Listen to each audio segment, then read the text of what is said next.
Hi, welcome to the channel English Professionally, and this video course is 200 mistakes in English. So really it's a great course and I really hope that you like it. So you know that my name is Alex. Okay, so my name is Alex. I work as an English teacher. And I prepared this course especially for you. I prepared this course especially for you. Okay? I prepared this course especially for you, so it will help you to speak English without mistakes. So I suppose it will help you. It will help you speak English. It will help you speak English fluently. It will help you speak English fluently and without mistakes. Please don't make these mistakes. Please don't make these mistakes. So lots of students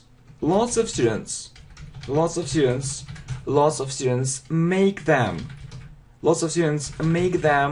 And they don't know that they don't speak English correctly. Okay? And they don't know about it. Okay? So if you like the idea of this video, please put a like and share it with your friends.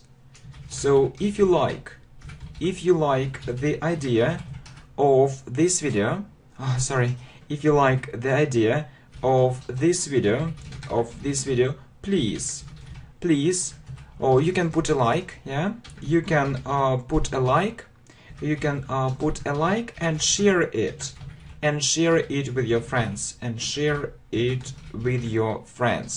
Okay, so really this course is very special. It's unique. Okay, so let me check. So my name is Alex. I work as an English teacher, and I prepared this course especially for you. That's true.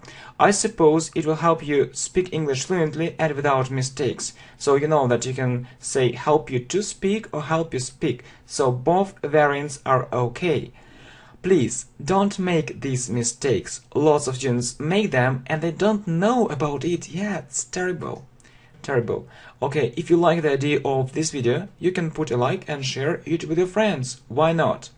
Okay, so you'll see a list of 200 sentences, and so there is a mistake in each of these sentences.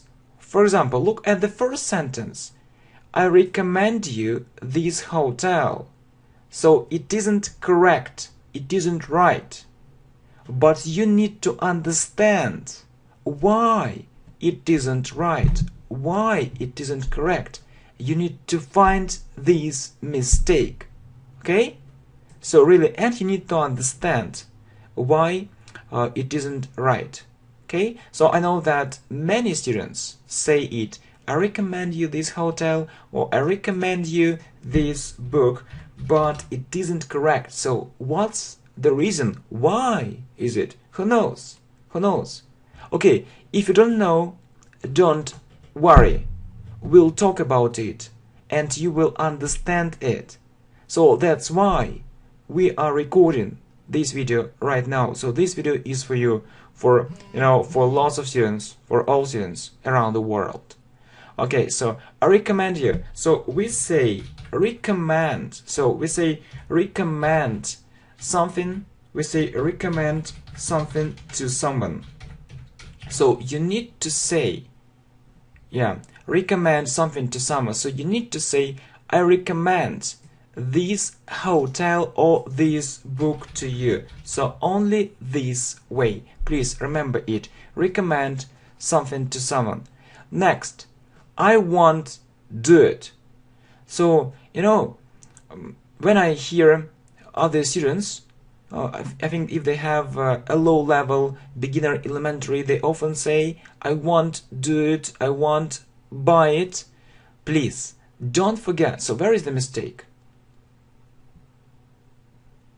Okay, so if you have a verb want, you need to use to after want. Please remember, want to do something, want to do something, want to do something. Please remember, want to do something. I want to do it, I want to buy it, I want to sell it. Next, I am agree with you. So do you see the mistake? How to say it correctly? So, you see, there is a verb agree. There is a verb agree. If there is a verb, you don't use the form of to be. Only I agree with you, only this way. So, there is a verb. Because, you know, there is a verb. Like, I agree with you, you know, you see. So, but not am, not am. So, because you have a verb. So, for, are you agree with me? It's the same problem. It's the same problem. You need to understand how we ask questions.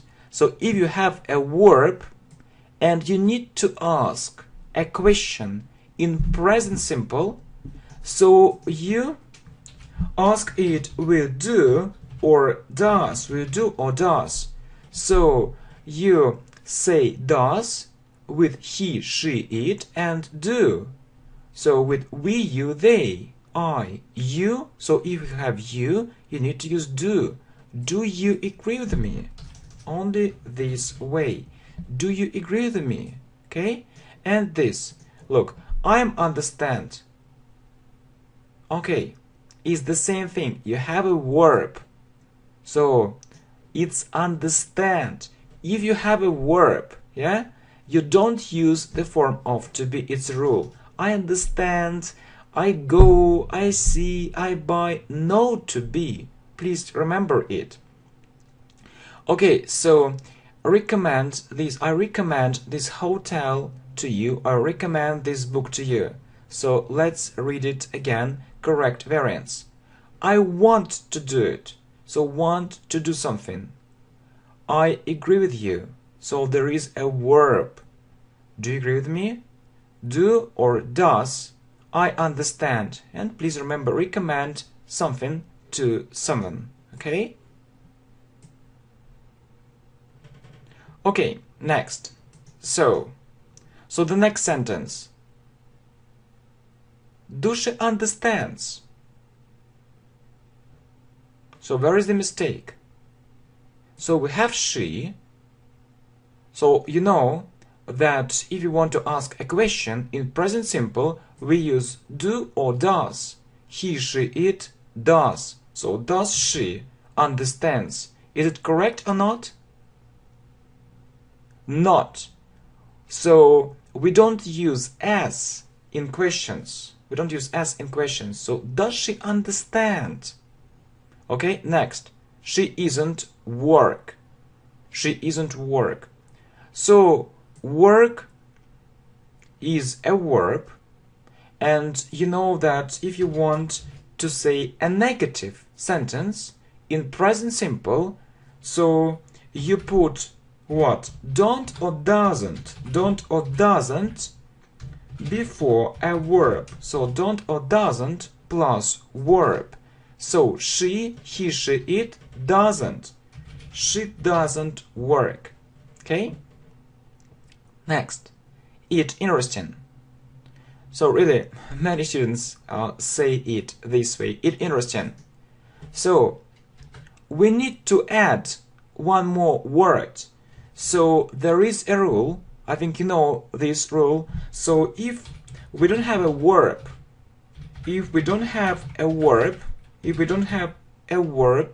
and so we don't have a verb like go, buy, see, and we want to say it in present simple, and we want to say it in present simple, we need to use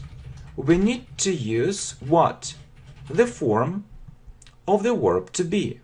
We need to use the form of the verb. We need to use the form of the verb to be, or the form of to be. So what is it? What is it? It am, is, or are. So he, she, it is. So it is interesting. So we don't have a verb, so we need to use the form of to be. It is interesting. Okay, he don't understand. Okay, so the same rule. Don't, doesn't plus verb. He, she, it doesn't. So he doesn't understand. Okay, next. And this sentence. He doesn't understand us. We talked about it. Yeah, so he, she, it doesn't. But we don't add s. Yeah, after the verb. So we don't have it. He doesn't understand without s. Okay, so let's look at the sentences again. Does she understand? She doesn't work. Don't or doesn't plus verb. It is interesting. If we don't have a verb and we want to say it in present simple, we need to use the form of to be. Am, is, or are. He doesn't understand. He doesn't understand it. Okay, next. Does she happy? Does she happy? So, what is wrong? So we have this rule. If we don't have a verb and we want to say it in present simple, we need to use the form of to be. Am, is, or are. So, do you have a verb in the sentence? No. So we need to use the form of to be in questions. Am, is, or are. So he, she, it is. Is she happy? Is she happy? Okay, next. She likes it also. So it's about word order. Word order. So it's about word order. She likes it also. You can't put also in the end. So you need to put it in the middle. She also likes it. Or you can say she likes it. She likes it too. She likes it too. Two variants. Next, everyone do it. Okay or not okay? So everyone means he, she, it. Please remember everyone, no one, somebody, nobody, it means he, she, it. So if it's he, she, it, we need to add s. So everyone does it. Everyone does it. Next, no one know it. No one know it. So it's the same situation. So no one means he, she, it in English. So don't forget to add s. No one knows it. So I like watch this movie. So is it okay or not? So if you have like, so you say like to do something, or you can also say like doing something. It's okay too. Like to do something or like doing something. So, but you can't say, this way without to. I like to watch this movie, or I like watching. I like watching. I like watching. I like watching this movie. I like watching this movie. If you really like something, you usually say like doing something. I like watching this movie. So with to or with ing. With ing. Okay, so look. Is she happy? Am, is, are. She also likes it. She likes it too. Word order. Everyone does it. No one knows it. I like to watch this movie. I like watching this movie. So please remember these structures. Like to do something or like doing something. Next. I enjoy play football. So where is the mistake? Is it okay or not? So please remember this structure. Enjoy doing something. Enjoy means really like. So you can say I really like playing football or I enjoy playing football. So if you have enjoy, don't forget to add ing after the verb. Playing, I enjoy playing football. I love sing. Okay? So it's the same situation. Love doing something. Love doing something. So I love singing. Singing. You need to use ing. I hate do homework. The same situation. Hate doing something. Hate doing something. Okay? So if you want to say it correctly, you need to say doing. I hate doing homework. Okay? I'd like go there. I'd like go there. Okay? So you need to remember this structure. I'd like to do something. I'd like to do something. So don't forget, please, to use to. I'd like to go there. I'd like to buy it. I'd like to call him, and so on. To do. Yeah, you can't say it without to. Okay? And one more sentence. So, would you like any coffee? So, you know that there is a rule that we use any in negative sentences and in questions. And sometimes you can hear it, yes, would you like any coffee? But it's incorrect because there is a rule. Yeah, so would you like some coffee? So if you offer something, you use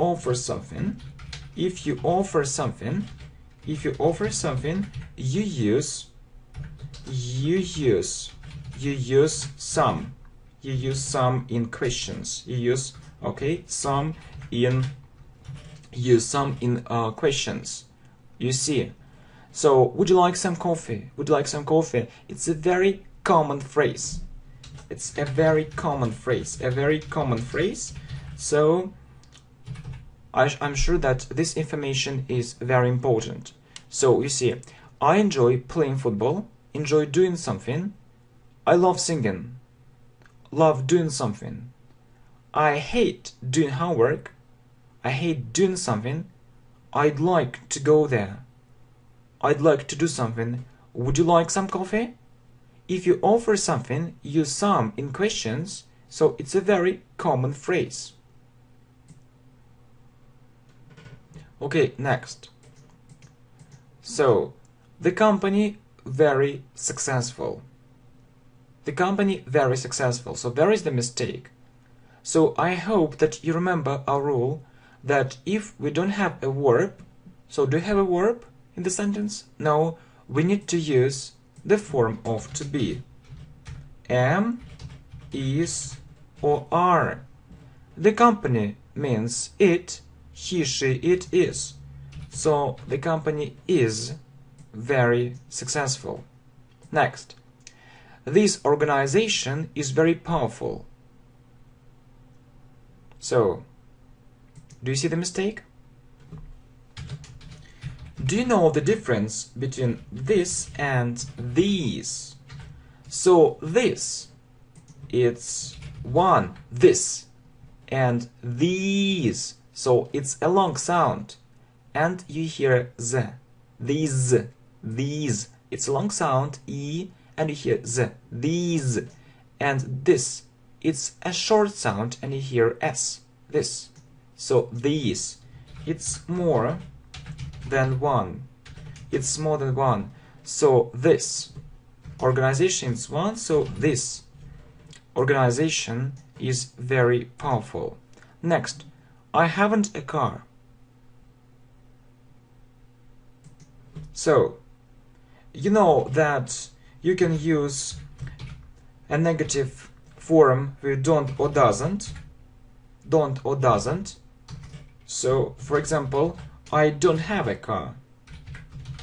I don't have a car, or you can say it with haven't, but don't forget to add got. So I haven't got a car. I haven't got a car. Okay? So students often forget about it, really. Please don't forget. Okay? So I don't have a car, or I haven't got a car. Next, I'll do it in next year. So where is the mistake? So next year without in. I'll do it next year, next week, next month, and so on. He is near from the hotel. So what is wrong? We say near something. We say near something. So he is near the hotel without from. He is near the hotel. Okay, so we have the company is very successful. M is or are. This organization is very powerful. So this, it's one, and these, more than one. I haven't got a car. So don't, doesn't, I don't have a car, or you can say it with got. I haven't got a car. I'll do it next year.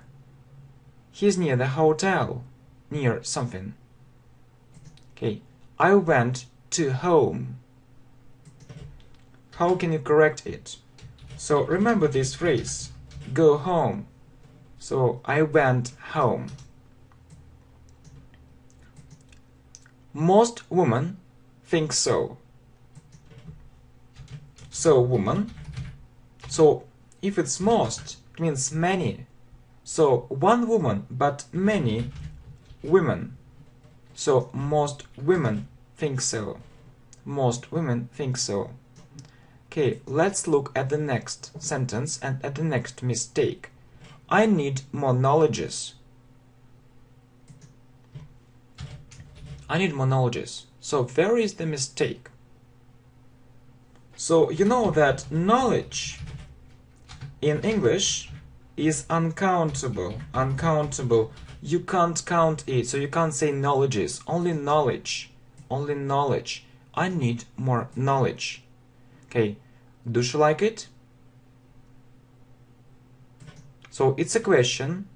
In present simple, we ask it with do or does. If you have he, she, it, you need to use does. So, does she like it?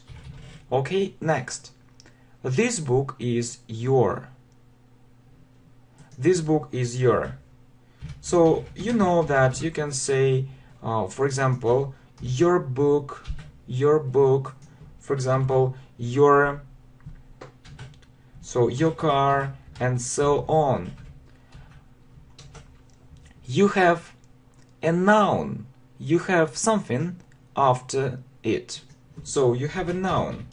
You have a noun, yes? You have a noun after. You have a noun after this pronoun. After this pronoun. We call it pronoun.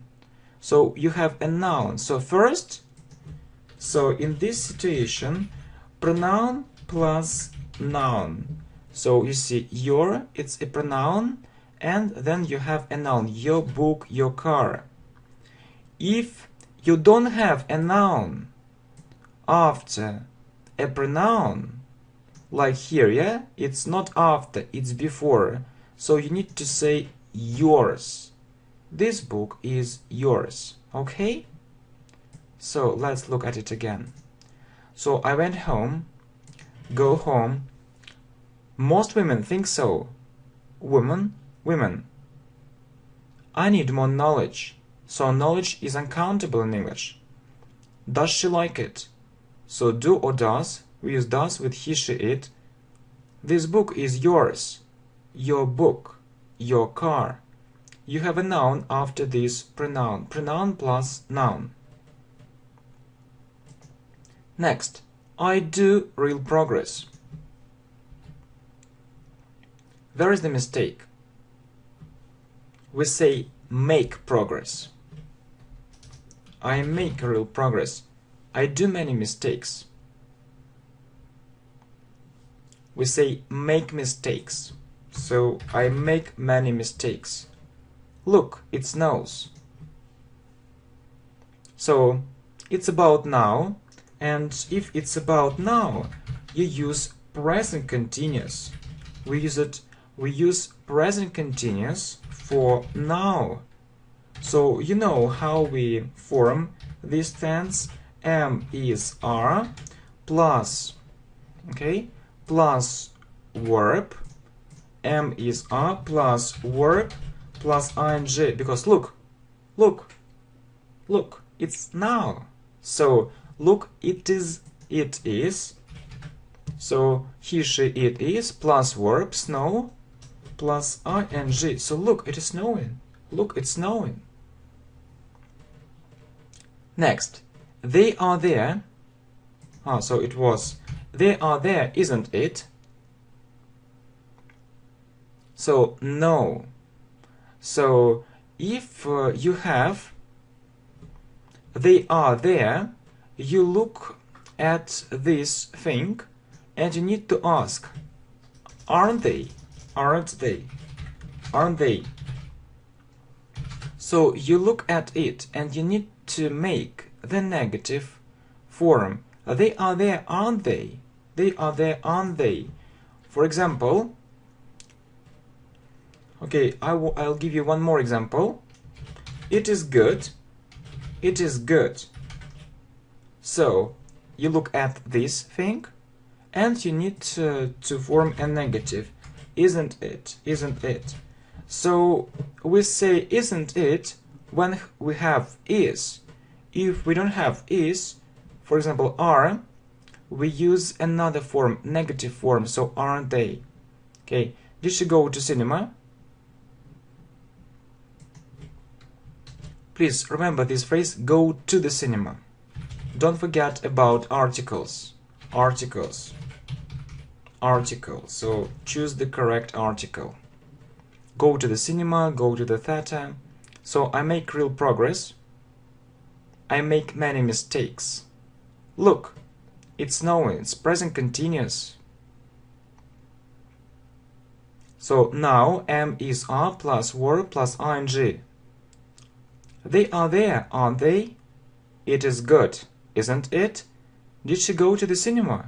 So don't forget about articles. Okay, so next. I don't know. I never thought about that. So I don't know, it means I don't know about it now, and I've never thought about that. So it means that's true. So I never thought about that in the past, and I don't think about it now. And you know that in this case, if there is a connection with the present, you need, and you have never, you need to use present perfect. You know how we form this tense. Have or has plus past participle. Has or have plus past participle. So have, I have never thought about that. She told everything was alright. So you can say she said everything was alright. But if you have tell, you need to say tell someone. For example, but she told us, she told them, or something. So you can't say she told everything. So you can say she said, or she told someone. She told us, or she told us that everything was alright, or she told them. But here, so she said everything was alright. Okay, next, I learned English for 2 years. So often students make this mistake. So where is the mistake? Who knows? I learned English for 2 years. Okay, so this word for tells us that we need to use present perfect continuous. Present perfect continuous. So you know how we form this tense.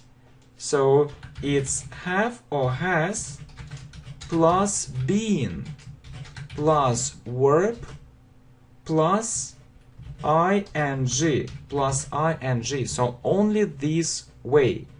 And this word for tells us that we need to use this tense. So I have been. Then we have to use a verb plus ing. I have been learning English for 2 years, so it's present perfect continuous. Okay, next, I feel myself good. So you don't use myself with good. I feel good. I read book yesterday. So don't forget to put an article. I read a book yesterday. So don't forget to put articles before nouns. So I read a book yesterday. So I don't know, it's new for me. Okay, so let's check it. I don't know. I have never thought about that. So there is a connection with the present plus never. So you have to use present perfect. Have, has plus past participle. She said everything was alright. She said or tell someone. She told us, she told them. Next, I have been learning English for 2 years. Present perfect continuous. Have, has plus been plus verb plus ing. I feel good. I read a book yesterday. Okay, next. It was so an interesting lesson. So where is the mistake? So plus adjective. So plus adjective. For example, so interesting. You know that interesting is an adjective. Or there is another structure, such a, an plus adjective plus noun. So if you have a noun after the adjective, you need to use such. So it was such an interesting lesson. So if there is a noun after an adjective, so you need to use such. I can't do it now. So it's about modal verbs. So you know that can or can't plus verb. You don't need to. I can't do it now.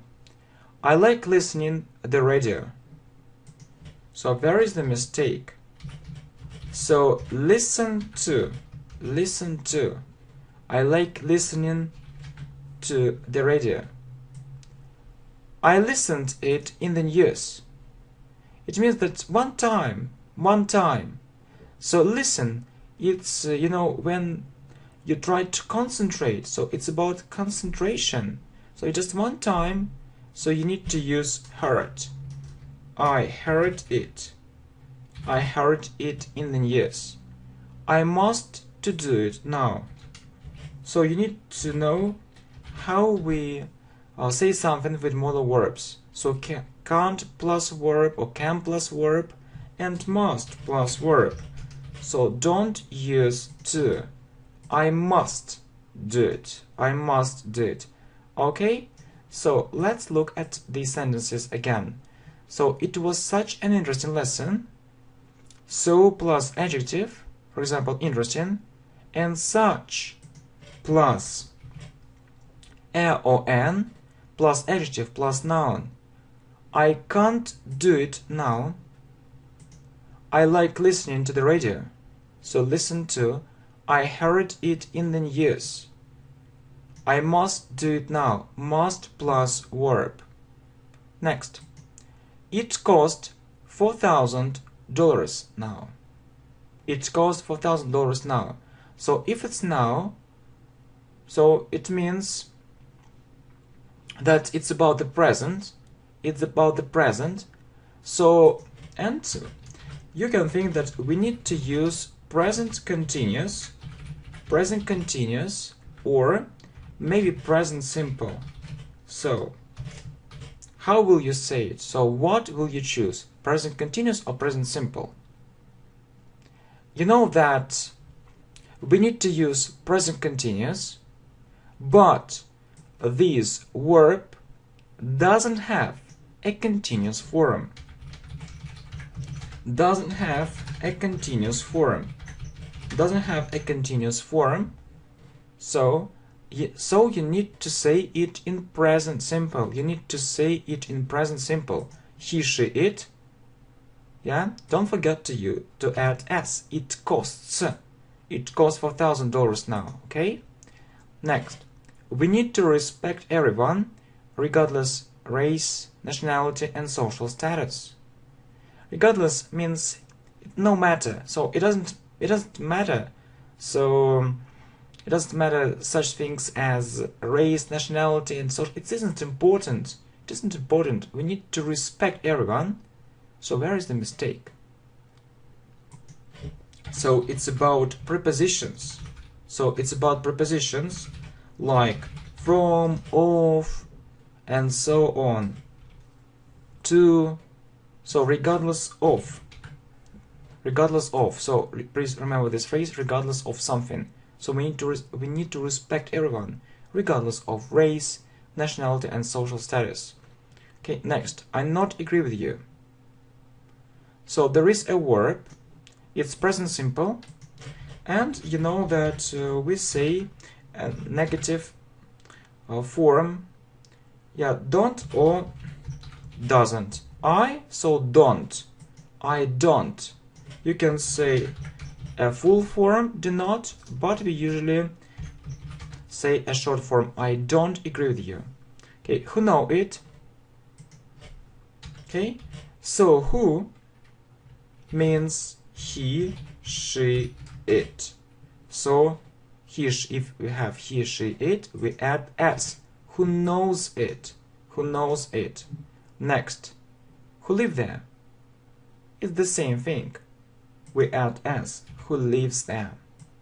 Okay, let's revise it. So it costs $4,000 now.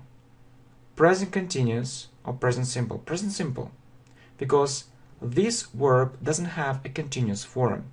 We need to respect everyone, regardless of race, nationality, and social status. Yeah, don't forget about prepositions. I don't agree with you. So don't or doesn't. So we use don't with I. Who knows it? So if we have who, it means he, she, it. So we add s. Who lives there? Well, so why you did it? So it's okay, but not in questions. So you know how we ask questions in past simple. So first you need to use a question word like why, for example, and then you need to use did. Okay, so why did you do it? Question word plus did plus subject plus verb. Why did you do it? Next, I look forward to hear from you soon. It means that I really want you maybe to call me or to write me. Okay, you see. So please remember this phrase. Look forward to doing something. I look forward to hearing from you soon. So we often, see it in correspondence, in business correspondence, in different letters. I look forward to hearing from you soon. So you know that if you answer me or as soon as possible, or if you call me as soon as possible, I'll be happy. Okay, I called to my friend. So, students often say it again and again. Call someone. Call someone. Without to. I called my friend. I called my friend. Next. If I will do it, I'll be happy. So, you know that we are talking about the future, but there is a rule in English. So, if you have if and you talk about the future, you need to use present simple. So, you use present simple after if when you talk about the future. So, if I do it, I'll be happy. It's because of if. Next. I haven't got country house. So it's a noun, and don't forget about articles. I haven't got a country house. I haven't got a country house. Okay, so why did you do it? So question word plus did plus subject plus verb. I look forward to hearing from you soon. Look forward to doing something. I called my friend. Call someone. If I do it, I'll be happy. If plus present simple. I haven't got a country house. Next, it's more better. It's more better. So, you know that good, better, the best. Good, better, the best. You don't need more. You don't need more. You usually use more with long adjectives. For example, interesting, it's an adjective. It's long. This word is long. It's a long adjective. More interesting, and the most interesting. And the most interesting. So if you have er, you don't use more. Okay, it's better. I speak in English. Yeah. So students make this mistake again and again. Speak English without in. I speak English. I speak English. He asked me, do it. He asked me, do it. So it's in infinitive. It's in infinitive. He asked me, do it. And it means that you need to put to before a verb. He asked me to do it. He asked me to do it. Okay. Do you like it? Yes, I like. Okay. If someone asks you, do you like it? So you can say, yes, I do. It's a short answer. Or you can say, yes, I like. But, we say it. Yes, I like it. Yes, I like it. Don't forget it. So, yes, I do. Or if you don't want it, you can say, yes, I like it. Well, so next. I call you on next week. Okay? So it's about future. You see, next week. So I will or I'll. It's a short form. And next week. Without any preposition. So next week. I'll call you next week. Okay, so you see, it's better, good, better, the best, interesting, more interesting, the most interesting. I speak English. He asked me to do it. Infinitive, to plus verb. Do you like it? Yes, I do. Yes, I like it. I'll call you next week. Next. I have been there yesterday. I have been there yesterday. So do you see the mistake? So what is have been? It's present perfect. Present perfect. And what is yesterday? So it was yesterday. You need to know that if you have yesterday, if it's in the sentence, you need to use past simple. So I was there yesterday. I was there yesterday. So yesterday tells us that we need to use past simple, only past simple. When it happened, when it happened. So you know how we ask questions. So question word plus. So it's in the past, in past simple, you need to use did. Did plus subject plus verb. So when, so where is did? We don't have it, so we need to put it. We need to put when did it happen. When did it happen? Don't forget to use did. He called me while I drove a car. Or when I drove a car. He called me. So he called me. So the first action is short. The first action is short, and the second action is long. It means that, yeah, I was driving a car. I was driving, and then he called me. So it's long. So, and we use past continuous. For long actions. So it was were plus verb plus ing. Was were plus verb plus ing. So I was driving a car. He called me while I was driving a car. What it means? So it's a question, and so it's present simple, and we use do or does.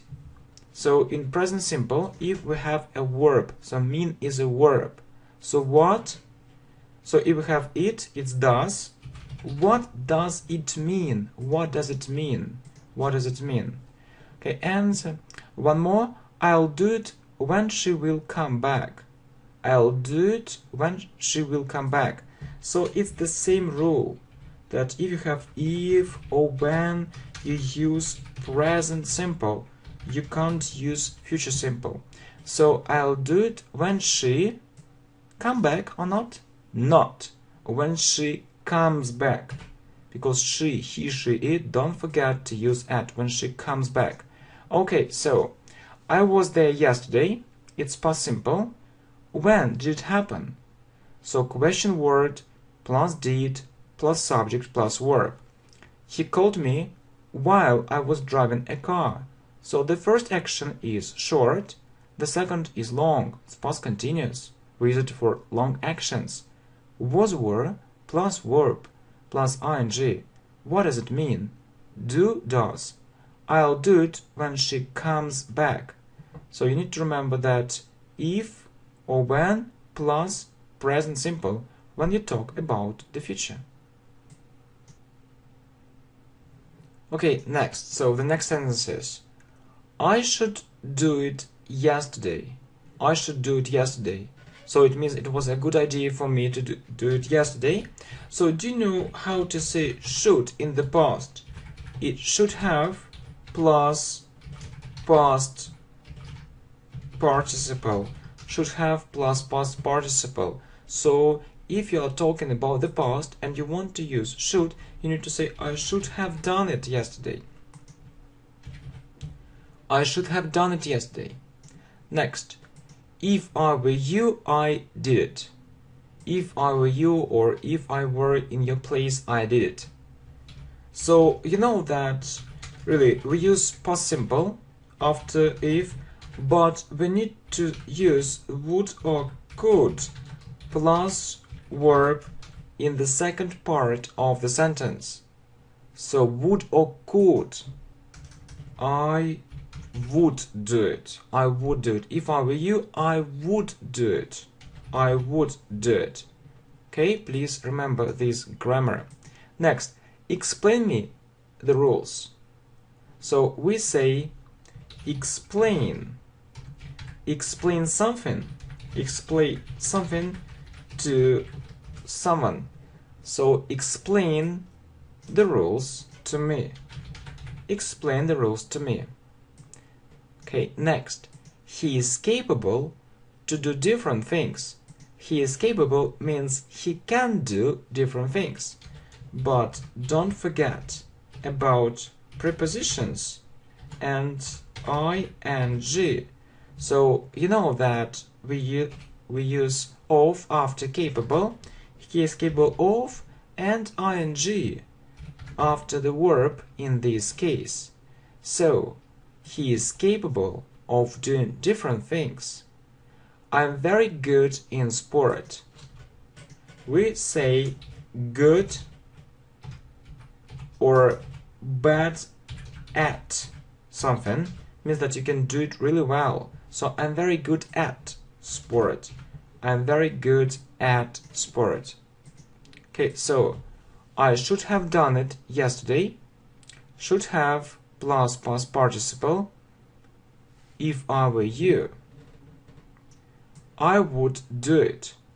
If plus past simple, would or could plus verb. Explain the rules to me. Explain something to someone. He is capable of doing different things. So don't forget about prepositions and ing. Capable of doing. I'm very good at sport. So good or bad at something. Next, I advise you. So I advise you to do it. I advise you to do it. So is it right or wrong? So advice is a noun. Advice or advise. Advise. Advise. So we need to use advice. I advise you. I advise you to do it. Next, I want to go to abroad or to another country. Say I want to go to another country. Remember this phrase. Go abroad without to. Without to, you don't need to. So I want to go abroad. Next, I made my homework. So do or make. We say do homework, but make mistakes. So I did. I did my homework. I did my homework. He doesn't want me do it. So he doesn't want me do it. Maybe I want to do something, but he doesn't want it. Remember this structure. Want somebody to do something. Want somebody to do something. So he doesn't want me to do it. Okay, next. He said that he will come. He said it's in the past that, so we call it reported speech. Reported speech. Reported speech. Or there is another name, indirect. Indirect speech. Indirect speech. So and we need to change will to would. So he said that he would come. It's a rule. It's a rule. So he said that he would come. So we change it. So it's in the past and you have that. So we need to change will to would. It's a rule. So he said that he would come. Okay, next. So let's check it.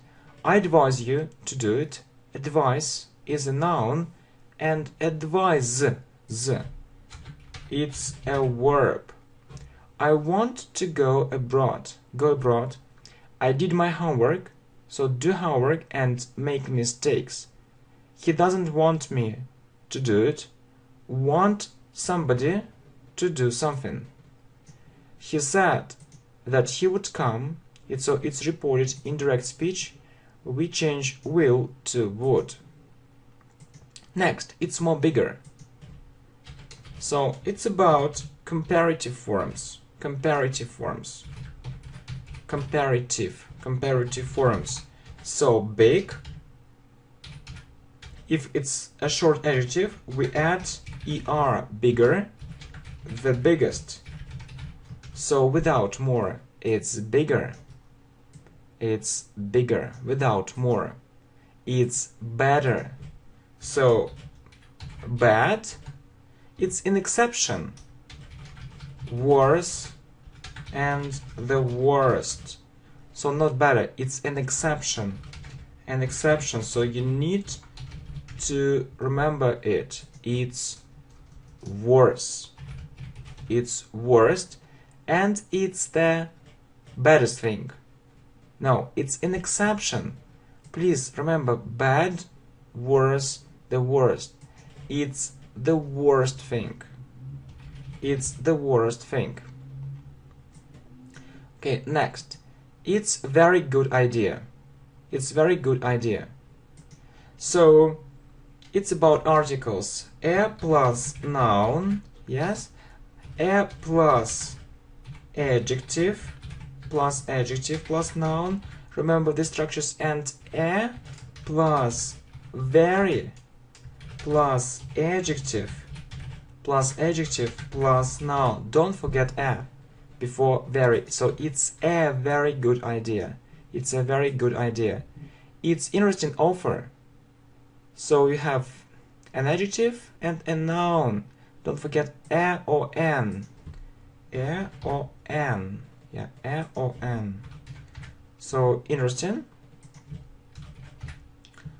In this case, we need to use an. It's an interesting. It's an interesting offer because of e, of the sound e. So if it's an interesting offer, it's an interesting offer. Okay, so it's bigger. Comparative forms: big, bigger, the biggest. It's worse, bad, worse, the worst. It's an exception. It's the worst thing. It's a very good idea. It's an interesting offer.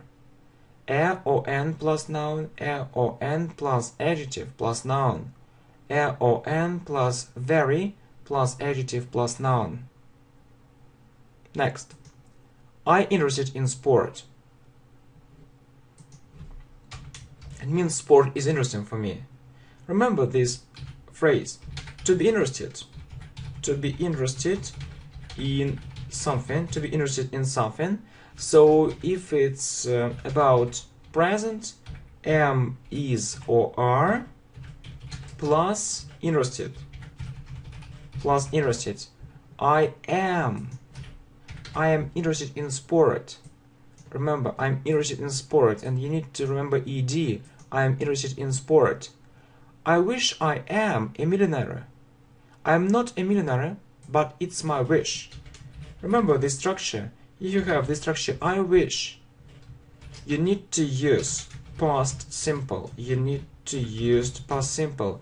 So, I wish I was a millionaire, but in this structure, we often replace was with were. So you can say was, but it sounds a little formal. So if you want to sound more natural, more informal, so we usually say were. I wish I were.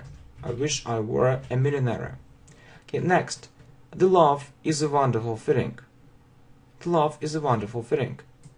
Okay, it's about love in general. It's about love in general.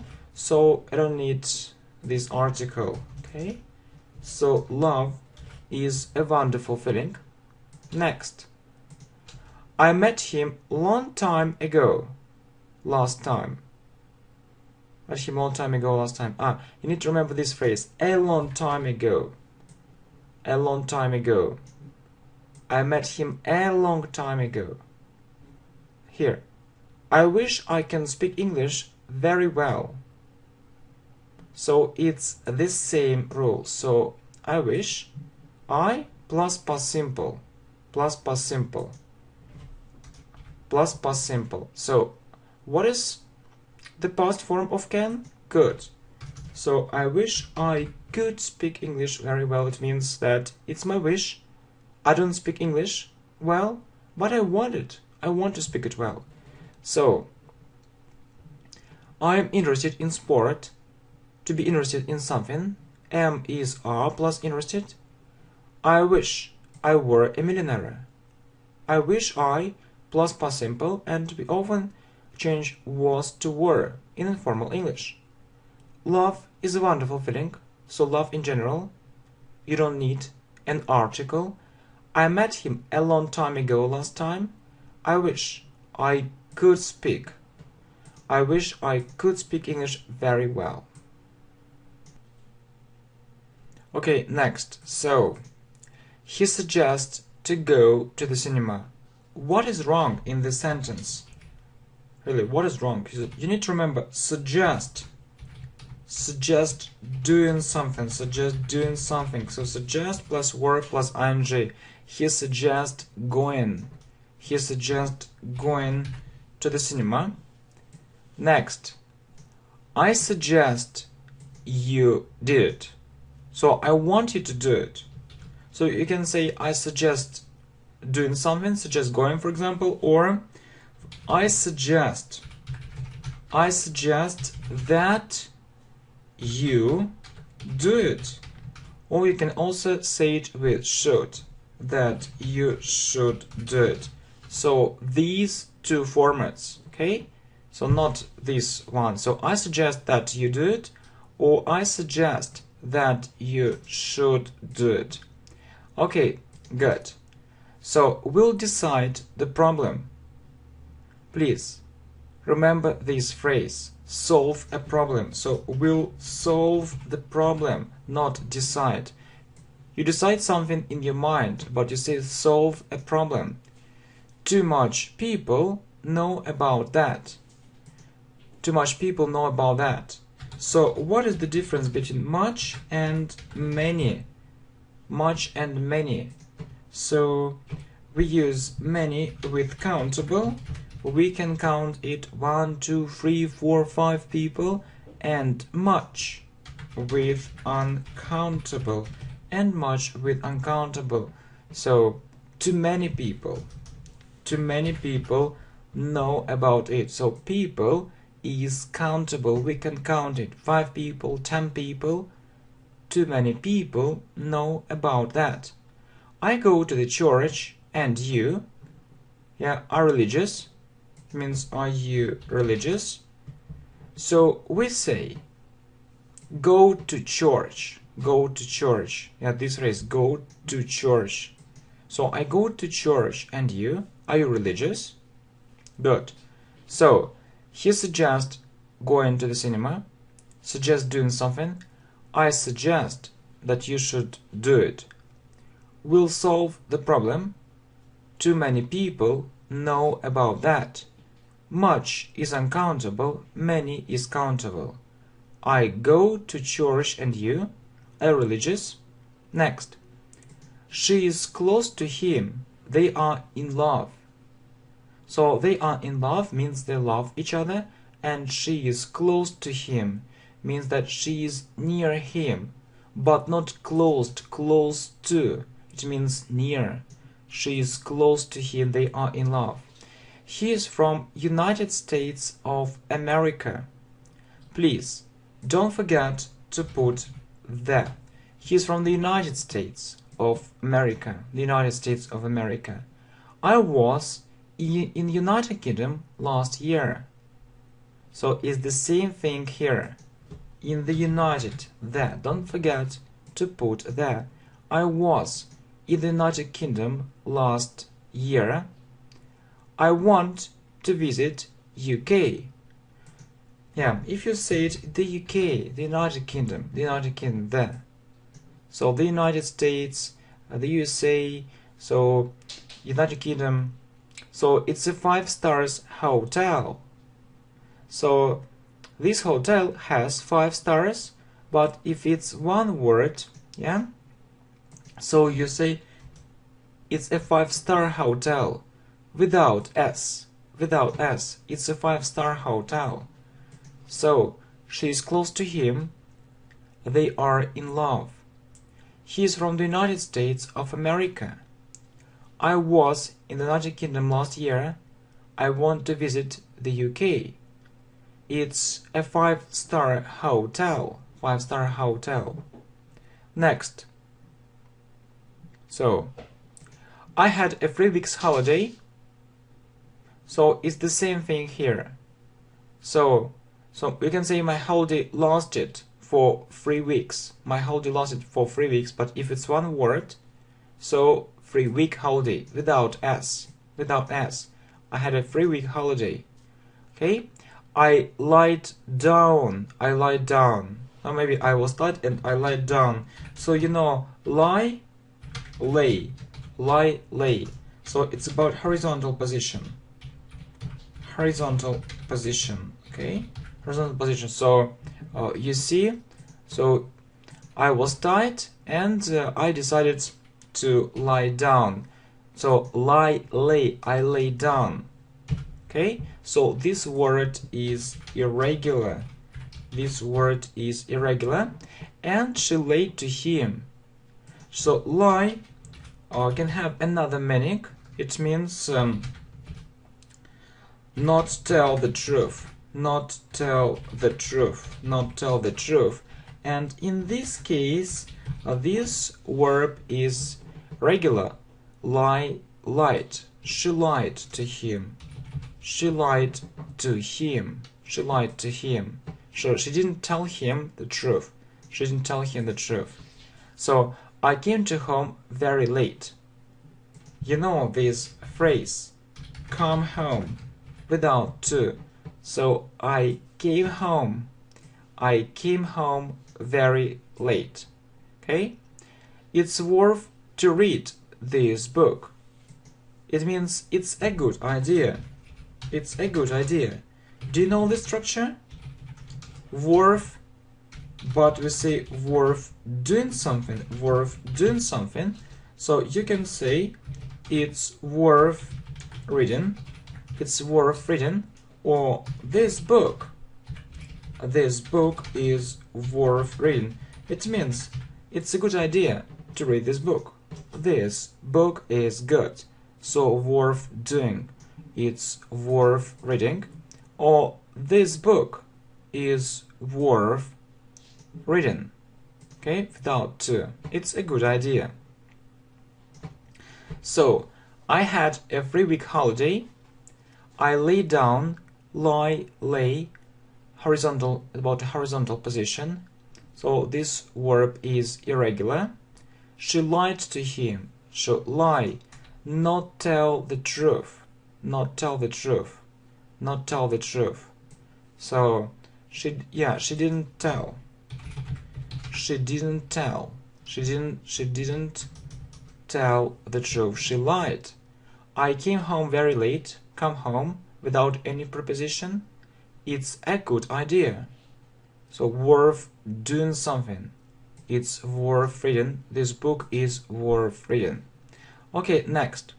It's a 3-month course. So it's in one word.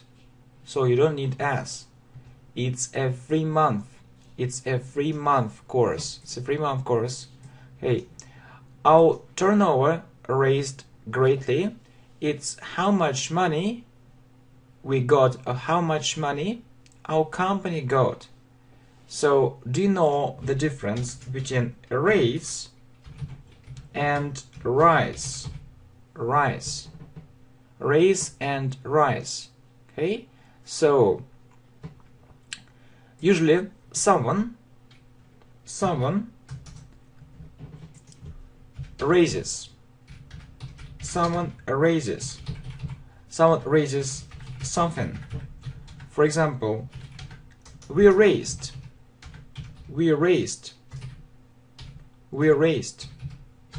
our sales. We raised our sales. Someone. If you don't have this something, you use rise. So our turnover rose greatly. It means it got bigger. It got bigger. It got bigger. Increased. Increased. It got bigger. Increased. Rose greatly. When I will come home, I'll do it. It's easy. We talked about it. When or if plus present simple when you talk about the future. So when I come home. When I come home, I'll do it. When I come home, I'll do it. I have little friends. have little friends. So do you know when we use little and when we use few? So we use few with countable 1, 2, 3, 4, 5 friends, and little with uncountable like water, fire, uncountable, fire, love, and so on. So friends, it's countable, so I have few friends. I was shocked with your words. So you need to know prepositions. With what preposition do we use after shocked? We say shocked at or by. I was shocked at your words, or I was shocked by your words. Okay, so it's a 3-month course. Our turnover rose greatly. Raise, rise. Someone raises something. We raised our sales. They got bigger, they increased. When I come home, I'll do it. When or if plus present simple. I have few friends. Little is uncountable and few for countable nouns. I was shocked at her words, or I was shocked by her words. Okay, next. So, it influenced on my life. Influence means had an effect. Had an effect on my life. Yeah. What about grammar? We say influence someone without on. So it influenced my life. Influence someone or something. It influenced my life. Next. I saw it in the end of the book. So where is the mistake? I saw it in the end of the book. In the end or at the end. We say in the end, but at the end of something. So of the book, of something. So I saw it at. I saw it at the end of the book. So you can say I saw it in the end, or I saw it at the end of the book. Next, it was in the beginning of the movie. It's the same situation. So we say in the beginning, but at the beginning, but at the beginning of something. But at the beginning of something. Please remember it. Okay, of something. So it was at the beginning of the movie. Good. Next. I very much love my girlfriend. So students often say so. I very much love my girlfriend. You need to say very much in the end. So I love my girlfriend very much. I love my girlfriend very much. You need to focus on education. You need to focus on education. Don't forget to put to after need. So between two verbs. Yeah. So you need to focus on education. So we have it influenced my life. It had an effect on my life. Influence someone or something. I saw it at the end of the book. So in the end, but at the end of something. It was at the beginning of the movie. In the beginning, but at the beginning of something. I love my girlfriend very much. So we put it in the end. And you need to focus on education. Don't forget to put to. Next. I think you're right. I think you right. Okay? So I think you right. So you don't have a verb here. So you need to use the form of to be. I think you are right. I think you are right. I am understanding you now. So you see now. So if we have now, we need to use present continuous. if we have now, we need to use present continuous. So you know this rule. Yeah, and you can think that it's correct. But you know that this verb understand doesn't have a continuous form. So you need to use present simple. Present simple. And you should say, I understand you now. Yes, you have now, but you say, I understand. I understand you now. He is a friend of me. He is a friend of me. So we usually say, he is my friend. But there is a phrase, he is a friend of mine. He is a friend of mine. It means the same. He is a friend of mine. He is my friend. Okay. None of them didn't know it. None of them didn't know it. So you have a negative structure. None of them. And you don't need to say didn't. So you just need to use past simple of know. So none of them knew it. He let her to go there. He let her to go there. So he said, he told her, okay, you can go there. Do you know the structure? Let somebody do something. Let somebody do something. Without to. He let her go there. So he said or he told her, okay, you can go there. Okay, so I think you are right. I understand you now. So present continuous doesn't have a continuous form. Yeah, the verb understand doesn't have a continuous form. So, and we need to use present simple. He's a friend of mine. He's my friend. None of them knew it. He let her go there. Let somebody do something. Next. It's a very big sport center. So, you know that it's important to speak English correctly, but English isn't only about grammar, it's about vocabulary too. So it's a very big sports center. Remember this phrase, sports center. I need new sport shoes. So it's the same thing, sports shoes. I need new sports shoes. Okay, he is a 50 years old man. We say a 50-year-old without s. He is a 50-year-old man. They made them to accept that offer. Please remember this phrase, make somebody do something.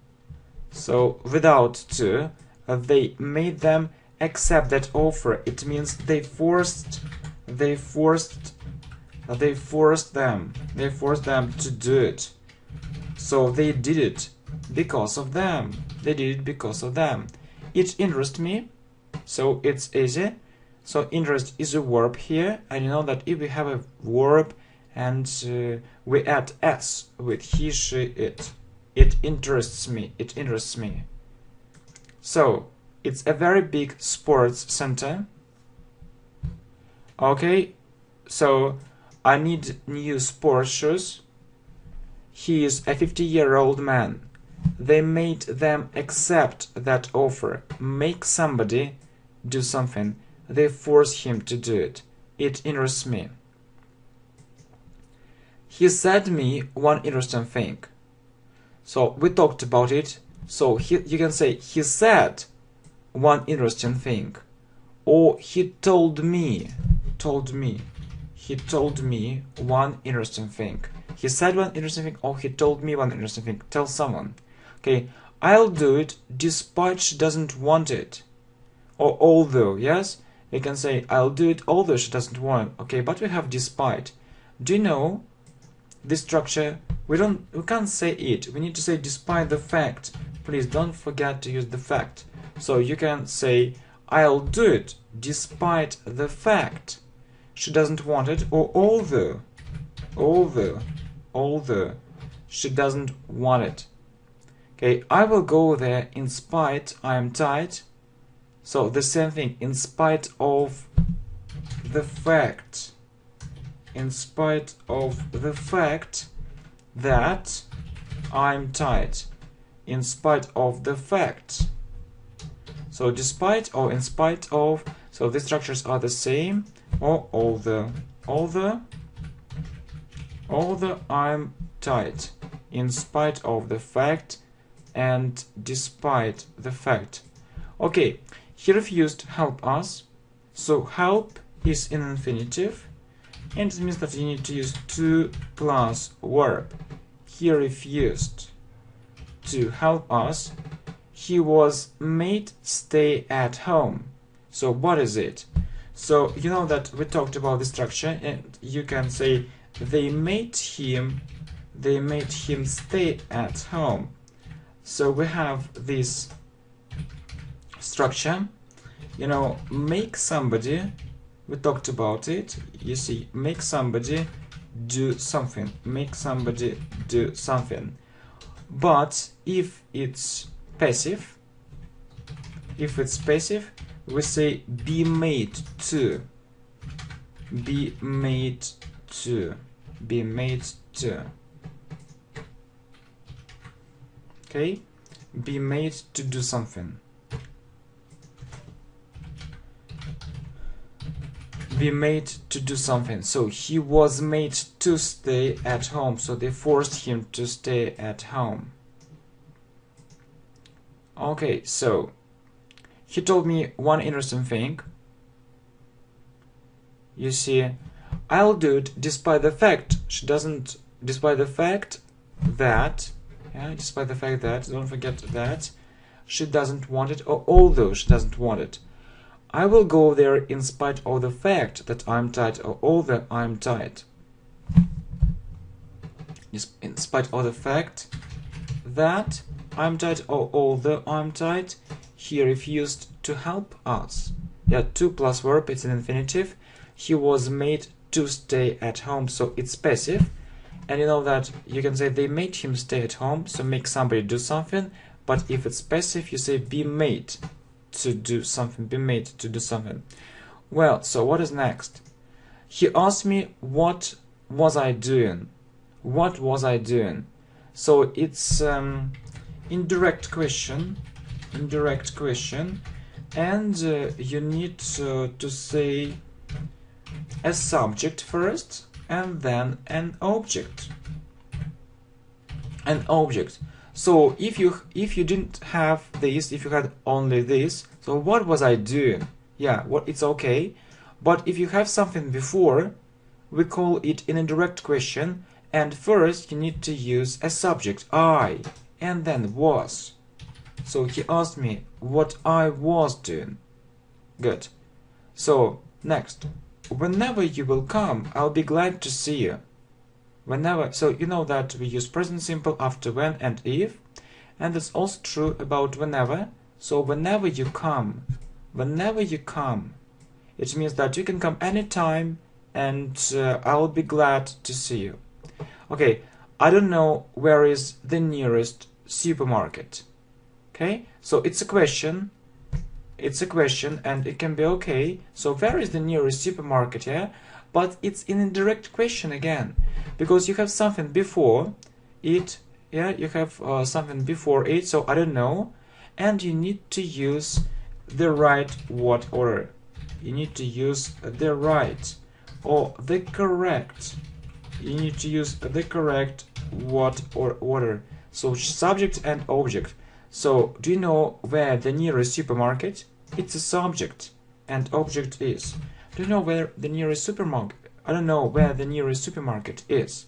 Okay, we arrived in the airport. Please remember, arrive at the airport. We say arrive in a city or arrive in a country, but arrive at the airport. It's a phrase, you need to remember it. Okay, the news are very bad. So you can think, yeah, it's okay, it's correct, but in fact it isn't. So what's the problem? So the news, it's singular. It's singular in English. It means it's like one. It's like it. it. And we say it is, so then use is very bad. Then use is very bad. It's singular in English. Okay, so he asked me what I was doing. It's an indirect question. Subject plus object. Whenever you come, I'll be glad to see you. I don't know where the nearest supermarket is, so use the correct word order. We arrived at the airport. Please remember this phrase, at the airport, and then use is very bad. So it's singular. It's mine. It's it. It is bad. It's very bad. So the use is very bad. Okay, next. So what do we have? It happened with me. So can you find the mistake? We say happened to. Sorry, we say happened to. So it happened to me. So many students make this mistake. It happened to me. It happened to me. I wasn't used to do it. I wasn't used to do it. It means that it wasn't new for me. I didn't have any experience. So in this case, please remember the structure be used to doing something. Be used to doing something. So you have two different structures. So the first structure is used to do. It's one structure, used to do. Okay? So it means you did something in the past and you aren't doing it any longer. So you did it in the past. You did it in the past. You aren't doing it now. You aren't doing it now. You aren't doing it now. For example, I can say I used to play chess. I used to play chess. I played chess in the past. I was a good chess player, but I'm not playing chess now. And there is one more structure, be used to doing something. So you have the verb to be and ing. Be used to doing something. So I wasn't used to doing it. It means it wasn't new for me. I didn't have any experience. Okay, so next. He is speaking the truth. Please remember this phrase, tell the truth. So he is telling the truth. Tell the truth. He's telling the truth. Okay, so I work hardly. I'm very hardworking. So you know that many English adverbs have li, but if you say hardly, it means a little. So if you want to say a lot, you need to say hard. Remember this phrase, I work hard. I am very hardworking. Okay. Next, he entered into the building. So we say enter something or get into something or get into something. So he entered the building without into. He entered the building. Okay, so it happened to me, happened to. I wasn't used to doing it. So used to do, you did it in the past, you aren't doing it now. I used to play chess. Be used to doing something. So he's telling the truth. I work hard. I am very hardworking. He entered the building. Enter something, get into something. Next. Is it good? I don't think. So, you need to say I think so or I don't think so. Please don't forget to use so. Is it good? I think so or I don't think so. So will you win? I hope. It's the same thing. Don't forget to use so. I hope so. I hope so, yeah? When you answer a question, will you win? I hope so.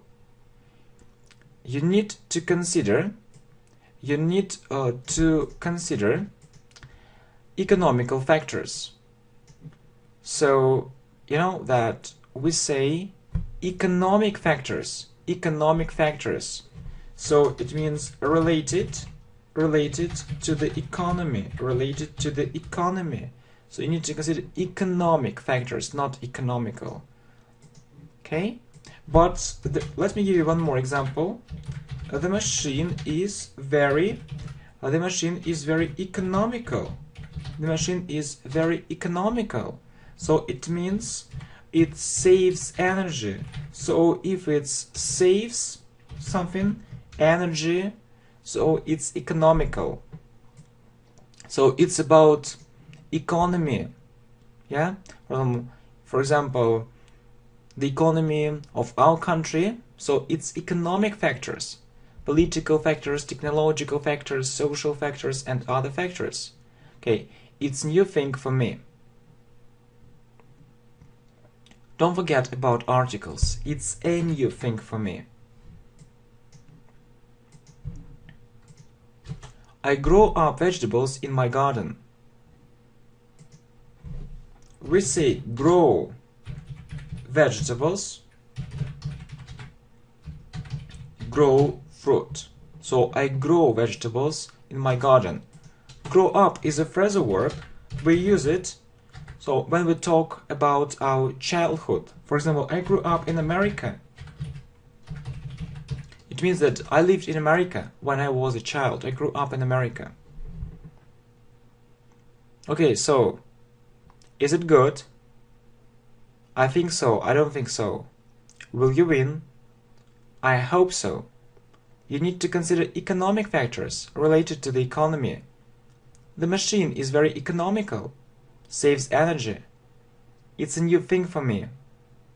I grow vegetables in my garden. So grow vegetables, fruit. I grew up in America. Next. I'm accustomed to learn English every day. So what is accustomed? I'm accustomed to learn English every day. It means I'm used to. But you know this actually used to doing.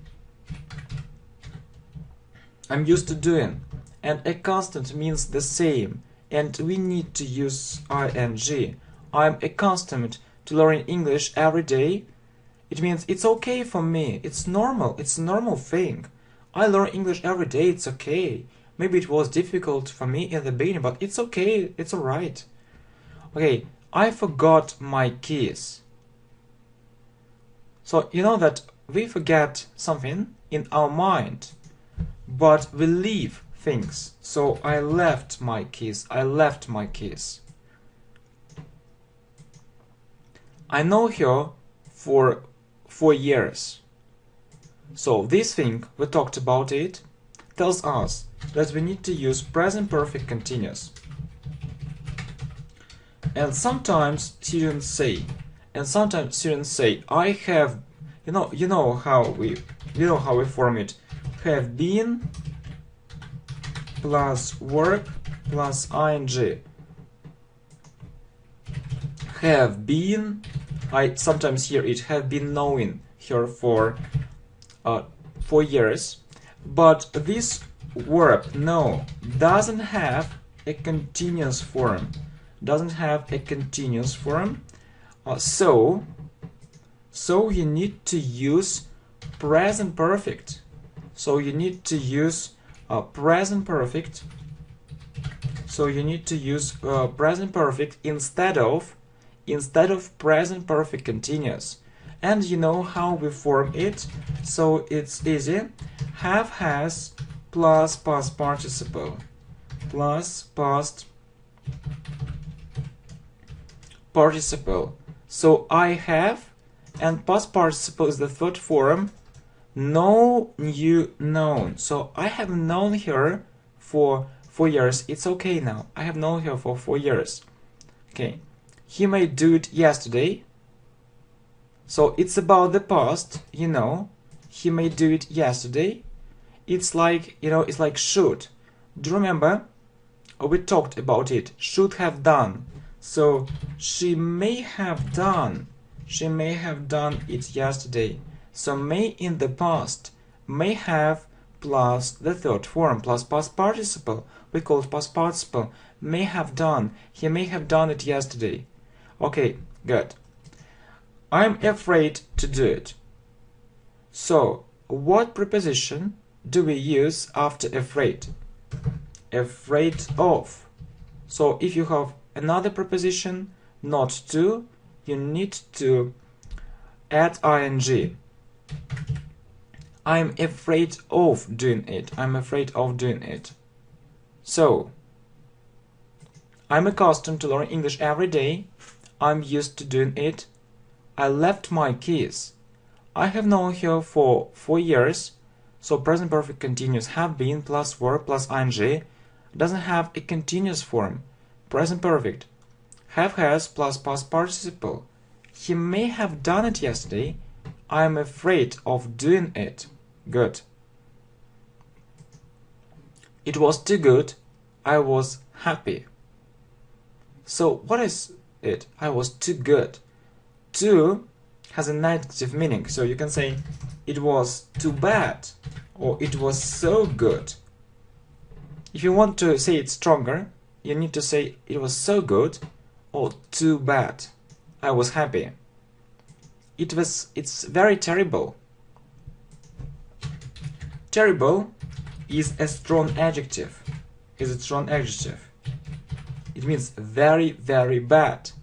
And if you want to say it stronger, you need to use absolutely instead of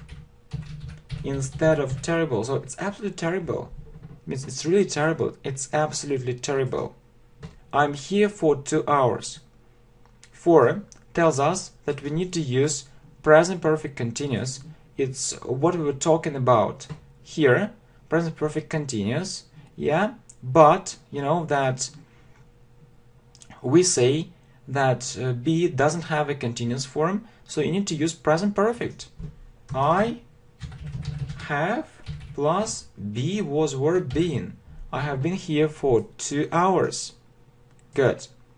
I'm fond of playing football. It means I really like it. So the phrase is be fond of, and we need to use the form of to be. I am fond of playing football. It's okay. If you say I am fond of something, it means that you really like it, you love it, you enjoy it, you're interested in it. Good. He gave me a good advice. We don't say an advice, we say some advice or a piece of advice. A piece of good advice, or if you say he gave me a piece of advice or some advice. But you can't say an advice, it's incorrect. So some advice, some before advice, please remember it. He gave me some advice. Okay, so it was too bad, it was so good. I was happy. It's absolutely terrible. A strong adjective.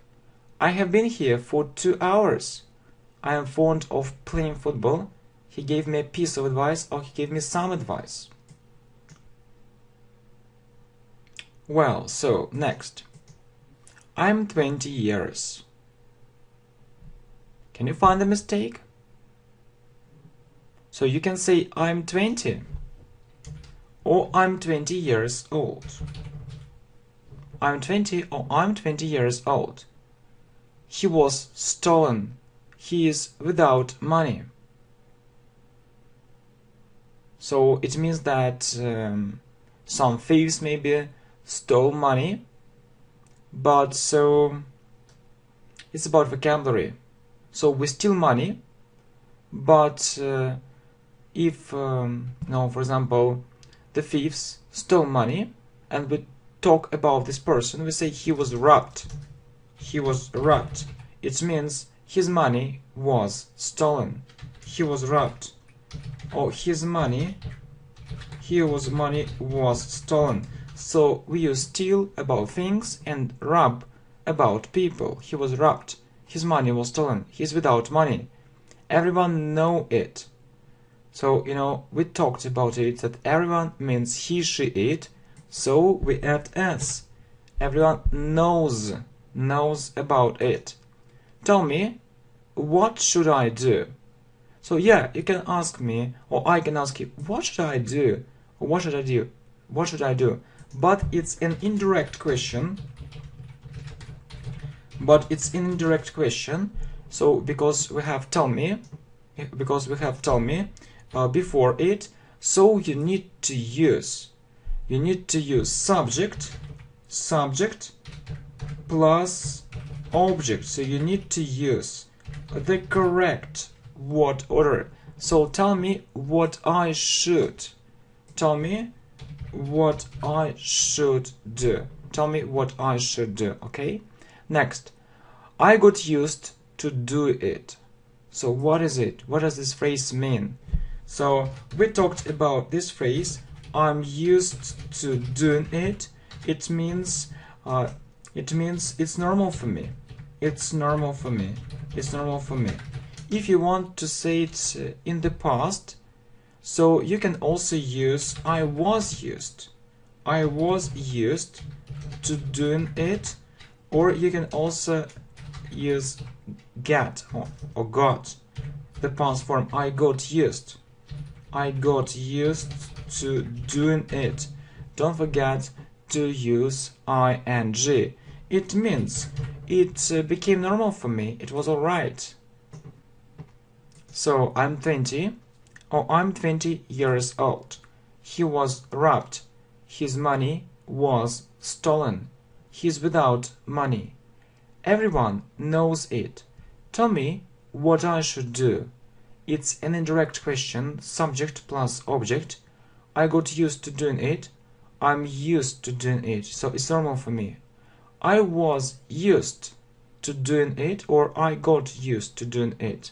So yeah, but we use ing in both these cases anyway, so good. Well, so what did you do on Christmas? What did you do on Christmas? So we use on Christmas Day, but at Christmas. What did you do at Christmas? As usually, I finished my work very late. So this phrase is as usual. As usual. It means that I usually finish my work late, and I finished my work very late too. So it's normal. I usually do it. We arrived at New York. So we talked about it. Arrive in a country or city, but you need to remember this phrase, arrive at the airport. Arrived at the airport, arrived at the hotel, arrived at the party, arrived at the conference. So if it's a small place, not a country, not a city, you use at, arrive at. Yeah, good, please remember it. But we have a city, so we arrived in New York. We arrived in New York. Well, so I want to congratulate you for passing the exam. So he passed the exam and I want to congratulate him. Remember, please, congratulate on. Congratulate on doing something. Congratulate on doing something. So I want to congratulate you on passing the exam. I want to congratulate you on passing the exam. Good. To my view, he is right. So I can say, I think he is right. But I can use other phrases too, but not to my view, in my view. We say, in my view, but to my mind. To my mind. These phrases mean, I think he's right. In my view, he's right. To my mind, he's right. So, what did you do at Christmas? As usual, I finished my work very late. We arrived in New York, arrived in a country city, arrived at the airport, hotel, party, conference. I want to congratulate you on passing the exam. Congratulate on doing something. In my view, he is right. Or to my mind, he is right. Good. He provides them money. He provides them money, or he gives them money. Provide someone with something. So provide someone with something. You need to say he provides them with money. It depends from me. Very common mistake, really. It depends on. It depends on me, please. Remember it. We often use it in spoken English. I'd like to get rid with this problem. It means that I'd like to solve this problem. I'd like to solve this problem. Or get rid of. Get rid of something. I'd like to get rid of this problem. It means to solve this problem. I was born on 6th of May. How do we pronounce it? How do we say it?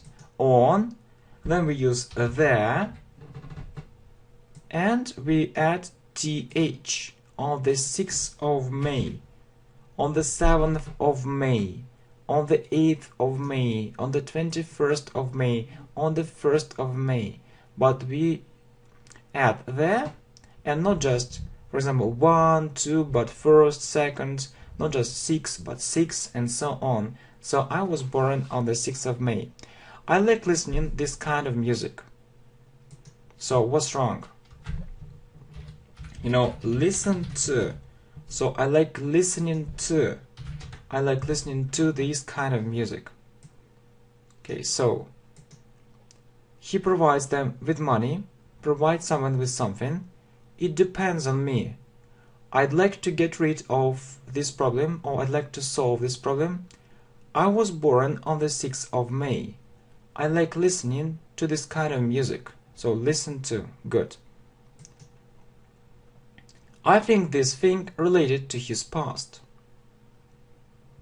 I think it's okay. This thing, it's okay, related to his past.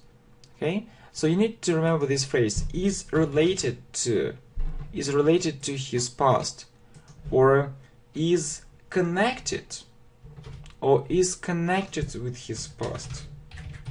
Is connected with his past. With his past. Is. Yeah? Don't forget to use it. Is related to his past, or is connected with his past. He was so angry, he threw a stone to him. He was so angry, he threw a stone to him. So you can say throw to. You can say throw to. For example, throw a ball to him. Throw a ball to him. But if you are angry, you say throw at. Throw at, throw a stone, throw a knife. So if you're angry, you say throw at. You use preposition. Use this preposition at. So he threw a stone at him. At. The weather was very awful. So awful is a strong adjective. So you can say very bad. If it's a strong adjective, you use absolutely instead of very. So the weather was, absolutely awful. The weather was absolutely awful, but not very. He insists to do it. Insist, it means that he tells us very strongly, very strongly, do it. He insists, do it, and he talks about it quite often, all the time. Yeah, but you need to remember, insist on doing something. So he insists on doing it. He insists on doing it. And one more, it's on the top of the page. So we say not on, but what? Good. It's at the top of the page. At the top of the page, at the top of the screen. So I think this thing is related to his past, or is connected with his past. He was so angry, he threw a stone at him. Throw a ball to him. Throw at if you're angry. The weather was absolutely awful. So it's a strong adjective. He insists on doing it. Insists on doing something. It's at the top of the page. It's at the top of the page. Okay, so it's in the bottom of the screen. So the same situation, at the top of something, at the bottom of something, at the bottom of the screen. I won't do it unless he will agree with you. I won't do it unless he will agree with you. So you know that if we are talking about if, when, so what else? As soon as, before, after, unless, we need to use present simple. We need to use, you see, present simple instead of future simple. So unless he agree, then don't forget to use s, until he agrees with you. Well, I'll go to California. I really want to live in America. So if you hear it, yeah, maybe it's good, but look at the spelling. So I'll go to California. I really want to live, not leave, live. Leave, it's a long sound, but it's a short sound. I really want to live in America. Good. He is married with her. Married to. He is married to her. He is married to her. He wants to marry on her. Yeah, please remember these phrases. So be married to someone, but marry someone. But marry someone. So he wants to marry her without a preposition. So he wants to marry her. Okay, so it's at the bottom of the screen. I won't do it unless he agrees with you. So if, when, as soon as, before, after, unless, plus present simple. I'll go to California. I really want to live in America. He is married to her. He wants to marry her. Be married to someone, but marry someone. I'm proud about your success. Proud, what preposition do we use after proud? Proud of. I am proud of your success. Translate it to English. We say translate it into English. For example, translate it from Spanish into English, or translate it into English. On another hand, it can be a good decision. So it's a good spoken phrase, but it's not on another. It's on the other hand. It's on the other hand. So, on one hand, on the other hand. On the other hand, it can be a good decision. Good. I used to live in there. Yeah, we talked about this phrase. So if you did something in the past and you aren't doing it now, you use used to plus verb without ing. I used to live there. It means I lived there earlier, but I'm not living now. I used to live there. I enjoy speak English. Yeah, that's true. But let's correct it. So enjoy doing something. Enjoy doing something. So I enjoy speaking English. I really enjoy speaking English. It's my greatest hobby. I enjoy speaking English. Enjoy doing something. I enjoy speaking English. Good. So, I'm proud of your success. Translate it from Spanish into English. On the other hand, it can be a good decision. It can be a good decision. I used to live there. Used to plus verb. I enjoy speaking English. I enjoy doing something. He told me that he did it earlier. Look, he told me that he did it earlier. So first he did, and then he told me. So yeah, we have past simple, but the second action happened earlier. So we need to use past perfect. So it's one time before. It's one time before the past. It's the past, but one time before past simple. One time before past simple, and we form it this way: had plus past participle, past participle. So that he had past participle, or the third form, he had done it earlier. I'll go on learn English. So you can say continue doing or go on doing. Verb plus ing, I'll go on learning. I'll go on learning English. It isn't enough, good. So you need to use the correct word order. The correct word order. It isn't good enough. So you put enough after the adjective. Next, she has difficulty to pass the exam. Remember, difficulty, have difficulty doing something. Passing or in passing. Remember, have difficulty doing something or have difficulty in doing something. And here, it's no use to do it again. So the same thing. It's no use doing in. It means that it's pointless, it's bad, it won't give us a good result.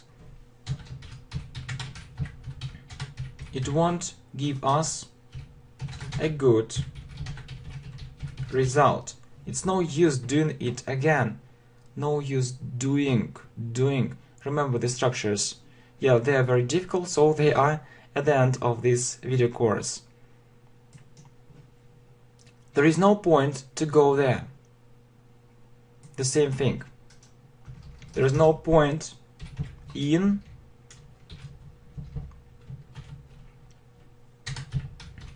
going there. Good.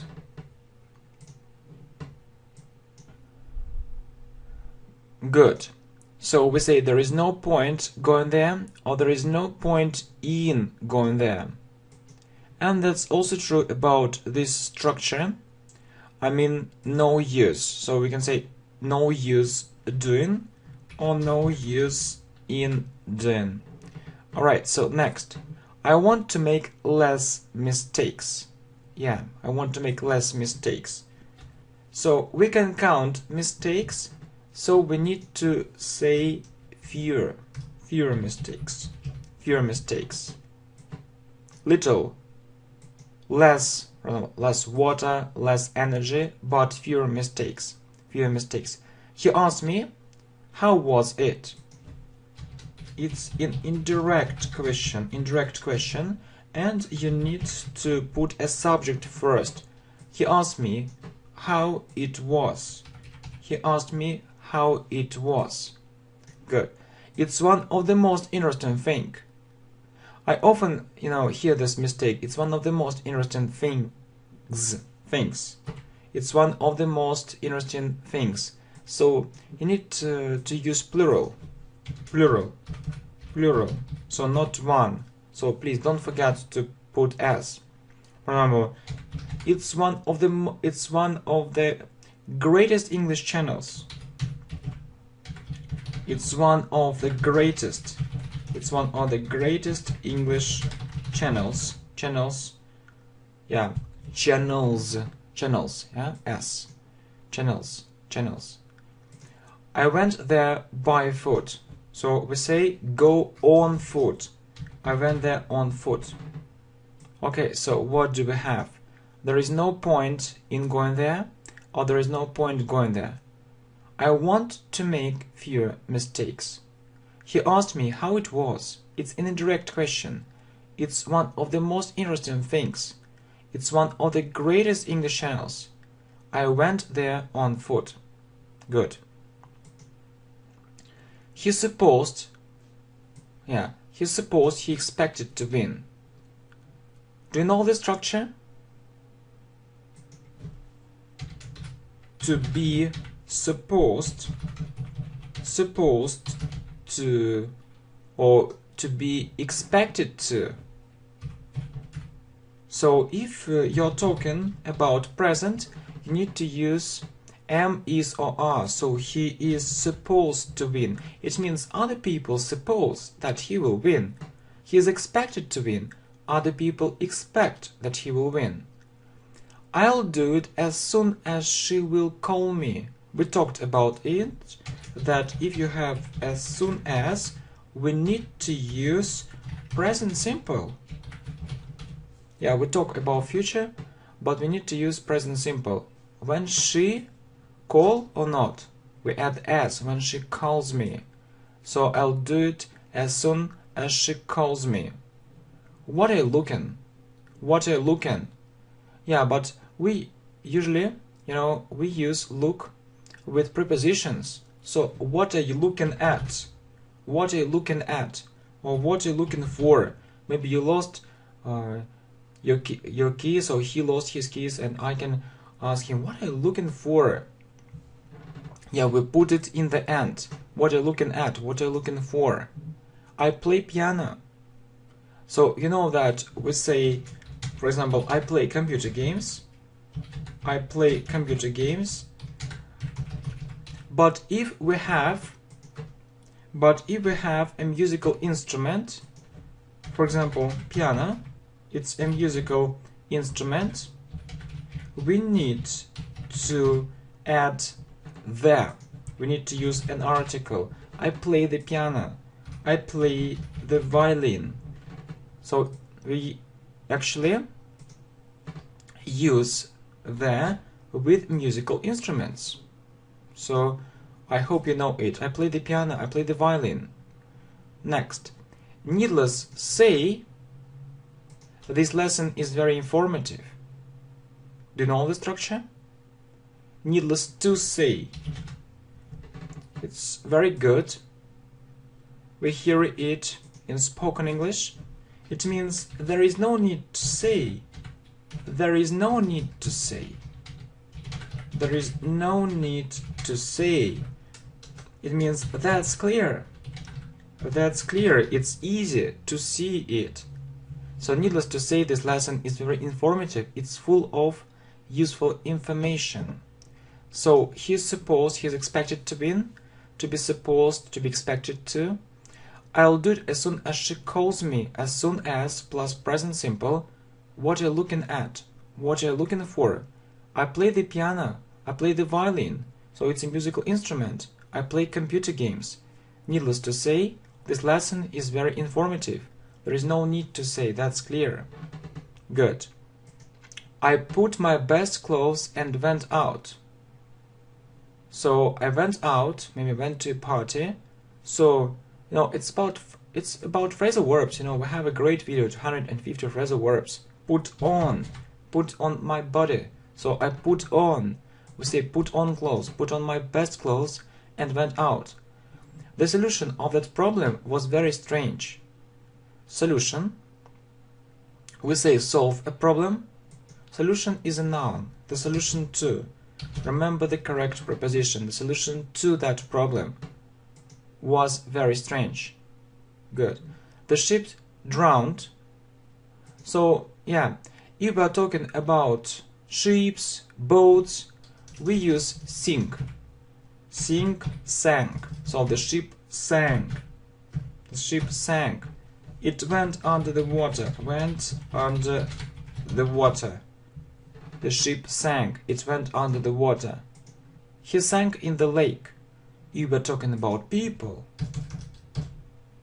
We use drown. This verb is regular. Drowned in the lake. It means that he died. He went under the water. And the ship sank. It went under the water. It's with things and it's with people. So you think the same like me. Please remember it. The same as. You think the same as me. You think the same as me. So I think this channel is very good. I think this channel is useful. And you can tell me you think the same as me. Good, very good. So I put on my best clothes and went out. The solution to that problem was very strange. The ship sank. It went under the water. He drowned in the lake. You think the same as me. Okay, I'd like to thank you for coming, for your attention, for your great support. I really need it and appreciate it. Okay, bye my friends. See you. Hi, welcome to the channel English Professionally, and I remember that you asked me more lessons on English grammar for beginners and intermediate students. So this video course is for you, yeah, so really 111 mistakes in English speaking which beginners make, yeah, and please don't make these mistakes, yeah, so you know that we focus on this level, so it's really very important. And you know that this course is for beginners. Also have a look at our course 200 mistakes in English speaking, which is for different levels. Yeah, you know that course is for different levels and this course is for beginners. Yeah, so all these mistakes are very often made by beginners. Yeah, and really, as for this course, you'll also see new most common mistakes for beginners. So if your level is higher, you can also watch this video to speak English without mistakes at all. So watch all this video, correct these sentences. You can put a like, yeah, if you want, and share this video with your friends. So really, this course is new, so you'll see new mistakes, new examples, and we, you know, focus only on these levels, so beginners and elementary. Okay, so it's very important to know all this information. Maybe you think that you know it. Okay, no problem. So let's check your knowledge. How many mistakes will you find? So will you find all these mistakes, or maybe you'll have some problems? So it's very interesting, yeah, to know it. So are you ready to start? I hope so. Yeah, and have a look at our playlist too. Okay, I speak in English. So you see these sentences. So and you know, all these sentences are with mistakes. Yeah, you know that students often say, so they often use, yeah, they often use these kind of sentences. They often make these mistakes, and you need to be an English teacher and you need to find these mistakes. So what is wrong? What is wrong really? I speak, you know, I often, you know, hear, so I speak in English, and really I'm so tired that I decided to put it in the first place, really, okay? So we say I speak, yeah, we say I speak English without in, okay? So you say I speak English, for example, I speak French, I speak Chinese. Okay, I speak Chinese, or maybe another language. So I speak German. So I speak Spanish. I speak, you know, Italian. But please don't put in. Okay. So I speak English. I speak French. I speak Chinese. I speak German. I speak Spanish. I speak Italian. Okay, so let's look at the second mistake. So very common mistake. I can to speak English.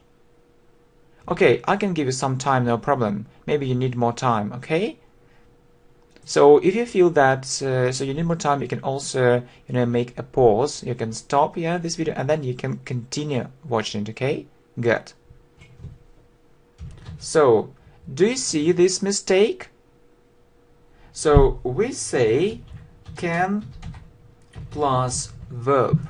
Can plus verb, so without to, okay? So I can speak English, okay? I can speak English. You can also say I can speak French, I can speak Chinese, I can speak German, I can speak Spanish, I can speak Italian. Or maybe you can say I speak Russian, okay? I speak Russian, and so on. Okay, and you know that the second mistake is really funny.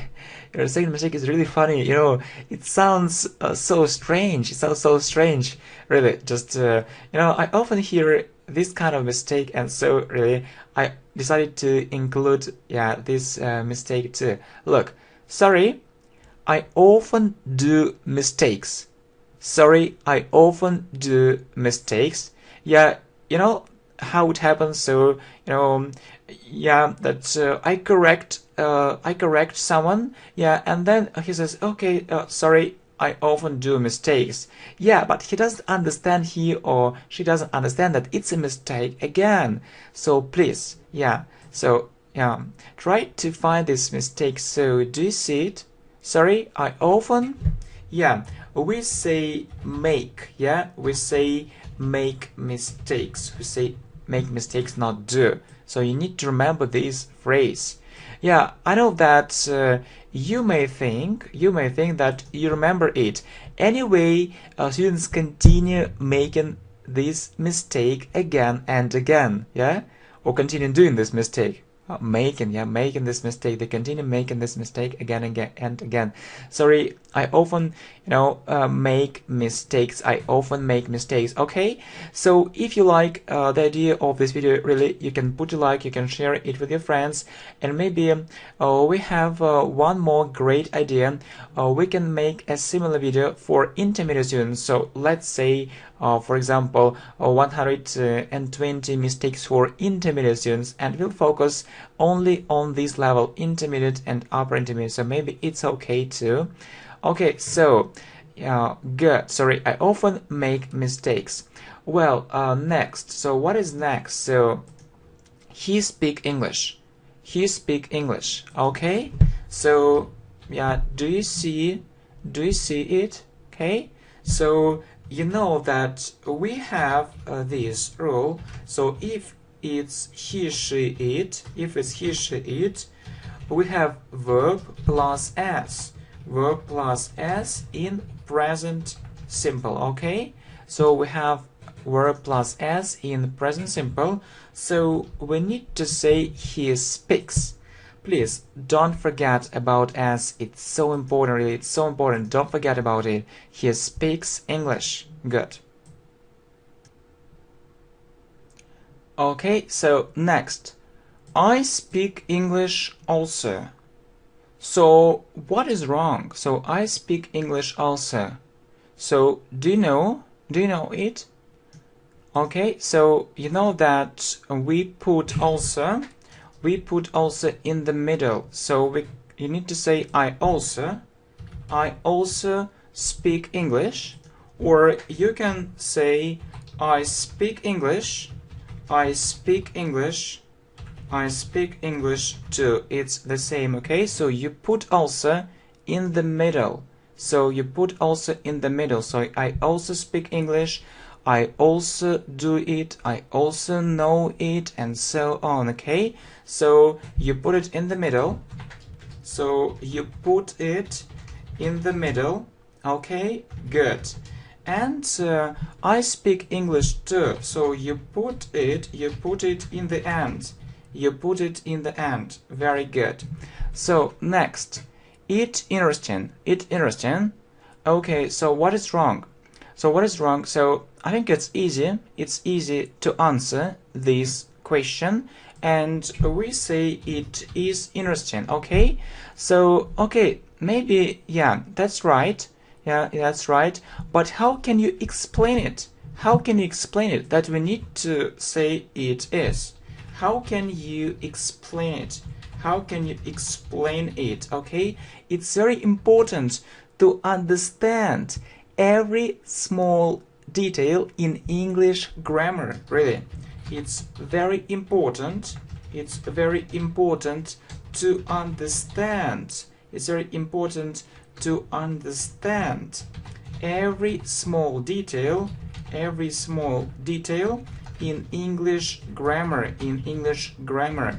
Okay, so really there is a rule. I think that you know this rule. So if we don't have a verb in present simple, we need to use the form of to be, am, is, or are. Okay, so let's write it down. So if we don't have if we don't have a verb. Very important rule. So if we don't have a verb in present simple, if we don't have a verb in present simple, for example, do, okay, do, make, see, and so on, okay, we need to use the form of to be. We need to use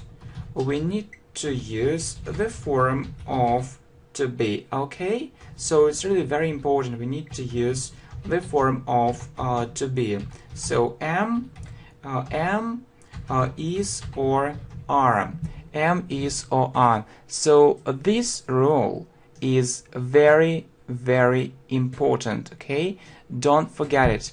Am, is, or are. Okay, and we say I am good. So you see what we use with is, he, she, it is, and we, you, they are. We, you, they are. Okay, so and we see it, so it is. Okay, so it is interesting. We don't have a verb in this sentence, so we don't have a verb. Yeah, and really, how can you explain it? So it's very important to understand every small detail in English grammar. Okay, and you know there is a rule.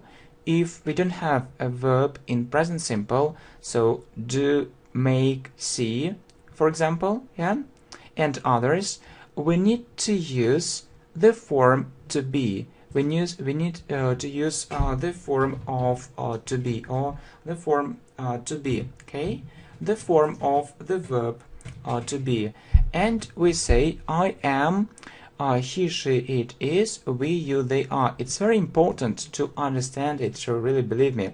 Well, so the next mistake is very common too. Okay, really. So the next mistake is very common too. I'm 25 years. So you can't say it. So what's the problem? Really, what's the problem? Why we can't say it? Really. So you know that you can say I'm 25, yeah, it's okay, or you need to say I'm 25 years old, or you need to say I'm 25 years old. Okay, good, but not I am, not this way. So I'm 25 or I'm 25 years old. Okay, so with old, so with years old or without it. Okay, next, it's so interesting lesson. Okay, so what mistake do you see here? So you need to understand one grammar rule. So we use so before adjective, okay? So plus adjective. Well, so it's one rule, but there is one more rule. So such plus a or an plus adjective, okay? So adjective plus adjective plus noun, okay? So in other words, if you have a noun after an adjective, you need to use such. In other words, if you have a noun after an adjective, okay, you need to use such. Okay, so look, so plus adjective. So in other words, if you have a noun, after an adjective, you need to use such. Yeah, such plus a or an plus adjective plus noun. Okay, so you see it's you see there is a noun after an adjective, so you need to use such. Okay, so it's such it's such. Yeah, then you need to choose L or N. So interesting. So you look at you look at this sound. It's a vowel. So N. It's such an interesting. It's such an interesting. It's such an interesting lesson. So interesting. Yeah, and interesting. So we have N because of E. So it's a vowel. It's a vowel sound. E. Interesting. Okay. And next, you also see he's so nice person. So it's the same thing. Okay. So you need to use such. And you see he is such a nice person. Okay, he is such a nice person. Only this way. He is such a nice person, but not this way. Okay, good. So really, he is such a nice person, and it's such an interesting lesson. Okay, well done, really well done.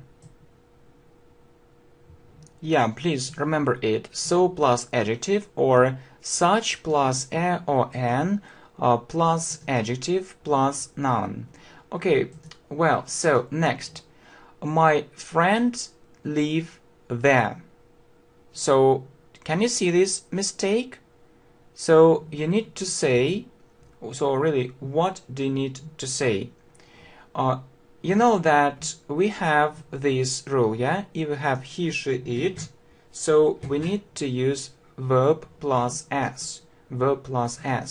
So my friend, it means he or she. It means he or she. So you need, it means he or she. So you need, to say. So you have this rule, and you need to say my friend lives. Okay. So my friend lives. My friend lives there. Please don't forget that you need to add s. My friend lives there, because my friend means so he, she, it. My friend means he, she, it. Well, good, really good. So what is next? The company rich. The company is rich, or the company are rich. Maybe we don't need it. Okay, so the company rich. So what's wrong? So you need to have a look. At this rule. Okay. So we have this rule. Yeah, I hope that you remember it. Okay. So you have it. So if we don't have a verb in present simple, we need to use the form to be, am, is, or are. Okay, so you need to use the form to be. So the company, it means it. The company means it, and so you need to say, it is, or the company is rich. The company is rich. Don't forget to use the form of to be. Next, I'm interested in politics. So what's wrong here? Okay, so I'm interested in politics. Okay, you need to remember this phrase, to be interested in something. Okay, so we say I'm interested in. Interested. Just remember it. I'm interested in politics. I'm interested, for example, I'm interested, in music and so on. Okay, I'm interested in politics. I'm interested in music. We say to be interested in something. Okay, good. Well, 13. I'm understanding you very well now. Really, I'm understanding you very well now. So you see, it's about now. So and you know that if it's about now, we need to use present continuous. We need to use present continuous, but we can't use it. We can't use present continuous. We can't use present continuous here because this verb doesn't have a continuous form. So because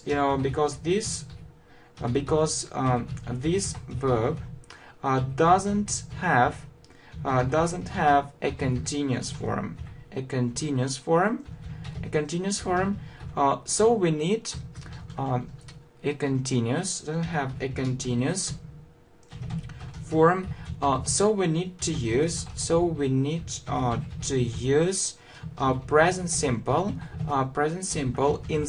instead. We need to use present simple instead, and really we need to say I understand you. Okay, so and we say I understand you. I understand you very well. Yeah, we are talking about now, but we use present simple. So because we can't use present continuous here because this verb doesn't have a continuous form. Okay, this verb doesn't have a continuous form, and you say I understand you very well. Next, everyone know it. Okay, so you need to know that everyone in English means he or she. So it's the third person singular. It's the third person singular. It means one. Okay, singular or one. And you know this rule that okay, so you know this rule. So if it's he, she, it, so you have verb plus s. So everyone means he or she, and you need to add s. So look, everyone knows it. Now it's correct. It's correct now. Everyone knows it. All can do it. So yeah, we have another problem here. We have another problem here. So you need to say all plus something. For example, all people can do it. Okay, all people can do it. So you say yeah, all people can do it. So all plus something, or everyone can do it, or everyone can do it. Or for example, all people do it, but everyone does it, because everyone it's he, she, or it. Okay, so all people can do it, or everyone can do it. So we have another problem here. We say all plus something, so it's also very important. Well, I won't buy it. So is it okay or not? So we say want to do something. So we need to use to between two verbs. Okay, so we use to between two verbs. Okay, want to do. So you need to say I want to buy it. Okay, so next, I need go there. Okay, so do you know how to correct it? So it's the same thing. Okay, so we say need to do something. Okay, so need to do something. Okay, so we use to between two verbs. Okay, so you need to say need to go. I need to go there. I need to go there. So it's the same thing. So need to do something. Okay, good. Next, he sat on an armchair. He sat on an armchair. Okay, so let's remember English prepositions. So let's remember English prepositions. I hope that you like this idea, okay? And you know that we say sit on a chair. We say sit on a chair, but sit in an armchair. We say sit in an armchair. So you need to say he sat in an armchair. Okay, so really he sat in an armchair. So let's remember English prepositions. So we say sit on a chair, but sit in an armchair. Please remember it. Okay, good. Well, what is next? I like learning English. I like learning English. Yeah. You know that if you really like something, if you really like something, you say like plus verb plus ing, like plus verb plus ing. Okay. In other words, it's like doing something. In other words, it's like doing something. Okay. So we need to say I like plus verb, learn plus ing. I like learning English. I like learning English. So it's okay now. I like learning English. Next, I enjoy do it. So, and you also need to know what this word means. Okay. So you also need to know what this word means. Okay, what this word means. So enjoy means really like it. So really like it. So I enjoy it or I really like it. And you know that we also say enjoy doing something. It's a rule, and you know that you need to remember it. It's a rule. Okay. So enjoy plus verb plus ing. So I enjoy doing it, or it also means I really like doing it. I enjoy doing it. Okay, well, I hate to go there. So hate means don't like. But you also need to keep in mind one thing, okay? But you also need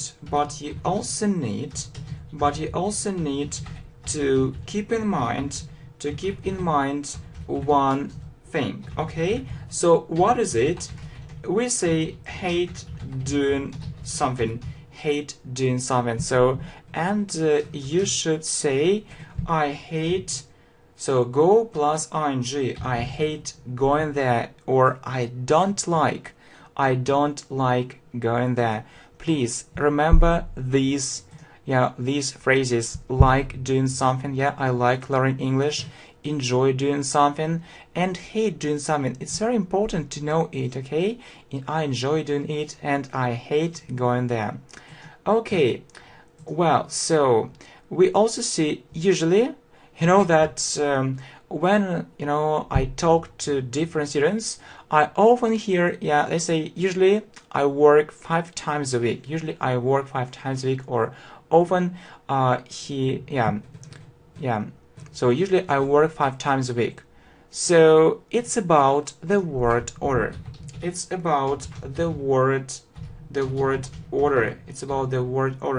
You know that we put usually in the middle. So we put usually in the middle. Okay, and you need in the middle. So between a subject and a verb. between a subject and a verb, between a subject and a verb, okay? And you need, yeah, I is a subject and work is a verb, so you need to put it in the middle between them. So you should say I usually work 5 times a week. So only this way, I usually work 5 times a week. Okay, let's look at the second sentence. So often he makes these mistakes. Often he makes these mistakes. Well, it's, you know, the same problem. So we put often in the middle between a subject and a verb, and you need to say, so he often, so he is a subject and make as a verb, so he often makes these mistakes. Yeah, so yeah, we corrected this mistake, it's great. So is this sentence correct or not? Is this sentence correct or not? Is the sentence correct or not? Please think about it one more time. Is the sentence correct or not? Yeah, we corrected one mistake, but you know that there are two mistakes. There are two mistakes in this sentence. You know, mistakes, many. So if it's many mistakes, so we say what? Okay? If it's one, we say this, yeah? This mistake. If it's many, we say these mistakes, okay? These mistakes. And, you know, it's a long sound. It's a long sound. So this mistake, it's a short sound, and these mistakes, it's a long sound. So mistakes, many mistakes, maybe more than one, and you need to say these, okay? Good. So he often, yeah, it's the first mistake, and we also have the second one, yeah, the second mistake. So he often makes these mistakes. Well, the next sentence, he arrives at London. So what's wrong? So he arrives at London. So yeah, we need to remember that we say arrive in a country or arrive in a city. Okay, so he arrives in London. Yeah, it's one thing, and I also think it's about the past. Yeah, I also think about the past. So he arrived. Okay, he arrived in London. Yeah, but you need to remember arrive in a country or arrive in a city. Okay, next, I arrived in the airport and I arrived in the party. Okay, so yeah, we talked about it, that we use arrive in a country or arrive in a city. So if it's a small place, we use arrive at. Okay, if it's a small place, we use arrive at. Okay, so we need to say I arrived at the airport. I arrived at the airport, and I arrived at the party. I arrived at the party. Okay, next. Can you play piano? Can you play piano? Well, maybe it's difficult to find a mistake here. Okay, maybe it's difficult. Maybe it's difficult to find a mistake here. So if it's about musical instruments, if it's about musical instruments, we need to use what? We need to use the after play. We need to use the after play. Okay, we need to use the after play if it's about musical instruments. So can you play the piano? Can you play the piano? Okay, very good. Well, so I play guitar. So it's the same thing, yeah? So if it's about musical instruments, we need to use the after play. So I play the guitar. I play the guitar. Well, you know, I very much like it. I very much like it. So is it correct or not? Is it correct or not? Or I can also ask, is it correct? Is it correct or incorrect? Is it correct or incorrect? So is it right? Is it right or not? Or is it right or wrong? So is it right or wrong? Okay, so I think that you had enough time. Yeah, you had enough time to think about it. And you know, there is one problem about what order. So you need to put very much in the end. So I like it very much. So you can't put it in the middle. I like it very much. I like it very much. So is it correct or not? So is it correct or incorrect? Is it right or not? So is it right or wrong? So yeah, you need to know the right word order, and I like it very much. Yeah, it's okay now. Well, next. I learned English for 5 months. I learned English for 5 months. It's a very common mistake. It's a very common mistake. It's a very common mistake. So have a look, you know, at our playlist or on English grammar and English tenses. Have a look at our playlist on English grammar, and English tenses. Okay, so if you have four, this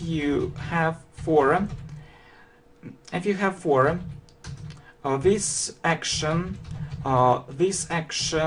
happened in the past, and it's still, you know, and it's still happening. So this action started in the past, and it's still happening, You need to use present perfect continuous. Okay, so you need to use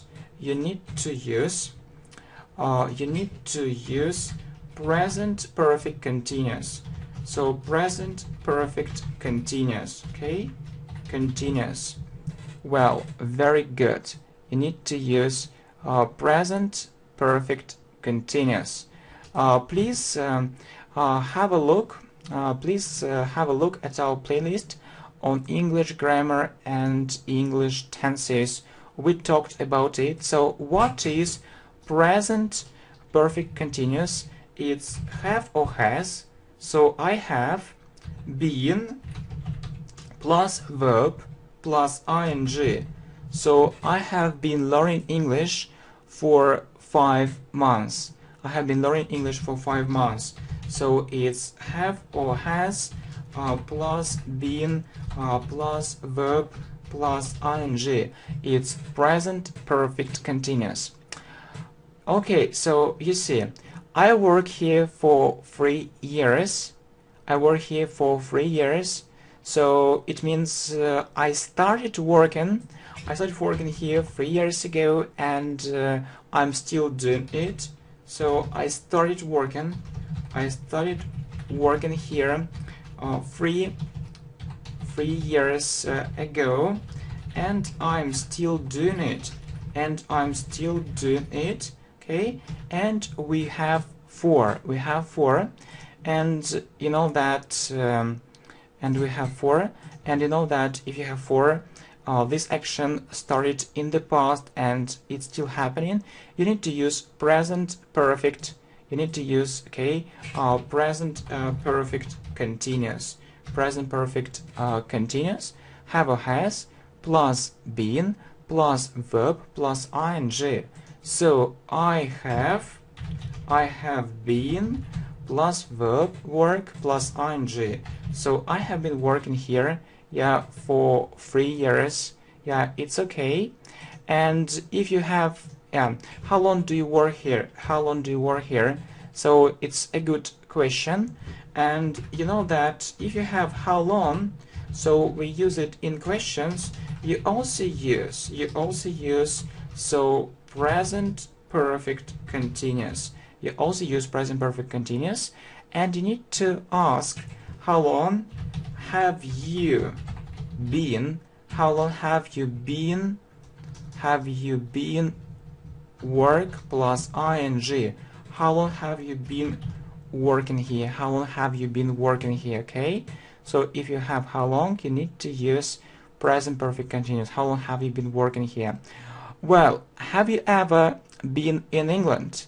Have you ever been in England? So you know, that's good. So you know this rule. So if you have ever, you use present perfect. You use present perfect. So what is present perfect? It's have or has plus past participle, or we also call it the third form, and we ask, yeah, have you ever? Yeah, but there is one important thing, that if it's present perfect, okay, we say been to, okay? So have you ever been to England? Have you ever been to England? So if it's past simple, you say I was in England, yeah? I was in England, or you know, I was in England. Or you can ask a question, look, were you in England last year? Were you in England? Were you in England last year, for example? Okay, so good. Were you in England last year? So we use past simple because of last year. Well, so it's okay in England, but if it's present perfect, you say been to. Okay, have you ever been to England? Okay, he lives in United Kingdom. Well, so is it okay? We know that we say in the, yeah, in the United Kingdom. He lives in the United Kingdom, yeah? He lives in the United Kingdom. So if you have United, yeah, you say in the United. He lives in the United Kingdom. She lives in United States. Okay, it's the same thing. If you have United, so you say in the United States. She lives in the United States. She lives in the United States. Okay, well, it isn't help. It isn't help. So what tense is it? It's present simple. So how to make a negative form in present simple? How to make a negative form? How to make a negative form in present simple? So if you have a verb,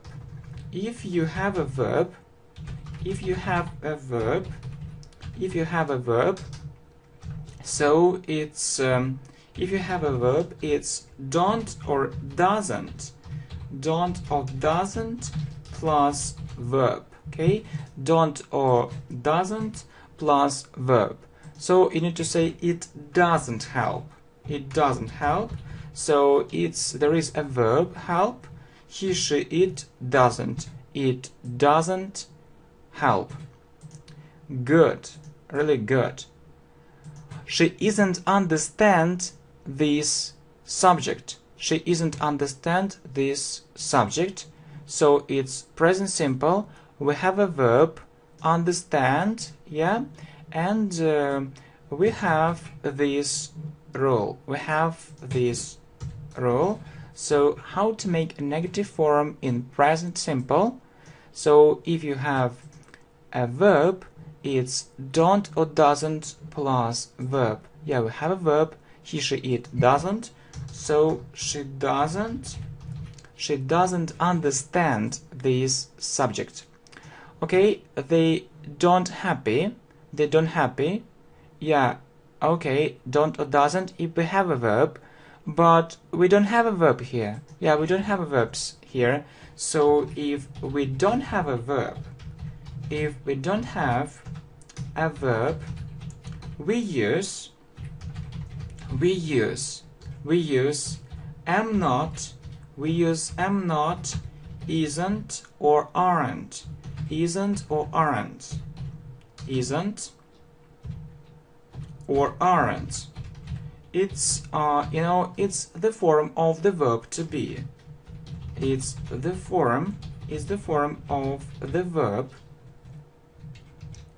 It's the form of the verb to be. It's the form of the verb to be. Okay, so you see, am not, isn't or aren't. I am not, we say I am not. He, she, it isn't. Good.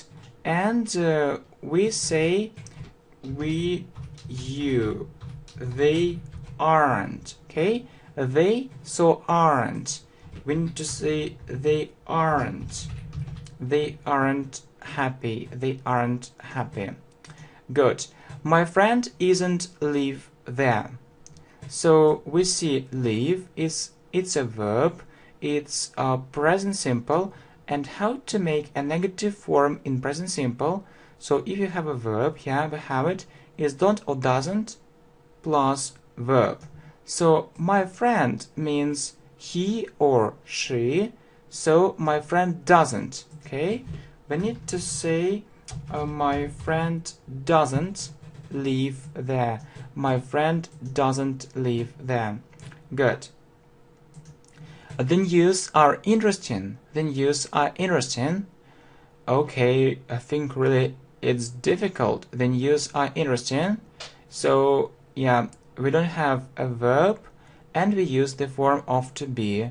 The news are interesting. But you need to know one thing, that news in English is singular. It's one. So you need to remember it. You need to remember it. So if it's one, it means he, it means it means it, and we say it is. So the news is interesting. The news is interesting. You need to remember it. Money are important. Okay, it's difficult too. So we don't have a verb and we use the form of to be. Money are important. Okay, but you need to know that money in English, that money is singular. That money is singular. Singular in English, it's one, and we say it. So money means it. So it is, or money is important. Okay, good. Well, if you will go there with me, I'll be happy. So it's about the future. It's about the future. If you will go there with me, I'll be happy.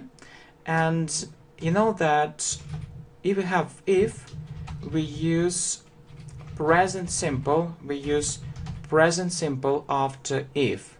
We use present simple after if. Yeah, we use it. We have it in the first part, and will plus verb. You know, we have it in the second part. So we can't use will. We can't use will after if. No. So if plus present simple.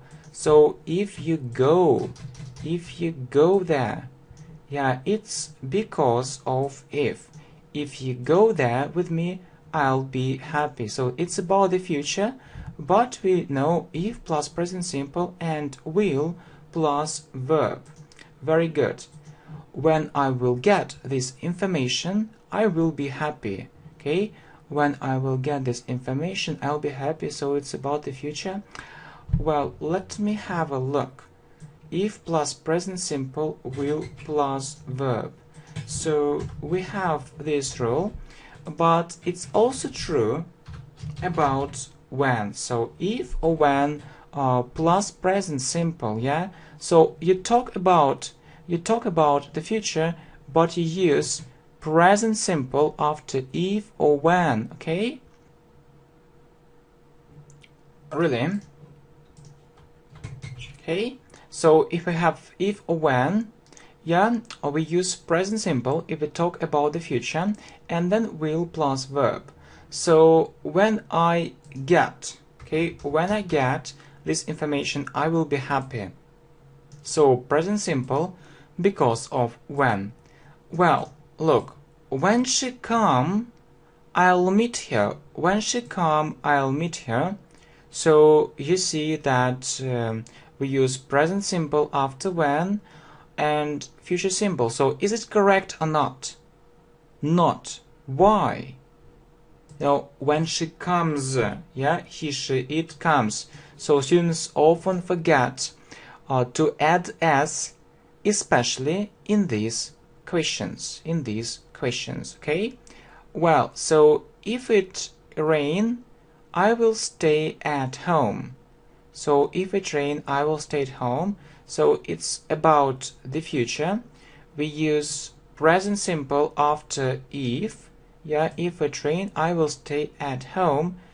But you know that we have the same problem here. S. If it rains, he, she, it, S. Yeah, if it rains, I will stay at home. Very good. I need this money. I need this money. Well, we talked about it. So this, yeah, if it's one, and these, if it's more than one. You know that money, money is singular. Money is singular in English, or one. So you need to use this. I need this money. I need this money. Okay. I saw these people there. Okay. So I saw these people there. So this it's one. These more than one. So people it's many, more than one. So these. I saw these people there. Okay. Well, can you give an advice? So you know that we can't say an advice. You need to remember it. We say some advice. Or a piece of advice. Okay. So can you give me some advice? Okay, can you give me some advice? It's okay, but you can't say an advice. No. So can you give me some advice? Okay. Well, or can you recommend? Or can you recommend something? Okay. Can you give me some advice? Well, I want to speak English more better. I often hear it, but you need to remember comparative. You need to remember comparative forms. Okay, so good, better, the best. So better, without more. Okay, so I want to speak English better. Well, it's one of my greatest dream. Well, you see, it's okay. Great. So greater. Yeah, and the greatest or my greatest. So what's wrong? So you know, if you have one of my greatest, one of my biggest, yeah, we need to use plural. So add s. You need to add s. One of my greatest dreams. Yeah, students, often make this mistake. It's one of my greatest dreams. Well, I'm manager. Well, I'm a manager. So talking about professions, we use a or an. Okay, talking about professions, talking about professions or jobs, yeah, or we use a or an. So I'm a manager. I'm a manager. Good. My father is doctor. So we talk about professions or jobs. So my father is a doctor. My brother student. Okay. So my brother, yeah, a student. Yeah, is it okay or not? Look, we don't have a verb. We don't have a verb in this sentence, so we need to use the form of to be. Am, is, or are. My brother means he, so my brother is a student. My brother is a student, okay? He does it the same like me. He does it the same like me. You need to remember the same as, yeah? The same as. So he does it the same as me. He does it the same as me. So yeah. So yeah, we do the same thing. We do the same thing. Okay. He does it the same as. Please remember it. The same as. He does it the same as me.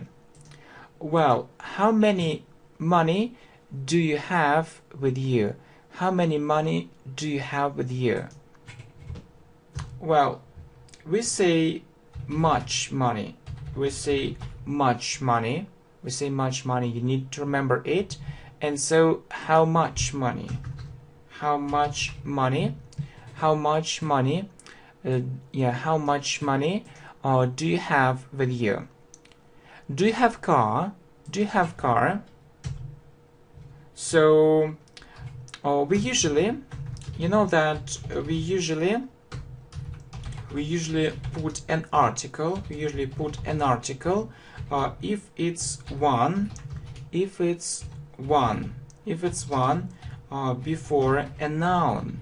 If it's one before a noun. So car is a noun. Do you have a car? Do you have a car? Do you like a cup of tea? Do you like a cup of tea? So not do you like. So yeah, if you want to offer something, you ask would you like. If you want to offer something, okay, you ask would you like. You ask would you like, and so you need to ask would you like. Would you like, okay? So would you like a cup of tea?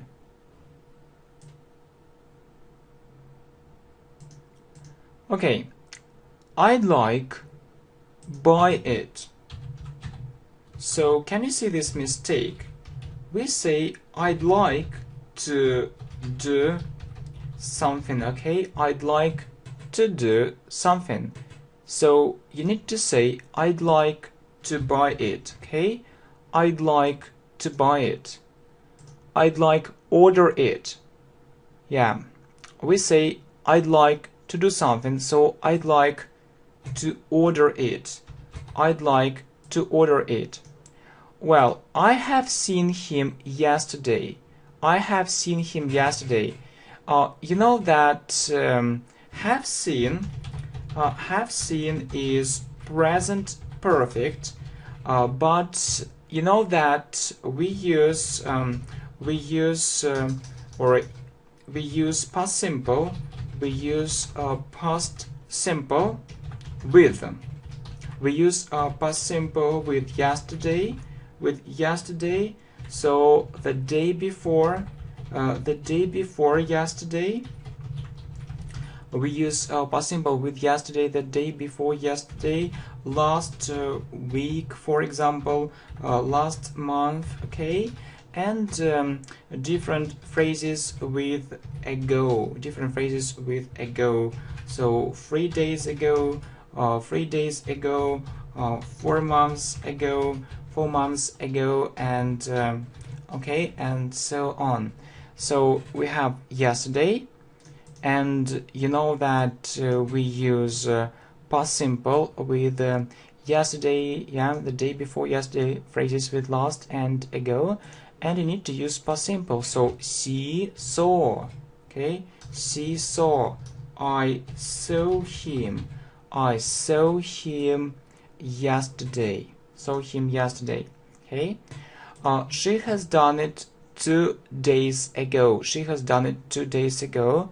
So you see 2 days ago, and we know this rule that we use past simple with with 2 days ago. So did.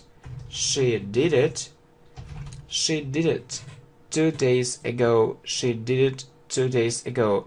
When has she come back? When has she come back? Okay, so it's present perfect. You see, has come. We have this rule, but it's also with when. Okay, so if you have when in questions and you talk about the past, you need to use past simple. Okay, so if you have when in questions, if you have when in questions and you talk about the past, so you need to use past simple. Okay, you need to use past simple. So when did she come back? When did she come back? Yeah, when did she come back? Yeah, it makes in China. It makes in China. Okay, so I hope you understand that if something if something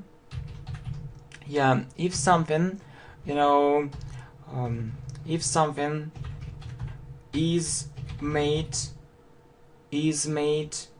so was made or will be made, or if it's by, yeah, if it's if it's by someone, you need to use passive voice. You need to use passive voice. So it's about present simple passive voice. Please have a look at our playlist. It's am, is, or are plus past participle. Am, is, or are plus past participle. Okay, am, is, or are plus past participle. So it, we say he, she, it, is, plus participle or the third form. You know that we have make, made, and made is past participle. So it is made. It is made in China. It is made in China. Good. The wine produces in Italy. Okay, the wine produces in Italy. It's the same thing. So if it's by someone, yeah, you need to use passive voice. Okay, you need to use passive voice. So the wine means it. So he, she, it is. The wine is, and past participle. So this word is regular. This word is regular. So we say produce, produced, produced. Okay. So this wine is produced in Italy. I want to try this food. I want to try this food. Yeah. If you talk about food, you need to use another verb. So it's about English vocabulary. Okay, it's about English vocabulary.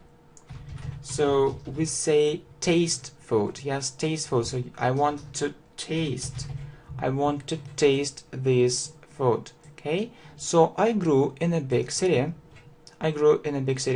You know that we grow fruit we grow fruit and vegetables.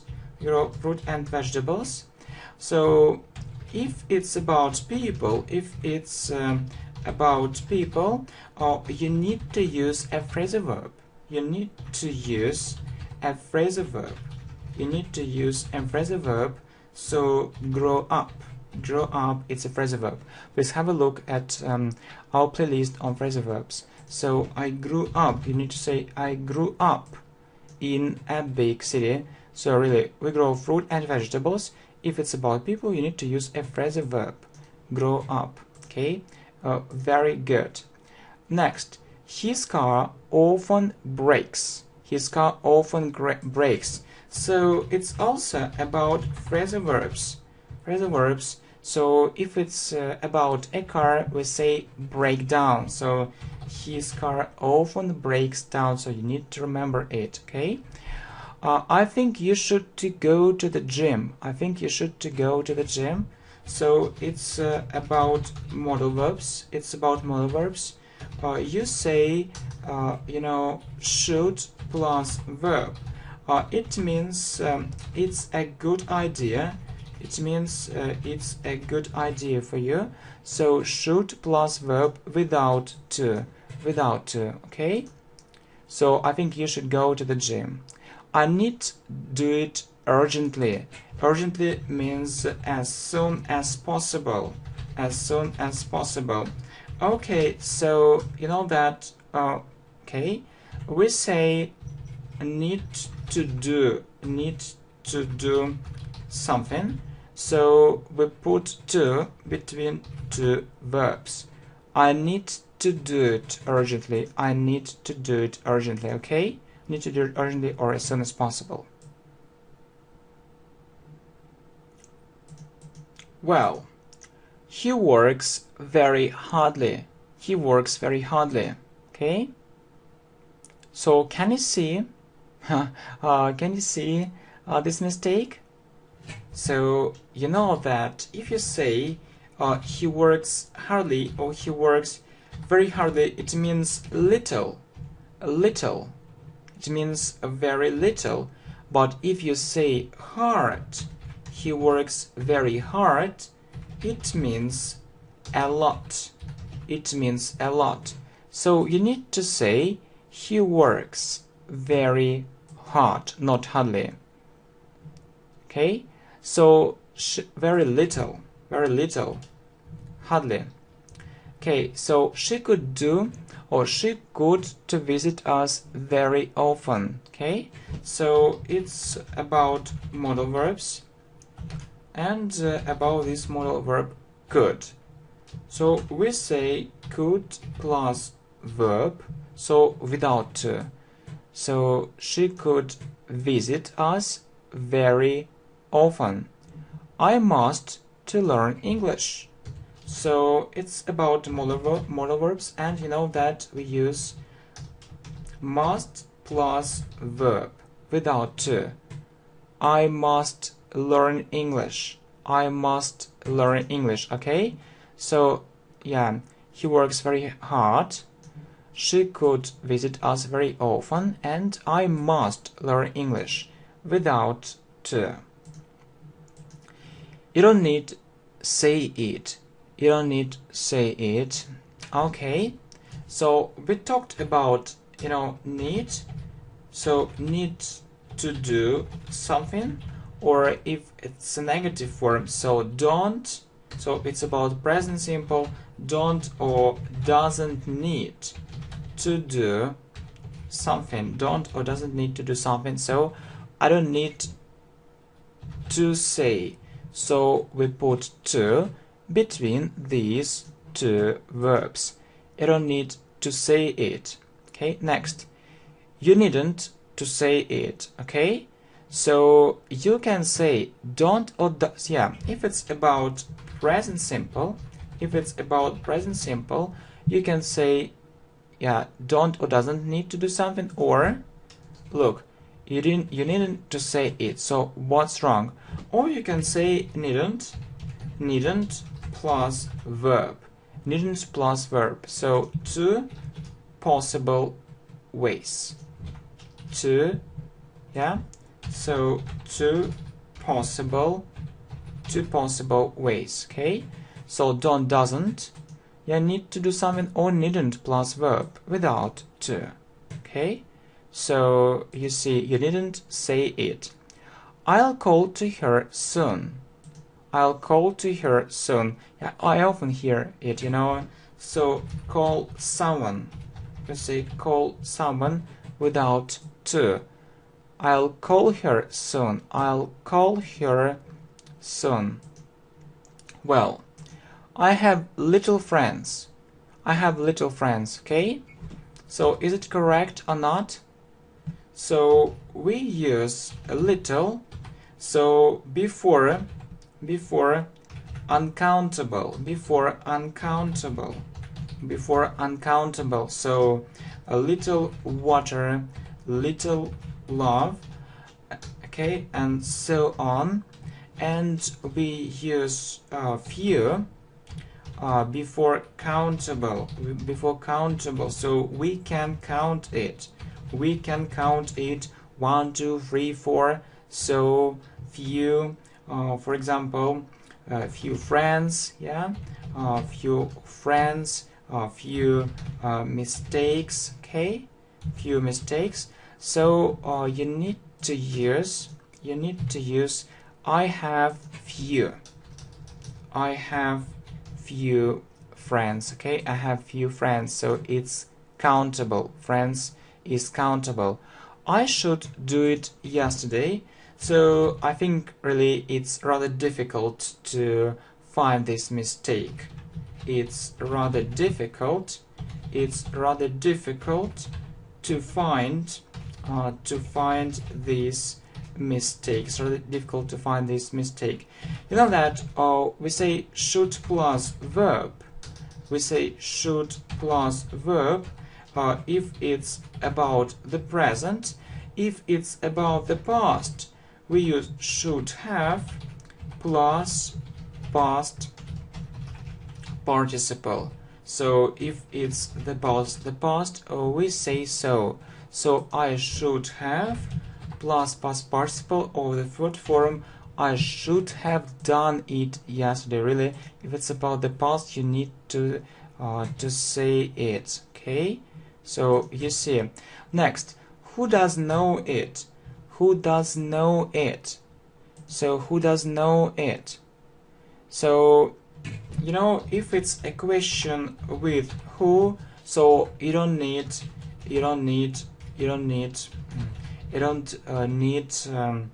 do or does or did. You don't need it. Really, you don't need it. So for example, who, so he, who, she. So you don't need do, does or did in questions. And you ask who knows it. Okay, who knows it. Next, who did come? Okay, it's the same thing, so you don't need, if it's a question with who, so you don't need did here, yeah, if it's for example he, she. So who came, who were there, and who are there. Okay, so you know that who is singular in English. It means one, and it also means he or she. So who, was or were. If it's he or she, you need to use was. Who was there? And yeah, it's about the past. You see, it's about the past simple. If it's about the present, so present simple, no problem. So if it's he or she, you need to use is. Who is here? So yeah, who was there and who is here. Okay, very good. Well, what I talking? Yeah, you know that really I think it's very difficult to understand. So what is wrong here? So what I talking What are you talking? You know that sometimes students ask about what? About what are you talking? About what are you talking? But you know that we put it in the end. We put it in the end, okay?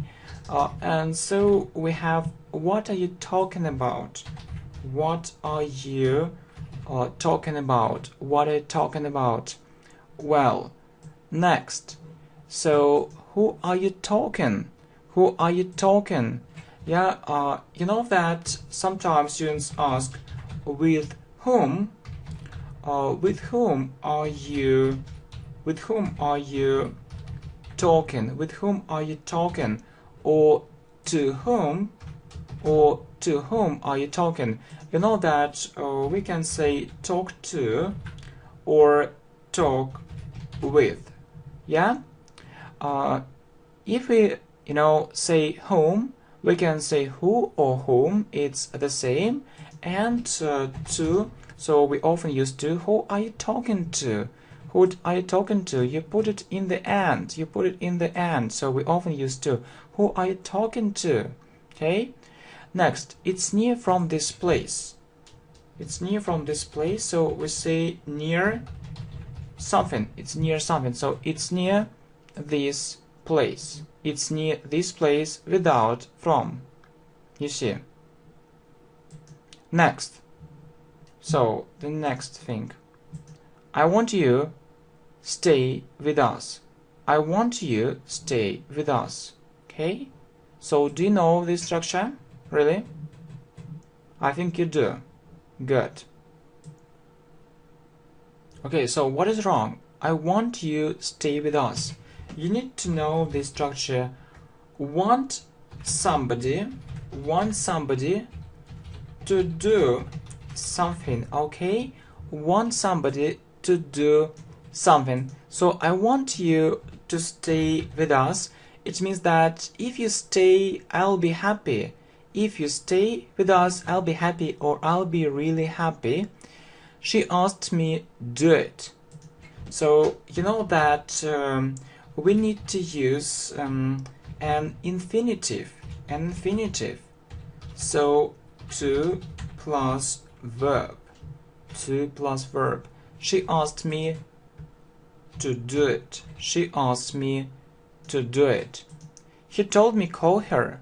Okay, it's he told me call her. It's the same thing. So he told me to call her. We need to use an infinitive. So to plus verb. Yeah. So he told me to call her. Good. She said that he will come to the party. She said that he will come to the party.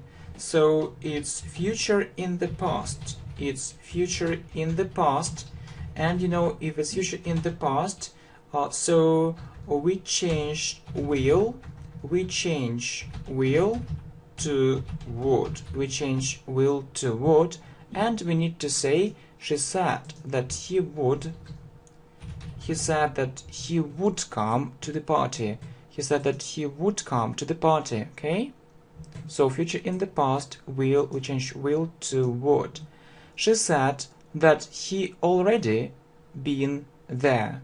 That he already been there. Okay? Okay, I understand that she said it's past simple, but he was there. It's earlier. It's one time before, so you need to use past perfect. So if it's one time before, you need to use past perfect. So first he was there, and then she said. First he was there. Then she said. Okay? So what is past perfect? It's had plus past participle, or plus, or plus the third form.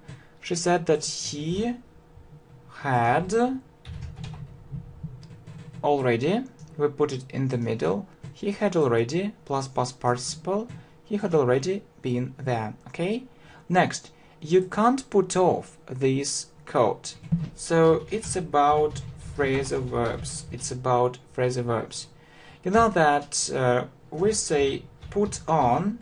So when you put it on your body, put on your body, and so put on this coat, yeah?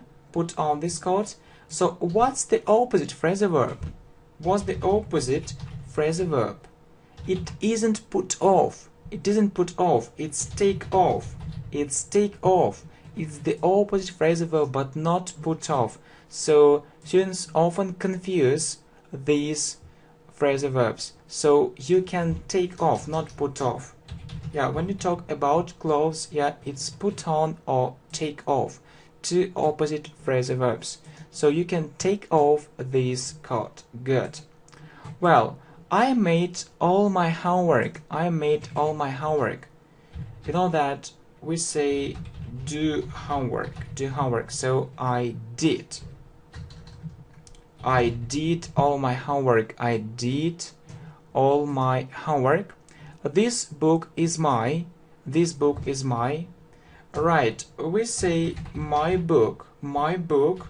So my before a noun. My before a noun.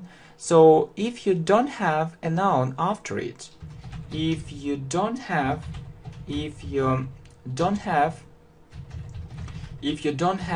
noun, if you don't have a noun after it, so you use so mine, yeah, mine or yours. Okay, so this book is mine, this book is mine, this book is yours, this book is his, this book is hers, this book is theirs, this book is ours. So if you don't have a noun after it, okay, you don't have a noun after, so you use mine. This book is mine. Very good. Okay, it's very interesting story. It's very interesting story. Okay, is it right or not?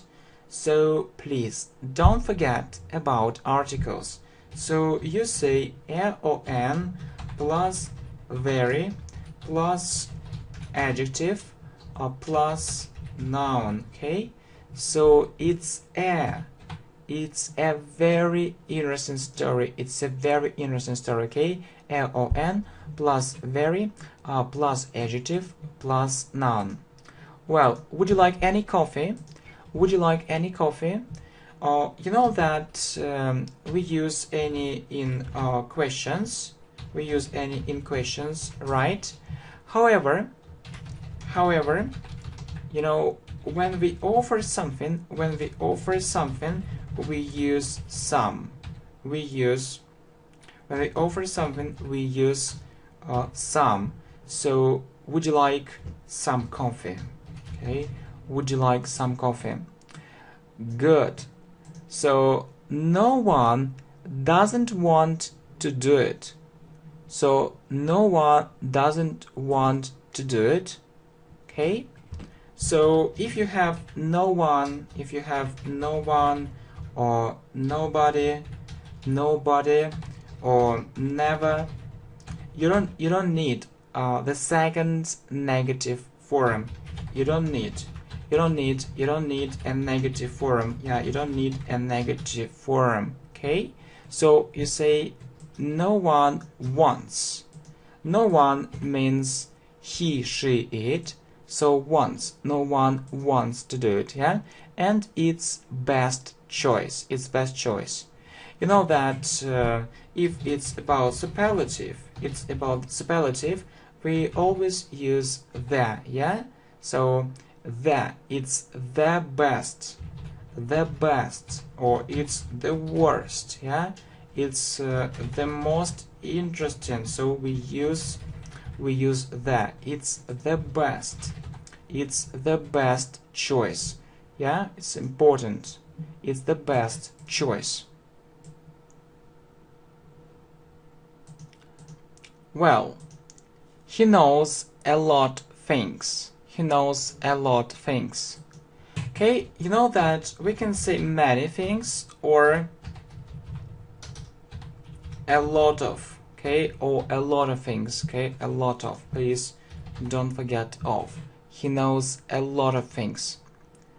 What do you see on this photo? What do you see on this photo? So is it okay or not? Not okay, so what's the problem? So we say in this photo, okay? So what do you see in this photo? What do you see in this photo? I came to home very late.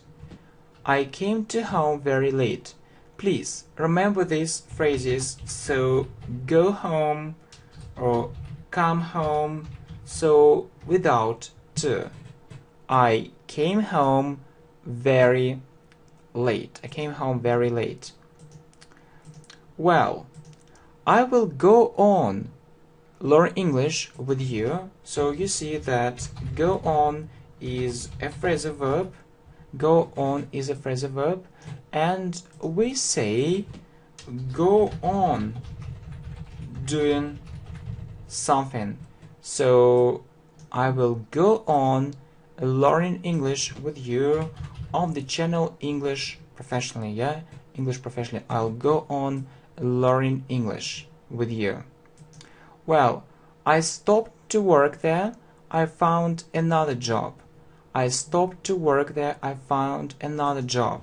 You know, it means that I finished it. So I changed my job, and in this case, we say stop doing something. Stop doing. Okay.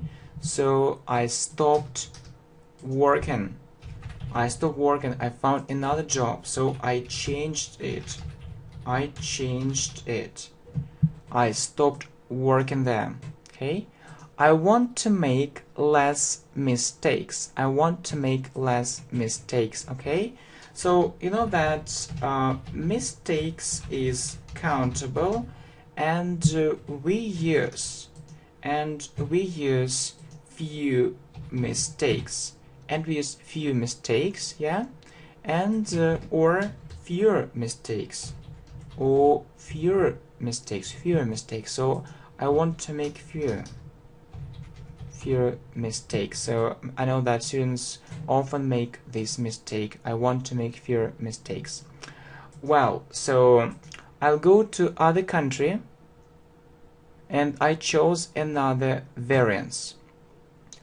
Well, do you know the difference between another and other? Do you know the difference between another and other? So another, we use it before one, and other before more than one. So country, it's one, and we use another before one. So we need to say I'll go to another country. I chose another variance. So variance, many variants, more than one. So we need to use other. Okay, I chose other variance. I feel myself good. Please don't say I feel myself without myself. Okay, so I feel good or I feel bad. So we don't say myself, I feel good. Okay? You know it better than I. You know it better than I. Yeah, you know, yeah, it's good. Better. Yeah, yeah, very good. So good, better, good, better, the best. Then, but we say than me. You know it better than me. You know it better than me, okay? So the next mistake is very common, so students make this mistake again and again. It depends from you. It depends from you, or it depends from me. I don't know, but yeah, most people say so. Yeah, please remember that we say depend on. Please remember this preposition. It depends on you. Okay, it depends on you. And the next thing, there was a very big amount of people. There was a very big amount of people. Well, you know that you need to understand that we use amount before uncountable. We use amount before uncountable, okay? So amount of, for example, food, amount of food, yeah. But if it's countable, we can count it 1, 2, 3, 4. We use another word. It's number, okay? So there was a very big number of people. There was a very big number of people, not amount. There was a very big number of people. Okay, well, so we need to go on learning English, yeah? And so 3 more very important examples. I'm good in sport, okay? It means that I'm really do it well, okay? So, and it's about prepositions, right? So, good at, we say good at or bad at. So, I'm good at sport. It means that, yeah, I'm in a good shape. So I can do it really well. And so the next mistake, yeah, is so common. I play in computer games. I don't know, yeah, students translate it this way. I play in computer games, and I often correct it, and I have to correct it again and again. So I play computer games without in, okay? So I play computer games without in. So, and the next, a mistake, I think, yeah, it's more difficult. It's really more difficult to find this mistake. But please, think about it, and I'll give you more time. Yeah, I'll give you more time, about 10 seconds, okay? I'll explain you this thing. So where is this mistake?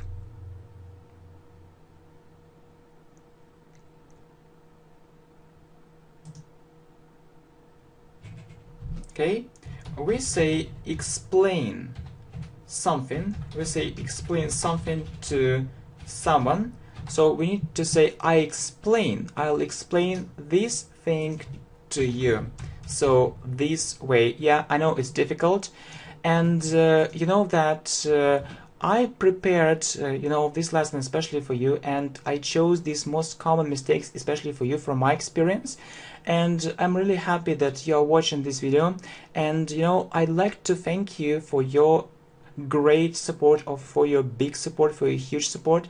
I really need it, I really appreciate it, and I'd also like to wish you good luck and good progress in English. Okay, see you, bye. Hi, welcome to the channel English Professionally, and this video course is very special. It's 99 mistakes in English, but not for beginners, but for high levels.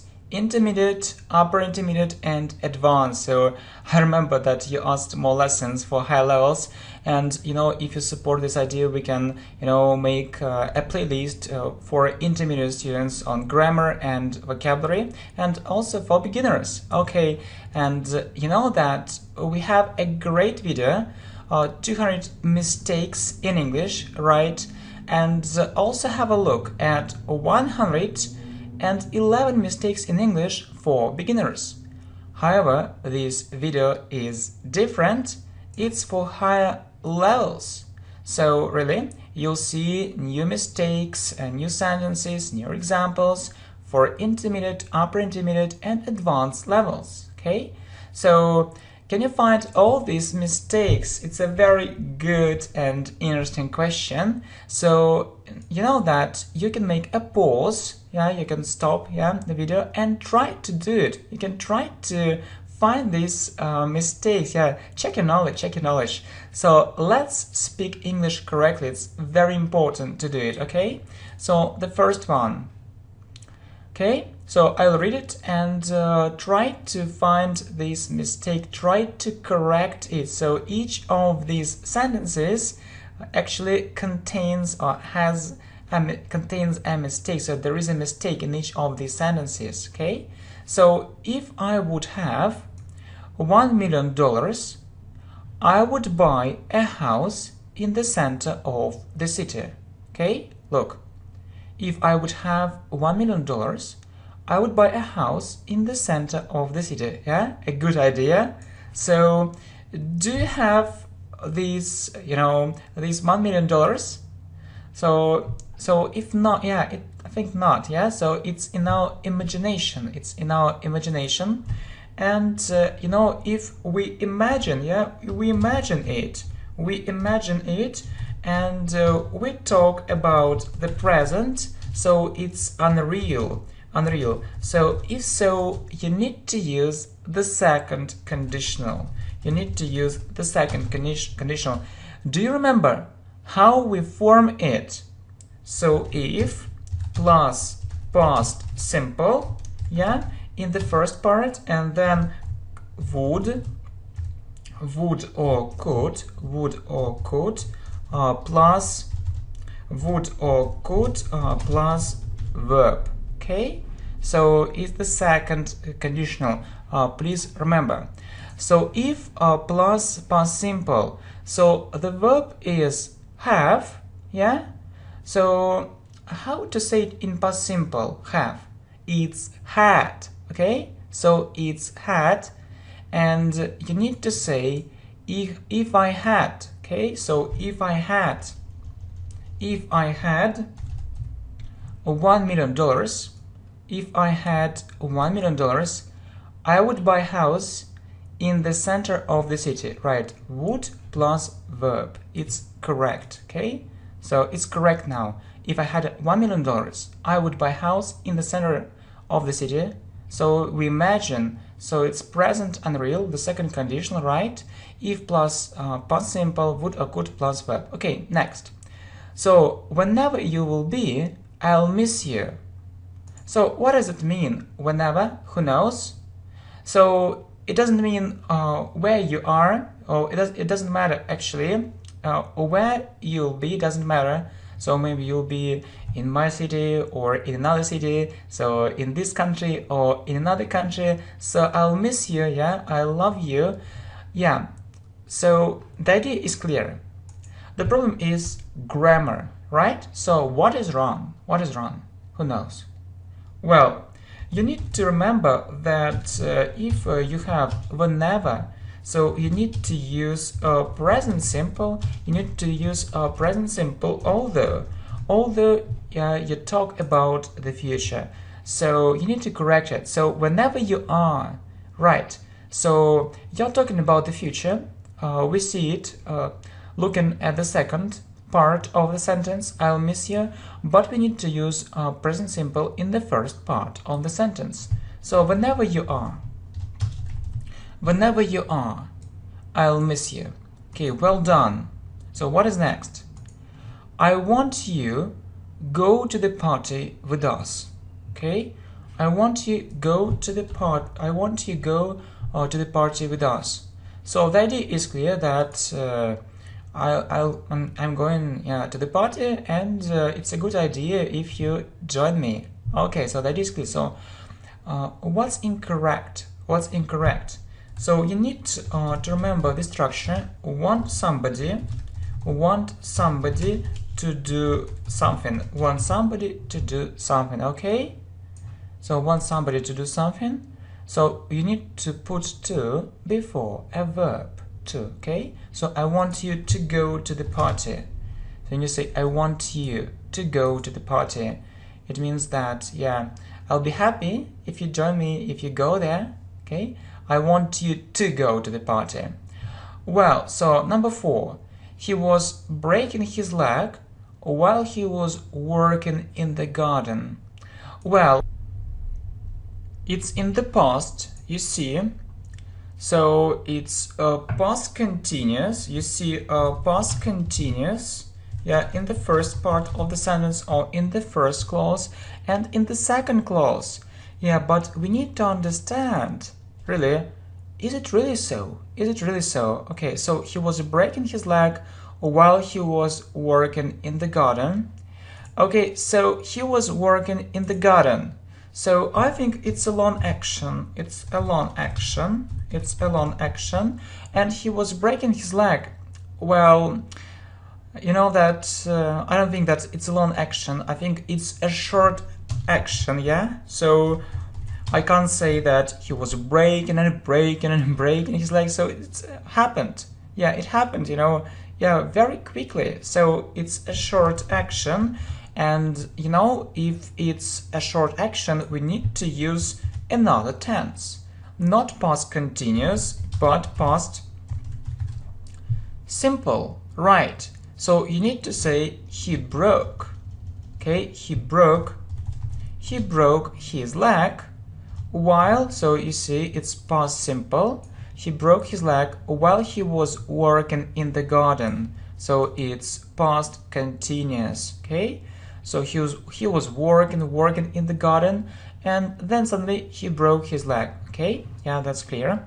Next, so I very much enjoyed the party. So enjoyed means that I really liked it. Okay. So can you see this mistake? It's about the word order. It's about the correct or the right word order, okay? So we say very much, we put it in the end. So I enjoyed the party very much. So this way, I enjoyed the party very much, yeah? Okay, we put it in the end. Well, so the next mistake is very common. It's, this mistake, or, this mistake is very common. Okay, what other words do you know which mean more or less the same? Okay, so this mistake is very common. Or if you don't know this word, what other words can you actually say instead, which has a similar meaning? So word which has a similar meaning, common or widespread, or typical. So this mistake is very common, this mistake is very widespread, this mistake is very typical. Please remember one thing, really, it's very important. So if the action started in the past and it's still happening now, you need to use present perfect continuous. So let's write it down. So very important information, extremely important information, okay? So if the action started happening in the past, or started in the past, and it's still happening, or it's still going on, or happening, so it's the same, we need to use present perfect continuous, okay? We need to use present perfect continuous, and you see that this word, these two words, okay, how long, or this short phrase tells us about it. So we use present perfect continuous with how long, okay? Really, look, if the action started in the past and it's still going on, or it's still happening, we use present perfect continuous. The problem is that students continue making this kind of mistake again and again. So we often, use this kind of question in our daily English conversation, how long, and really, I believe that it's better, to learn most common English mistakes, and you won't make these mistakes any longer. So it's so important, right?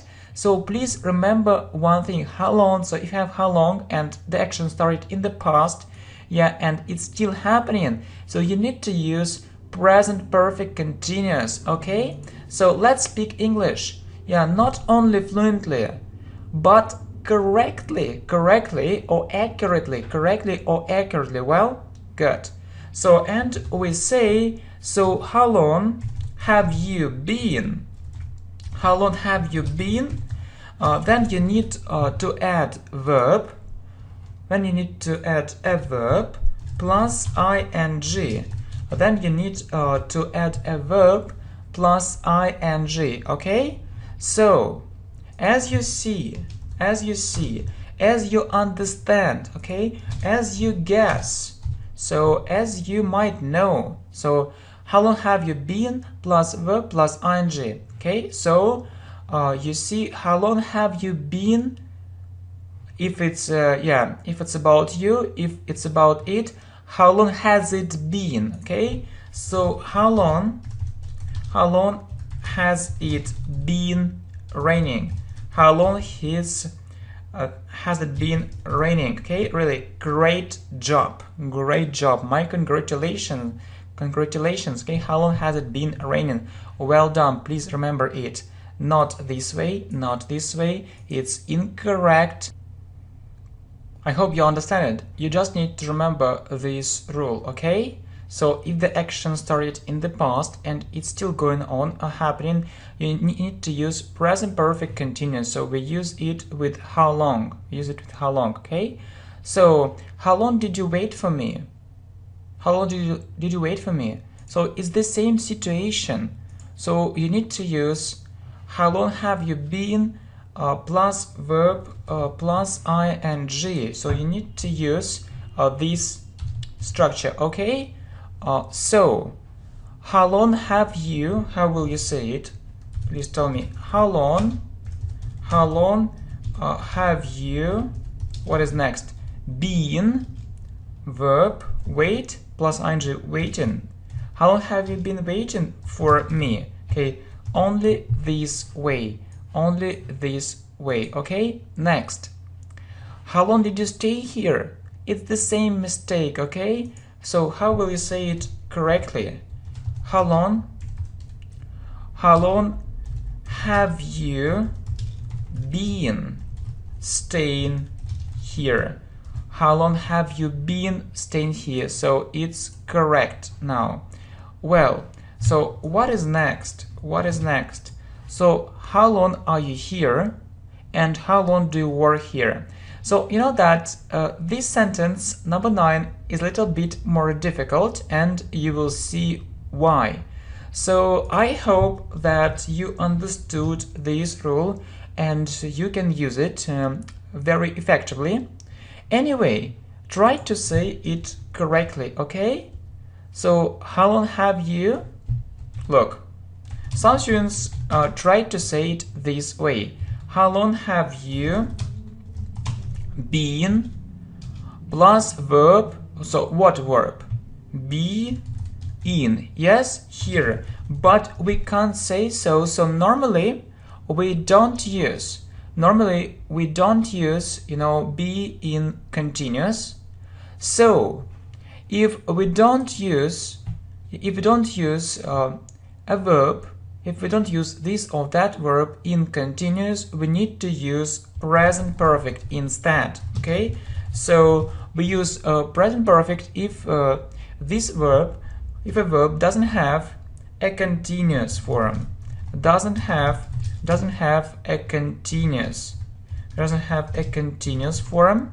Okay, doesn't have a continuous form. We use present perfect. So not this structure, but this structure. So what is present perfect? How long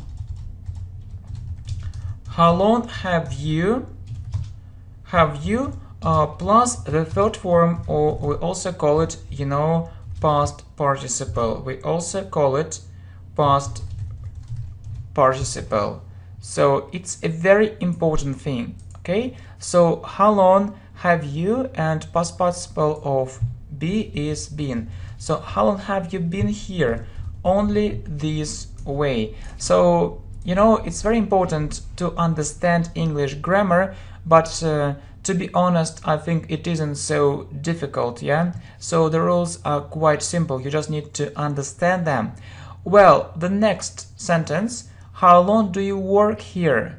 How long do you work here? So you know the structure, and you need to say how long have you How long have you been working here?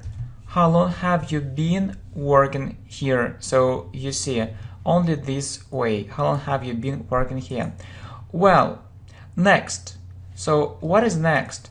How long do you learn English and how long are you married? Okay, so I think that this sentence is quite simple. Just keep in mind, this structure.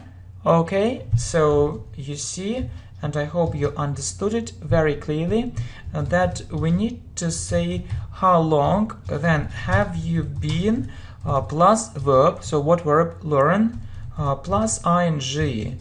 How long have you been learning English? And I can say, for example, for 5 years. For 5 years, okay? For 5 years.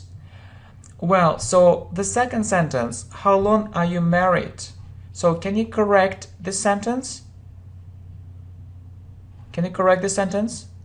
It's really more difficult, so I'll help you. Don't worry. So we have this verb be, so to be married, you see, the form of to be are, and we need to use this rule. So if this verb doesn't have a continuous form, you need to use present perfect. So how long have you plus past participle. Okay, so how long have you been? How long have you been married? How long have you been married? So only this way, only this way. So our correct sentences are the following. How long have you been learning English? Right? So we remember this structure, and we also remember one more structure if a verb doesn't have a continuous form. Okay? So how long have you been married? How long have you been married? Well, okay, so what is next? How long have you been knowing each other? Well, if you look at the sentence, you may think it's correct. You see the structure, how long have you been, verb plus ing. But you also need to know that this verb doesn't have a continuous form, So you need to say, what? So yeah, first of all, we need to remember this structure. How long have you been? Yeah, how long have you been? Oh, why how long have you been? So we need to remember this structure. So what structure? How long have you? So let's this structure. How long have you been? How long have you been? Or how long have you been? Or how long have plus subject plus past participle. Okay, we can type it again, no problem. Okay, so how long have you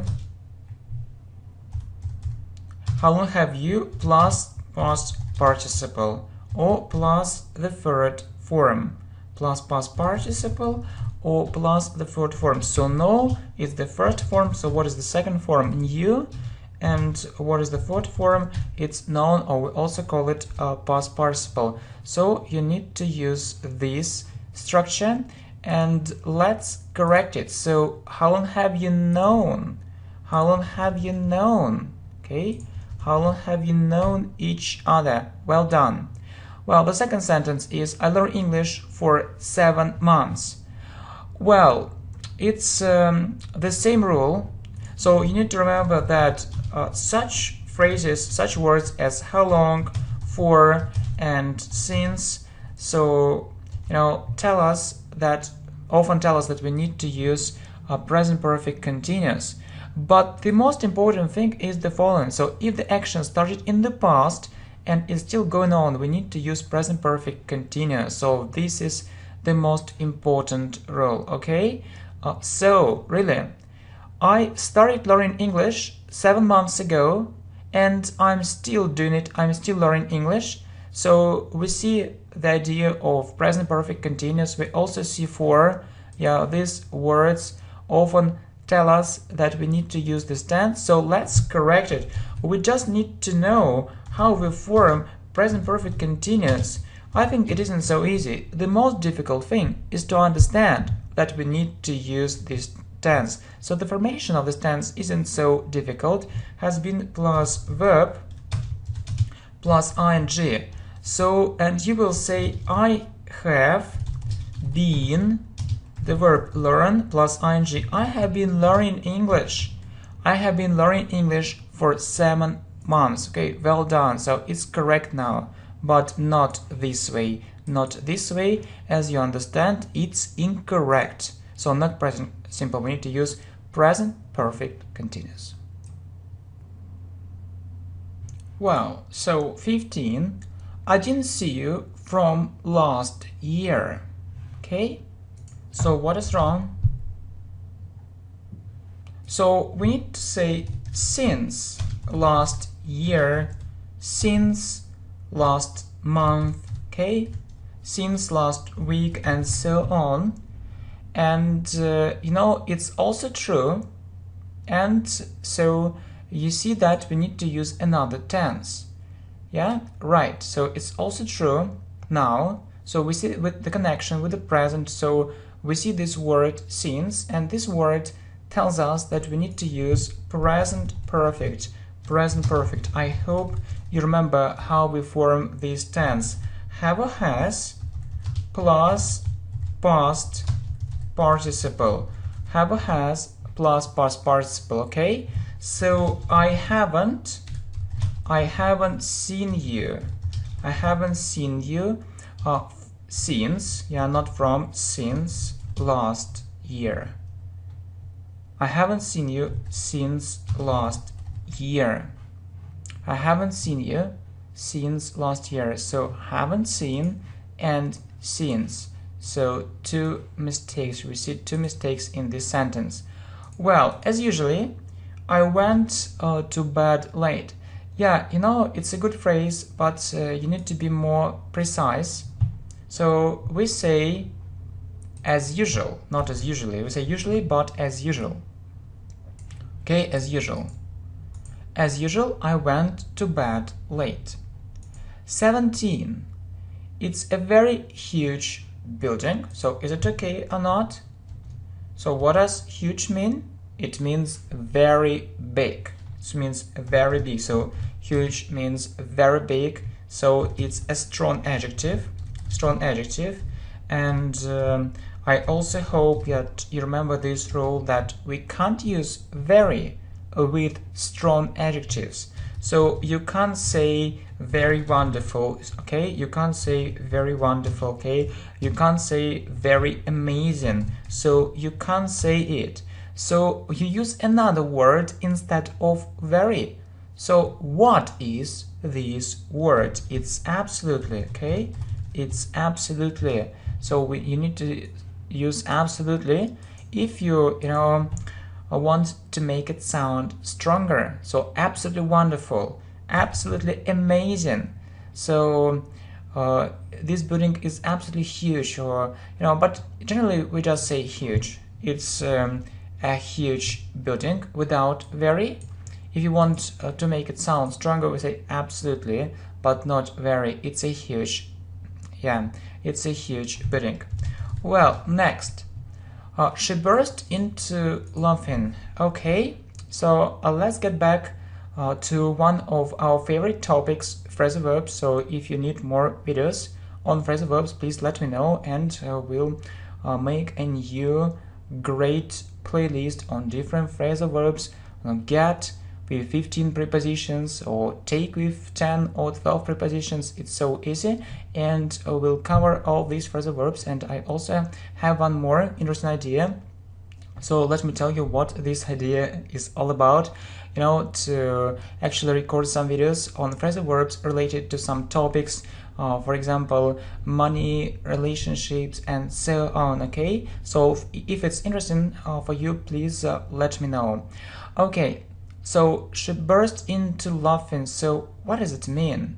So it means that she started laughing suddenly. So it's this idea. She started She started laughing. She started laughing suddenly. And you just need to remember how we form these phrasal verbs. So if you have a verb, you say burst out plus verb plus ing. If you have a noun, you use burst into plus noun for example, burst into tears, burst into laughter. Okay, she burst into, so you have a verb, so you need to use the first one. Okay, so burst out, so you can say she burst out laughing, or she burst into, laughter. Okay, so two possible ways. She burst out laughing, or she burst into laughter.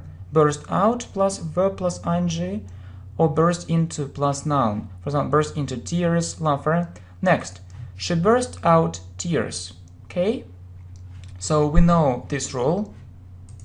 So if you have a noun, you use burst into, not burst out. Okay, she burst into tears. So, or she burst out crying. She burst out crying. It means that she started crying suddenly. Well, so the next mistake is also very important, and the students make this mistake again and again. So it was a 5 hours journey. So, well, not 5 hours, a 5-hour journey. It was a 5-hour journey. Please remember it. It was a 5-hour journey. We say it this way. Next, he said he made a terrible mistake. Okay, so it's about English tenses. It's about English tenses. So what tense is it? He said. It's past simple. Okay, it's past simple. And he made, what tense is it? It's also past simple. Okay, let's look at this situation. He said he made a terrible mistake. Okay, he said he made a terrible mistake. So first he made, then he said. Okay, first he made, then he said. First he made, then he said. So the second action is one time before. The second action is one time before, and so you need to use past perfect. Okay, so what is past perfect? It had plus past participle, or the third form. So you need to use past perfect. So had plus past participle. Okay, make, made, made. So made is the third form, so we have had made. Yeah, he said he had made a terrible mistake. Good. Well, next, she found out that he was there yesterday. Okay, so she found out, or yeah, she knew about that. So it's past simple. And you also see was, it's past simple. So she found out that he was there yesterday. So what mistakes can you see? So what action happened earlier? Okay, so he was there yesterday. So first, and second, she found out. So it's one time before. You need to use past perfect. Okay, so had plus past participle, or the third form. So you know be. So was, were, it's in past simple. Was, were, it's in past simple. And what is past participle? It's been. So you need to say had been. she found out that he had been there yesterday. So is it right or not? Right? Absolutely or not absolutely? Not absolutely. So there is one more mistake. So it's, it's about indirect speech. Okay? It's about indirect speech. And you know that we change yesterday to the day before in indirect speech. So you need to say the day before. Look, maybe, you think that you can leave it as it is, so yesterday. But just imagine it, that she found out maybe a year ago. A year ago she found out it a year ago, and you use yesterday. But yesterday isn't, isn't about, that passed a year ago. It should be the day before. The day before. Okay, she found out that he had been there the day before. So be, was, were, been, and we are choosing been. Well, it was said already. Okay, so really, let's talk about passive voice. Let's talk about passive voice and have a look at our playlist and videos on grammar. So 20 English tenses forms. So we actually study active and passive voice. So it was said already. So you need to use passive voice. The problem is that most students can form passive voice in present simple, in past simple, and in future simple. But we see another situation here. So it's already. So if you have already, you need to use present perfect. Present perfect. So we need to use present perfect passive. So what is it? And how do we form it? So have or has plus been plus past participle plus past participle. Okay, so not was. You can't say so. Not was. Okay, not was. You need to say it has. Okay, let's say it without already first. It has been said. It has been said, and you know that we put already in the middle. It has already been said. It has already been said. It's correct now. Next, she was just criticized. She was just criticized. Okay, so it's about passive voice again. And you also need to know that we use present perfect with just. We use present perfect with just. We see the connection. We see the connection with the present. So present perfect. Okay, so we need to use present perfect passive again. So you can't say so. You can't say so. It's incorrect because of just. You need to use present perfect passive, and you see how we form it. So have or has plus been plus past participle. Well, so she has, he, she, it has been. Let's say it without just first. Okay, she has been criticized. She has been criticized, and we put just in the middle. So you know that we put already and just in the middle. Okay, so she has just been criticized. She has just been criticized. She has just been criticized. So only this way. Well, so it wasn't produced yet. It wasn't produced yet. So it's the same situation. So we have yet. And what does it mean? And what does it mean? Okay, we have yet. So what else? What else? So what does it mean? Okay, so we need to use present perfect again. We need to use present perfect again with yet. So you know how we form it. The problem is that actually we need to use a negative form. Okay, so haven't or hasn't been plus past participle. Okay, so not this way, not past simple, no. Okay, let's say it using present perfect passive. It hasn't been, then past participle. So you know that produce is a regular verb. So produce, produced, produced. So you know that the second form is the same as the third one, yeah, for all irregular verbs. So it hasn't been produced. We need this form. Okay, it hasn't been produced. It hasn't been produced yet. It hasn't been produced yet. It's correct now. Well, and let's look at the next sentence. So when I came to her, she was talking on the phone for 2 hours. Okay, so it's about the past.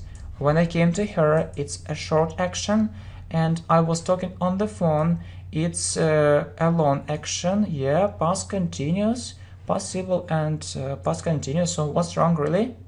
Do you see this mistake? So we have 4. So if we didn't have it, yeah, if we didn't have it, it would be okay. So you can say when I came to her, she was talking on the phone, yeah. So past simple and past continuous, but you have 4. You have for 2 weeks, and it's a sign. It's a sign. It's a sign, yeah, or it's a signal. Okay, what signal?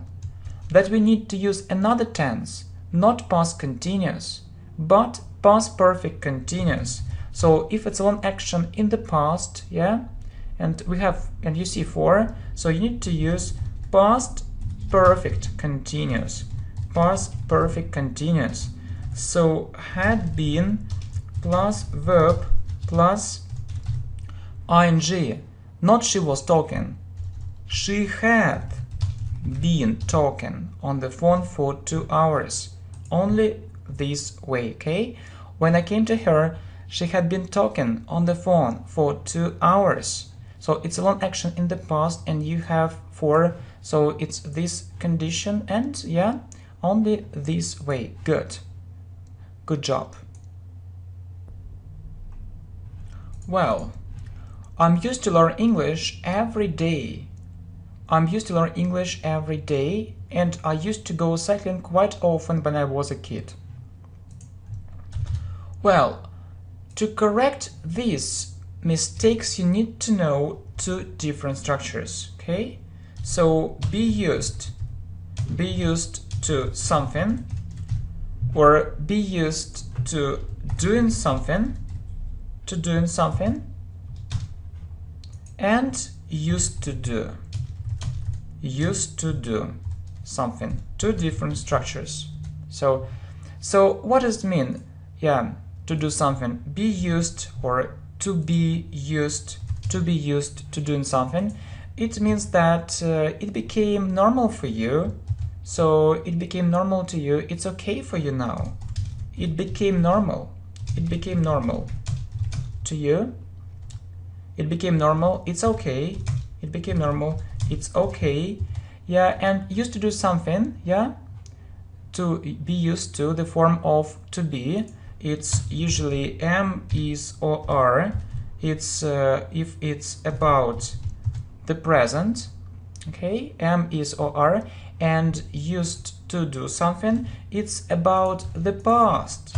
It's about the past. You did it in the past, but you aren't doing it now, or you don't do it any longer. Okay, so you did it in the past, you did it in the past, but you don't do it. But you don't do it anymore, or any longer. Any longer, okay? So good. Well, so look, I'm used to learn English every day. So it means that I started doing it and it became normal. It's okay, yeah? But please look at this structure. We say to be used to doing, ing. Please don't forget to use I'm used to learning English. I'm used to learning English every day. Yeah, it's okay. So it's okay for me. Okay. And so look at the second sentence. I used to go and cycling quite often when I was a kid. So it's about the past. It's about the past. Yeah, when I was a kid, a distant past. and I don't do it any longer. So you need to use this structure. So it's the first structure, and it's the second structure. Used to do something, okay? I used to go without ing. I used to go cycling quite often when I was a kid. So it's about the past, and the first structure is about the present. Well, I'm accustomed to study very hard, or he got accustomed to visit her daily. Well, you see that, yeah, it's really difficult, not for beginners, but anyway, we'll try to understand it. So you know this structure, okay? I hope so. To be used to doing something, it became normal, it's okay. And this structure means the same, it means absolutely the same. So you can say to be used to doing something, or to be accustomed, or to be accustomed to something, or to be accustomed to doing something. It's the same, okay? So it's the same structure. So I'm accustomed to studying. I'm accustomed to studying very hard, or you can also say I'm used to. I'm used to studying very hard. I'm used to studying very hard, okay? So you can say to be used or to get used. It's also okay, yeah? So to be used or to get used, to be accustomed or to get accustomed. So we often use get, yeah, when we talk about the past. Look, he got accustomed, yeah, to doing, okay, to visiting her. He got accustomed to visiting her daily, or he got used. So he got accustomed or he got used, it's the same, yeah? As you know that accustomed, it sounds a little bit more formal, okay? So just, you need to know the structures. Next, so it may happen yesterday, and he might saw her last week, okay? It's about modal verbs. It's about modal verbs. You see, it may happen yesterday. So, if you need to use may or might in the past, or you need to use may have or might have plus the third form or plus past participle, yeah? So you can say, it may happen, talking about the future, so it means maybe it will happen. But if it's about the past, you need to use another structure. Look, it may have happened. It may have happened yesterday. So what does it mean? It means maybe it happened. It means maybe it happened yesterday. Well, the next one. He might saw her last week. So it's the same situation. So this modal verb, yeah, about the past, yeah, it's about the past. So you see, he might plus have plus past participle, see, saw, seen. He might have seen her last week, or maybe he saw her last week. So only this way, and these two sentences are incorrect, unfortunately. Well, he should visit her yesterday. It's the same situation, so should in the past. So how will you say should in the past? So should have plus past participle, okay? Should have plus past participle. So he should have plus past participle visited. Visited. So he should have visited her yesterday. So it's okay. Good. And you see, he cut his hair. Yeah. So, if you say so, he cut his hair, it means that, yeah, he took a pair of scissors and then he cut his own hair. but I think that in fact he didn't do it well. So actually someone else did it, yeah, another person did it. So, and in this case you need to use the structure have something done, okay? So he had his hair cut, he had his hair cut, have something done.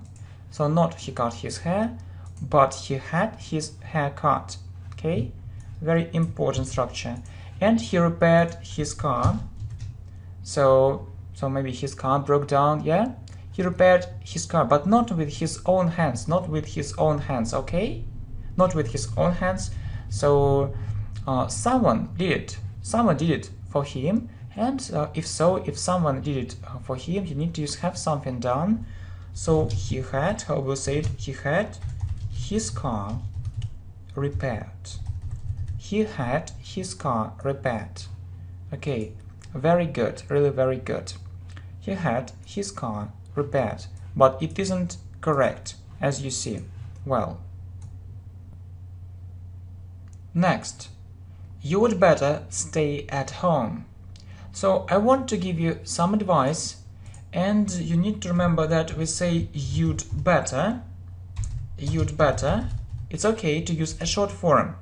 So if you want to use a full form, you need to use that you'd means you had. You'd better or you had better, but not would, okay? So you'd better stay at home or you had, yeah, we usually say this short form, you'd better stay at home. If it's a full form, you had better, but not would. You had better stay at home. Okay, you had rather put it off. So it's a phrasal verb, you know, please have a look at our playlist of phrasal verbs. So it means put off means to do it later. So, and we say what? Not had rather, but would rather. We use it when we want to give, you know, some advice. So you would rather put it off. Next, I wish I know all the truth. So it's about the second conditional. And this structure with I wish. So you need to know that we use I wish, and then you use a subject. Okay, then you use a subject, for example, I, and past simple, because it's unreal. It's unreal about the present. Okay? It's unreal about the present. So, and you need to say, I wish I knew all the truth, because it's unreal. It means that I don't know all the truth, but, you know, it's my dream, it's my wish. I wish I knew all the truth. Next. Good. So, I wish he didn't come yesterday. So it's my wish about the past. So you know that it's our wish. If we are talking about the second conditional, it's our wish about the present. And if we have a wish about the past, we need to use not conditional free, or not conditional, not the second conditional, but the third conditional. And we form it this way: I wish plus subject, plus subject plus past perfect, So what is past perfect? It's had plus the third form, or you know that we also call it past participle, okay? So it's unreal, but not about the present. It's unreal about the past, okay? So the third conditional, okay?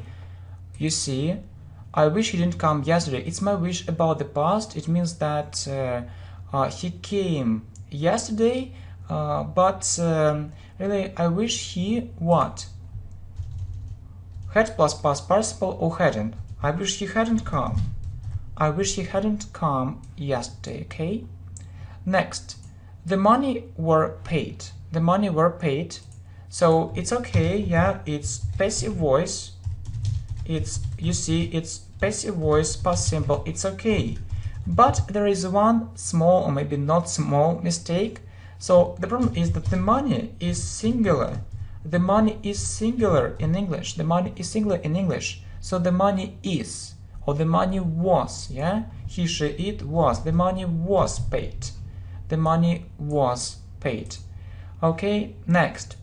It can be due later. It can be due later. And it can be say now. Well, it's about passive voice. It's also about passive voice, but with modal verbs. With modal verbs. It's about passive voice, but with modal verbs. Okay? How do we form it? Okay? So if it's about the present, so can, should, must, be plus past participle. You know that we always use past participle with passive voice. Can, should, must be plus past participle. Okay, so it means that it's by someone. Okay, it can be plus past participle. So you know, do, did, done, and we need the third form, past participle. So it can be done. It can be done. It can be done later. It can be done later, okay? It can be done later. It means by someone. So we use passive voice.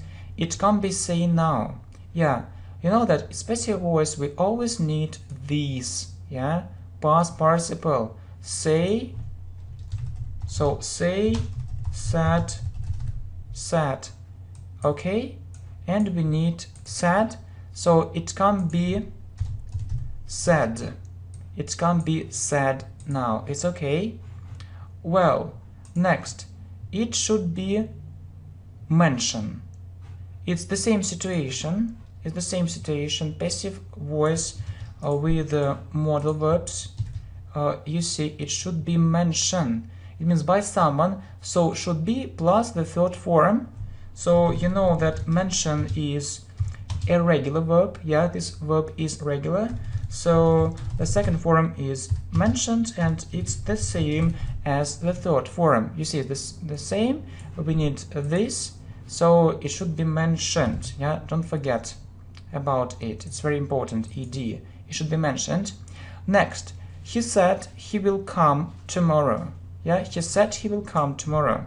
We call it reported speech. We call it reported speech when we report something. When we report something, reported speech, or it has another name, so reported speech, or you know, you can also meet indirect speech. So if you really want, you know, a playlist on full English grammar for beginners, I mean short videos, what is short, 20, 30 minutes, maximum 40, please let me know and we can create these two playlists for beginners, elementary students, and for intermediate students, and with practice, I mean some exercises, so it's up to you. Well, so reported or indirect speech, and you know that if yeah, we retell, it's when we retell something, and the most important rule is that you need to use one time before, okay? And you see that we have will, we need to use one time before, and we change will to would, okay? So you can say, okay, so if it were, so direct speech, you can say, he said he will come tomorrow. But if it's indirect speech, not direct, you need to change will to would, and so you have, you see, he said he would come tomorrow. Would come, okay? He said he would come tomorrow, so it's really very important. Well, she said she will keep her promise. So you see, it's reported speech again, and we need to do what? To change will to would. So she said she would keep her promise. We change will to would. Okay, I have no idea where is it. Where is it? Okay, yeah, I can say I have no idea, and I can say where is it? Where is it? But yeah, we say I have no idea where is it. So it's indirect question, and we need to actually use the correct word order. You need to use the correct word order. So what is it? Subject and then object. Subject and object. Okay. So if you have something before a question word, so where is a question word? So you need to use the correct word order. So subject, it, and is. Okay. So I have no idea where it is. Good. Can you tell me where does she live? Can you tell me where does she live? Okay. It's the same thing. It's an indirect question. Can you tell me? Because we have something before this question word where. So you need to use the correct word order. So can you tell me where subject she lives? Can you tell me where she lives? Next. He told me not wait for him. Okay? So he told me not wait for him. So do you see this mistake? Okay, so you can say, okay, can you say he told me wait for him? No, because it's an infinitive. So it's an infinitive, and you need to use, to plus verb. Infinitive. You need to use to plus verb, and it's the same in a negative sentence. So he told me not to wait. He told me not to wait for him. So if it's an infinitive, you need to use to plus verb. Okay, he told me not to wait for him. So next, they said us the following. Okay, so we say something, it's okay. So I can say they said the following, it's okay, but we tell someone something. So if you see someone, we need to use tell. Okay, so they told us the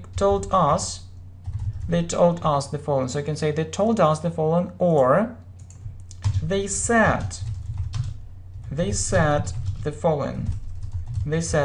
But if you have us, someone, you need to use told. They told us the following. Okay. Next, they told us not go there. It's the same thing. Okay. You see, it's about infinitive. So you need to plus verb. Okay. Or not plus to plus verb. If it's a negative form. So they told us not to go. They told us not to go. They told us not to go there. Well, so who did say it, and who does know the answer? You know that if we want to form a question, we use do or does, right? Do or does in present simple and did in past simple. Okay, so so where do you live? Yeah, where does she live? So how did it happen, and so on, right? So I hope that you agree with me. So if you have a question with who, so and the answer, for example, he or she or they, yeah, so you don't need this, we don't use it. Okay, we don't use it, so we don't use it, we don't need it. So okay, so you don't need it, so we don't use do or does or did with who if the answer, for example, he, she or they. And how to say it correctly? So it's easy. So if it's in the past, you just need to use the past form of say. So say, said. Okay, who said it? Who said it? Who does know the answer? So you just need to use the right form in present simple. And many students also say who know the answer, but it's also incorrect, and I will tell you why. You know that who means he, she, or it, and if it's he, she, or it, we need to add s. Please don't forget to add s, okay? Who knows? Who knows the answer? Who knows the answer, right? So what did happen? So the same thing. So we don't need to do or does or did here. So, and we'll say, okay, and we'll say what happened. What happened? What happened? So the same is the same story. What happened? So the next mistake is really very common. I don't know why, but I hear it again and again. So it happened from me. You know that you need to remember that we use, certain prepositions after some verbs, adjectives, and adverbs, and you need to memorize. So we say happened to, okay? So it happened to me. We say it happened to me, not from, okay? It happened to me. It happened to me. Next. Avoid to talk to her, and he gave up to drink alcohol. Well, it's about to and ing. You know that we use, ing with some verbs. We say avoid doing something, avoid doing something. So not to do, avoid doing something. You just need to remember it. And you should say avoid talking to her. It means don't talk to her, try not to talk to her, avoid talking to her, avoid doing something. And let's look at the second one. So he gave up to drink alcohol. So you know that we also say give up doing something, give up doing something. So it's a phrasal verb. It means to stop doing something. And I hope that you remember this rule. We talked about it. Please have a look at our playlist on phrasal verbs. So if you have a preposition, not to, another preposition, and there is a verb, so you need to use ing. It's a rule. So you say give up doing something, go on doing something, go on doing something. It means continue doing something. Take up doing something, okay? Take up doing something. It means start doing something. It's a rule. So if you have a verb after a preposition but not to, okay, you need to use ing, okay? So I hope that's clear. So as you know, we're strong together. And so you should say it, he gave up drinking. He gave up drinking alcohol. So only this way, he gave up drinking alcohol. Well, he took up play tennis. Yeah, we talked about it, that give up means stop doing something, and take up means start doing something. And you also remember our rule. So take up doing something, and we need to use ing. He took up playing tennis. Okay, next. He is afraid of go there. So is this preposition correct or incorrect? Correct. We say afraid of something or afraid of someone, and you also see that we have this rule. So if there is a verb, let's write it down, because really this rule is extremely important. If there is a verb, and a preposition before it, not to, so not to, okay, not to, or we need to use what? Not to, or we need to use or we need to add ing. We need to add ing, yeah, after the verb. It's very important information. Yeah, look, if there is a verb, yeah, there is a verb and a preposition before it. Yes, there is a preposition before it. Not to, it's off.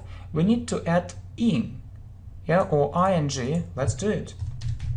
I'm afraid of going there. I'm afraid of going there. Okay, next. I forgot my bag at home. Okay. I forgot my bag at home. So we forget something in our mind. We forget something in our mind. For example, I forgot to call him. I forgot to call him. I forgot to call him. We forget something in our mind, yeah? If it's about things, material things, yeah? If it's about material things are not only in our mind, okay? Not only in our mind, but real things. So real situation, so real things, real situation, we use another verb. Not forget, but leave. Leave, left. So we say I left my bag at home. I left my bag at home.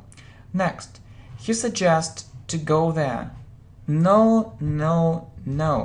We say suggest doing something. So, yeah, it's incorrect. It's incorrect, okay? So he suggests going there. He suggests going there. So he suggests going to the cinema, he suggests going to the park, and so on. He suggests going there. Well, he suggests us to join him. It's another structure. So I hope that you remember. We talked about it. Suggest doing something, yeah?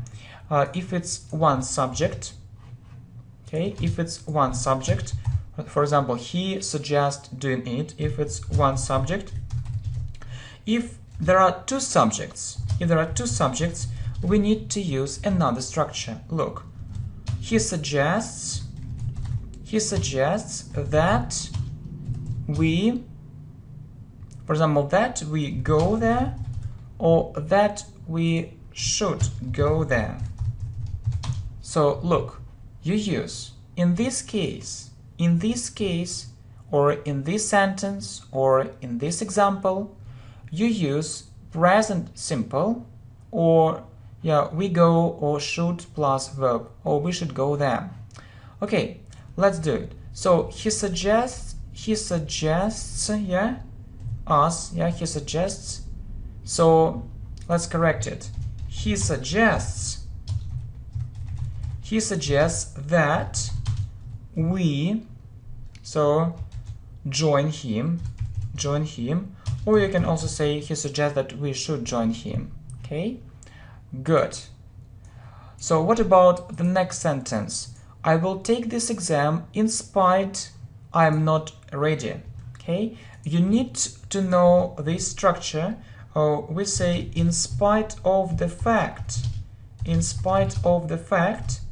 or despite the fact, or despite the fact. So I will take this exam in spite of the fact that, yeah, and don't forget to use that. In spite of the fact that,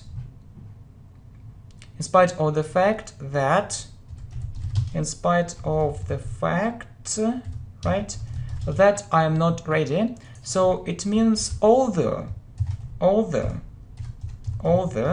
So I will take this exam although I am not ready. So I will take this exam, but I'm not ready. So I'm not ready, but I'll take this exam.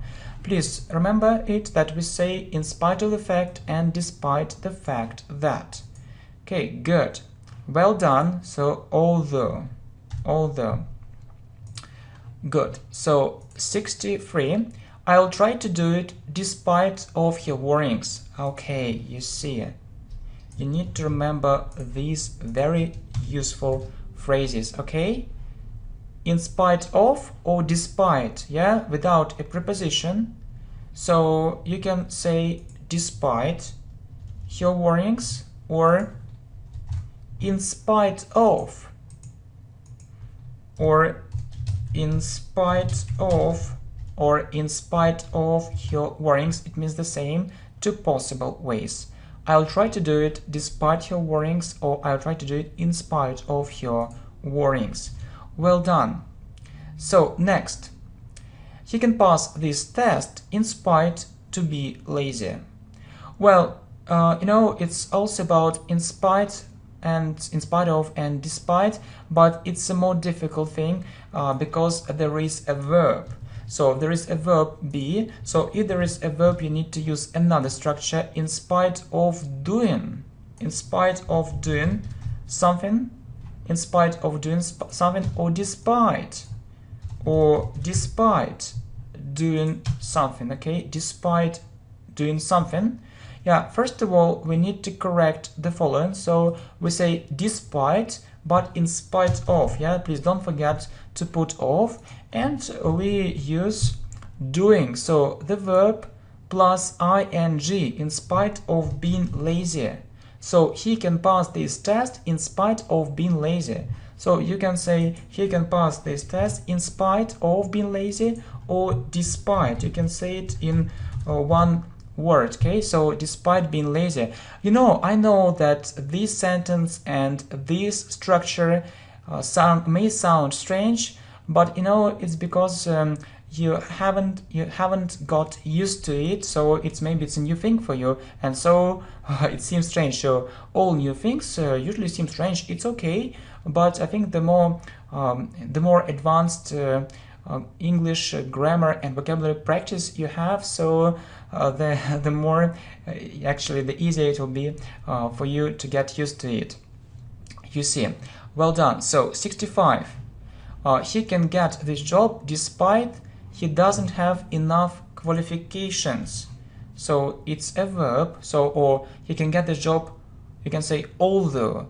You can correct it by saying he can't get this job although, yeah, although he doesn't have enough qualifications. But if you really want, or if you do want, yeah, I can say if you really want, or if you do want to use this structure with a verb, you need to use the following. So in spite of doing, or despite doing. Okay, so how will you say it? Next, I look forward to go on holiday. So it means I really want it to happen, so I really need it. But please keep in mind one thing. Look forward to doing something, okay? Look forward to doing something. Don't forget to use ing. So I look forward to going on holiday, okay? I look forward to going on holiday. Next, he is capable to do it. Okay, so it's about preposition. So what preposition do we use with capable? Please remember, capable of doing something. Capable of doing something. So you need to say he is capable. He is capable of doing it. It means that he can do it. He can do it. He can do it. Okay. Next, there is no point to take this exam. It means that we don't need it. We don't need it. So why? It means why should we take this exam? So the structure is the following. So there is no point. There is no point. There is no point in doing something. There is no point in doing something. Okay. So you should say there is no point in. Yeah, it's incorrect. It's incorrect, and you should say so. There is no point. There is no point in taking. There is no point in taking this exam again. there is no point in taking this exam again, okay? There is no point in doing something, so it's a mistake. Well, we had no difficulty to get their permission, so it was easy for us to get their permission. So the same thing, have difficulty doing something, yeah, but not to. So we had no difficulty getting their permission, but not to get. We need to use ing only this way. So how will you say it? Right, we had no difficulty getting their permission. We have no difficulty getting their permission. So usually this way, sometimes you can meet, so there is no point in doing something, or there is no point doing something. Sometimes you can meet without in, and sometimes you can meet in here too, okay? Have difficulty doing something, have difficulty in doing something. But anyway, ing, not to, okay? So we had no difficulty getting their permission. Next, the love is a wonderful feeling. So you know that it's a general thing. It's a general thing. It means not the love of this person, not the love of these people. It means it's a general feeling, yeah. So, and you shouldn't use that. So love is a wonderful feeling. And I also remember one thing, that beauty will save the world. Beauty will save the world. Beauty will save the world, yeah? But I think that not just beauty of our body, but beauty of our soul, yeah? Beauty,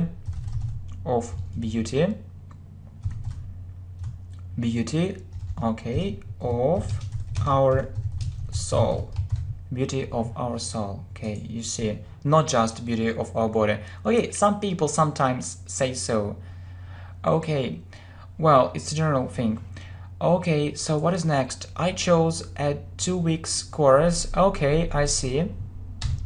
Well, we say I chose a 2-week course. I chose a 2-week course. Next, do everyone think the same?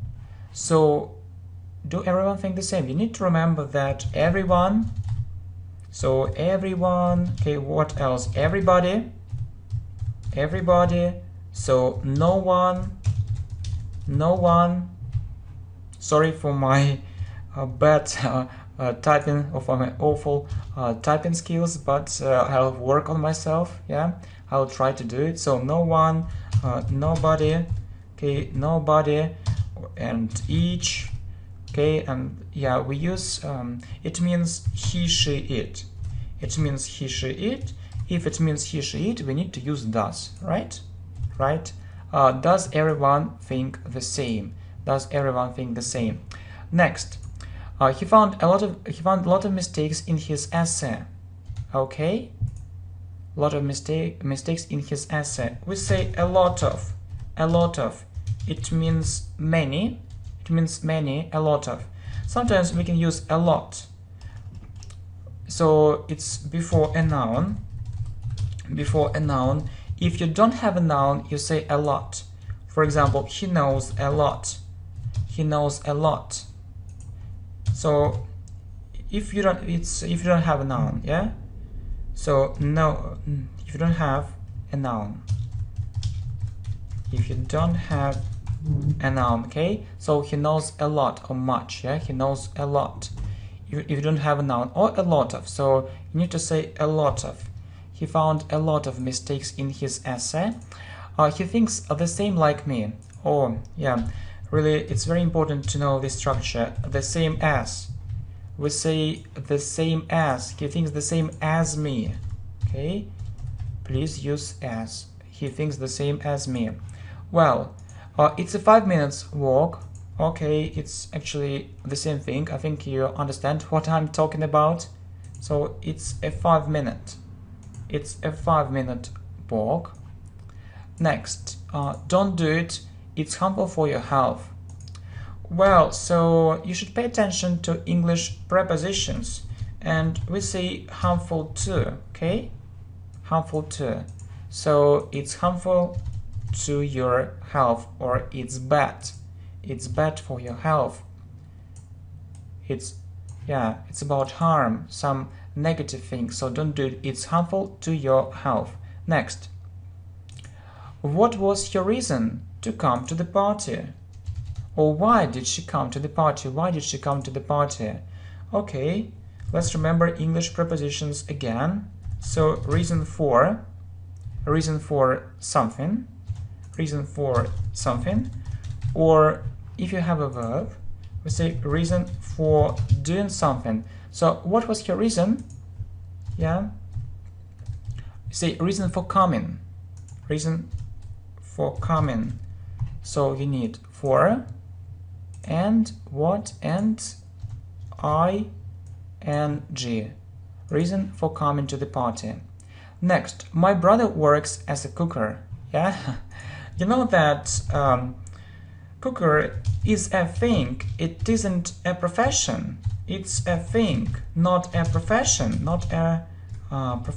okay? So you cook with the help of a cooker, but if it's a profession, we say cook, yeah? So my brother works as a cook.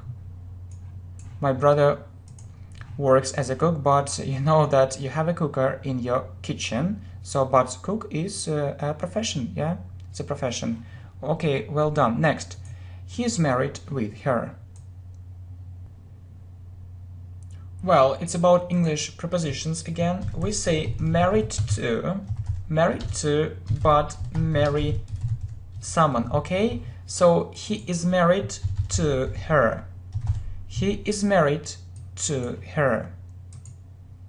He is married to her, but he married her. He married her. Next, who does it belong? You know, this actually topic is really difficult and many students can't understand it. It's a real pity, okay? Who does it belong? Well, actually, some students try to see it this way. To whom does it belong? To whom does it belong? But you know that it's like, you know, from where are you? From where are you? But normally we don't ask questions this way, so we put these prepositions at the end of the sentence, at the end of the question, and as you know, we say where are you from? Where are you from? Where are you from? Yeah, and we put to at the end of the sentence. So whom does it belong? Whom does it belong? But you know that we can use who or whom. Normally we use who, so who does it belong to? Yeah, to. We put it at the end of the sentence, okay?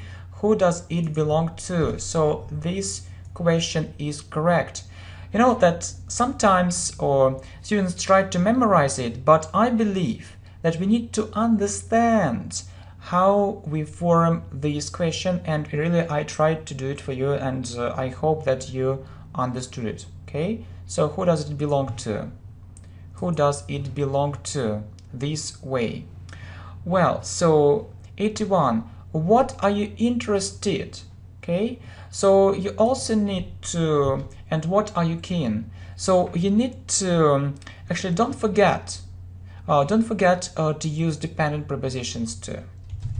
Don't forget to use dependent prepositions. Don't forget to use dependent prepositions too, okay? So I mean that, so adjectives plus certain prepositions. So you need to say, what are you interested in? We say to be interested in something. What are you keen? So what preposition do we use with keen? Keen on. What are you keen on? So it's the same. What do you like? Yeah.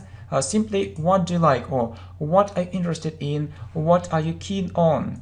What are you fond? So what preposition do we use after fond? Fond of. It means that you, what do you enjoy doing? So what do you really like? What do you really like doing something? And what is he afraid? What preposition do we use after afraid? Of. What is he afraid of? Yeah, we use dependent prepositions too in questions. Next, he succeed to pass the exam. So it's really difficult. So I think that you know such a word as success. So success is a noun, or you know successful, it's an adjective, and unsuccessful, yeah, it's okay, but it's another thing. You have another thing here. It's succeed. It's a verb. It's a verb, and you need to remember succeed in doing something.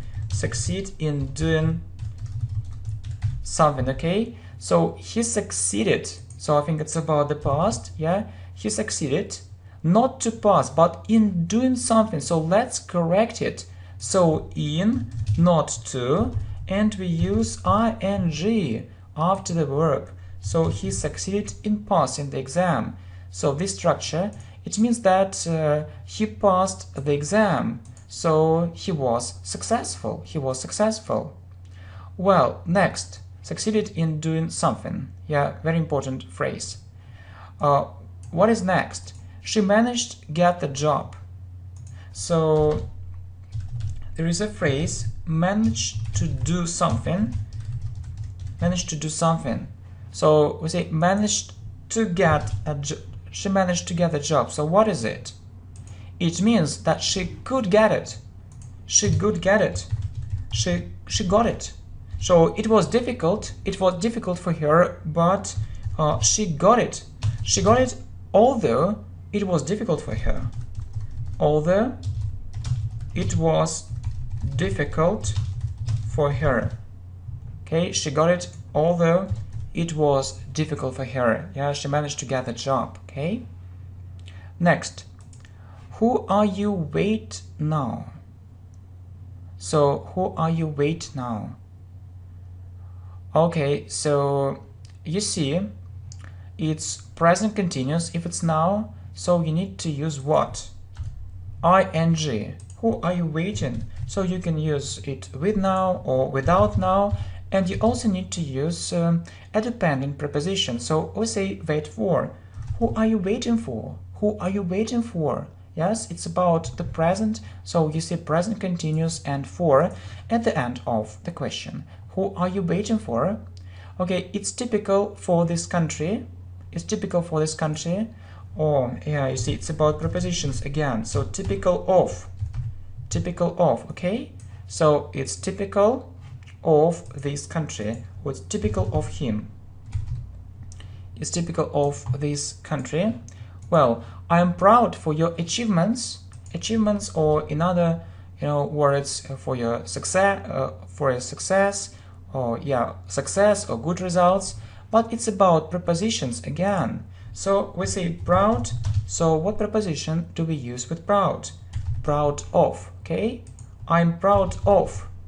I'm proud of your achievements. Okay, and what's your attitude about this thing? It means, what do you think? What do you think about this thing? Attitude, towards, okay, towards. So what's your attitude towards, what's your attitude towards this thing, okay? So it's very important to know different prepositions. So adjectives with prepositions. So what do you need to know? So adjectives plus prepositions. It's really adjectives plus prepositions. Next, verbs plus prepositions. Nouns plus prepositions. So it's very important if you want to speak English correctly. Well, I hope you understand what I mean, so let's go on. Well, so they are short in money. It means they don't have enough money. So it's about English prepositions again. So please pay attention to English prepositions and phrasal verbs. So it's very important if you want to have a strong intermediate and upper intermediate and advanced level. Okay, short of. We say they are short of money. They are short of money. They don't have enough of money. Well, he's standing close from me. So you can say near me, near me. So near something, or near someone, or close to. Okay, so he's standing close to me, but not from. He's standing close to me. Well, so he put off his shoes. You know that we say take on clothes, and some students are mistaken when they think that the opposite phrasal verb is take off, but in fact it isn't. The opposite phrasal verb is put off. So put off clothes, take on clothes, the opposite phrasal verb is put off clothes. Oh, sorry, take on clothes. Oh, what?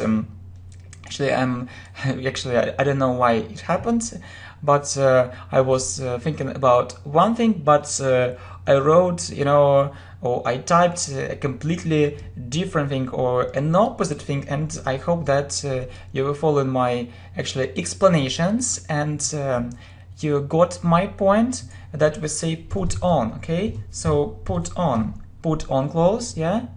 Put on clothes, and the opposite phrasal verb is take off. Take off clothes. Really, it's so funny. It made me even laugh. Okay, so it take off clothes.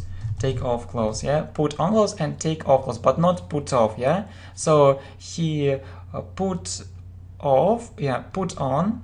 He put on his shoes, or he took off, or he took off, or he took off his shoes. Two possible ways, two opposite phrasal verbs. Okay, next I will look at in a dictionary. Okay, so you can say look at me, so look at him, but if you want to check something in some reference materials, so you need to use a phrasal verb look up. So I will look it up. Yeah, don't forget to use up. I will look it up in a dictionary. So I'll check it there. I'll look it up in a dictionary. Well, so it didn't live up to my expectations. So if you hear it, it means that so it wasn't good enough. So you expected more, or I expected more.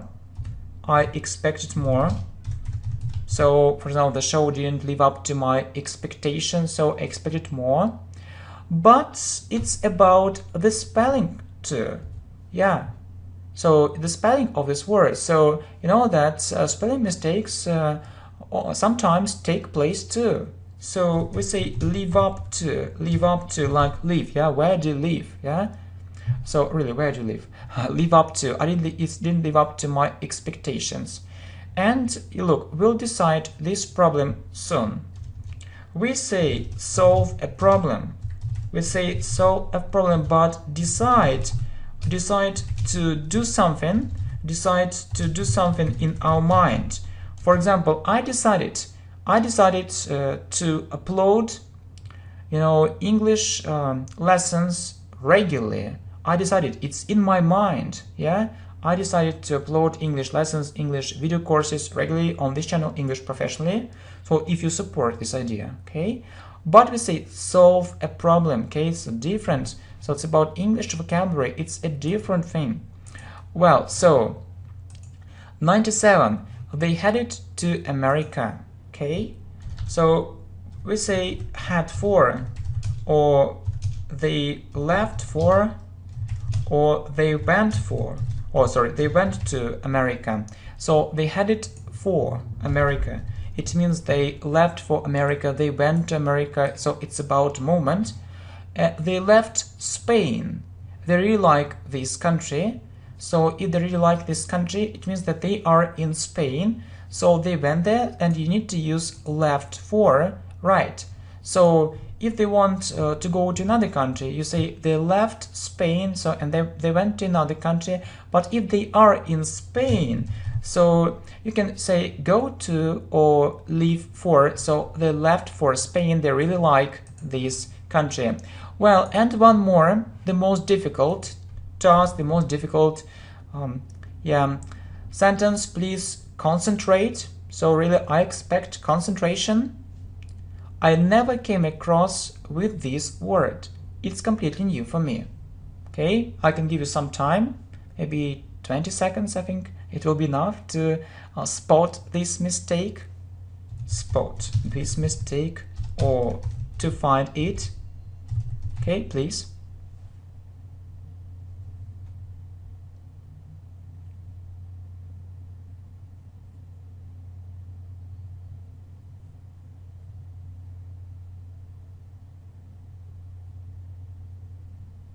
Okay, time flies. So I think you managed to spot it. Okay, so we say come across something or someone, yeah, without with. I think you noticed it. So I never came across this word, but the most interesting thing is that there are two mistakes in this sentence, right? So it's completely new for me. So you know that if we have never and there is a connection with the present, if it is a connection with the present, I mean it's still true, you need to use present perfect, okay? So it's completely new for me. We see it in the second sentence, and you need to say I have never, and past participle, I have never come across this word. Yeah, so it's completely new for me. Okay, thank you very much for your support. Yeah, thanks a lot. So it gives me motivation, inspiration. Yeah, so I'm full of energy, I'm full of enthusiasm, and really it gives me motivation, it gives me inspiration, it gives me energy, so it gives me power, or it gives me strength. You see, it gives me lots of positive feelings thanks to you. I'm really thankful. Thanks a lot.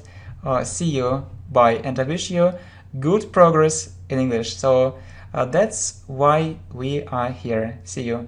Bye.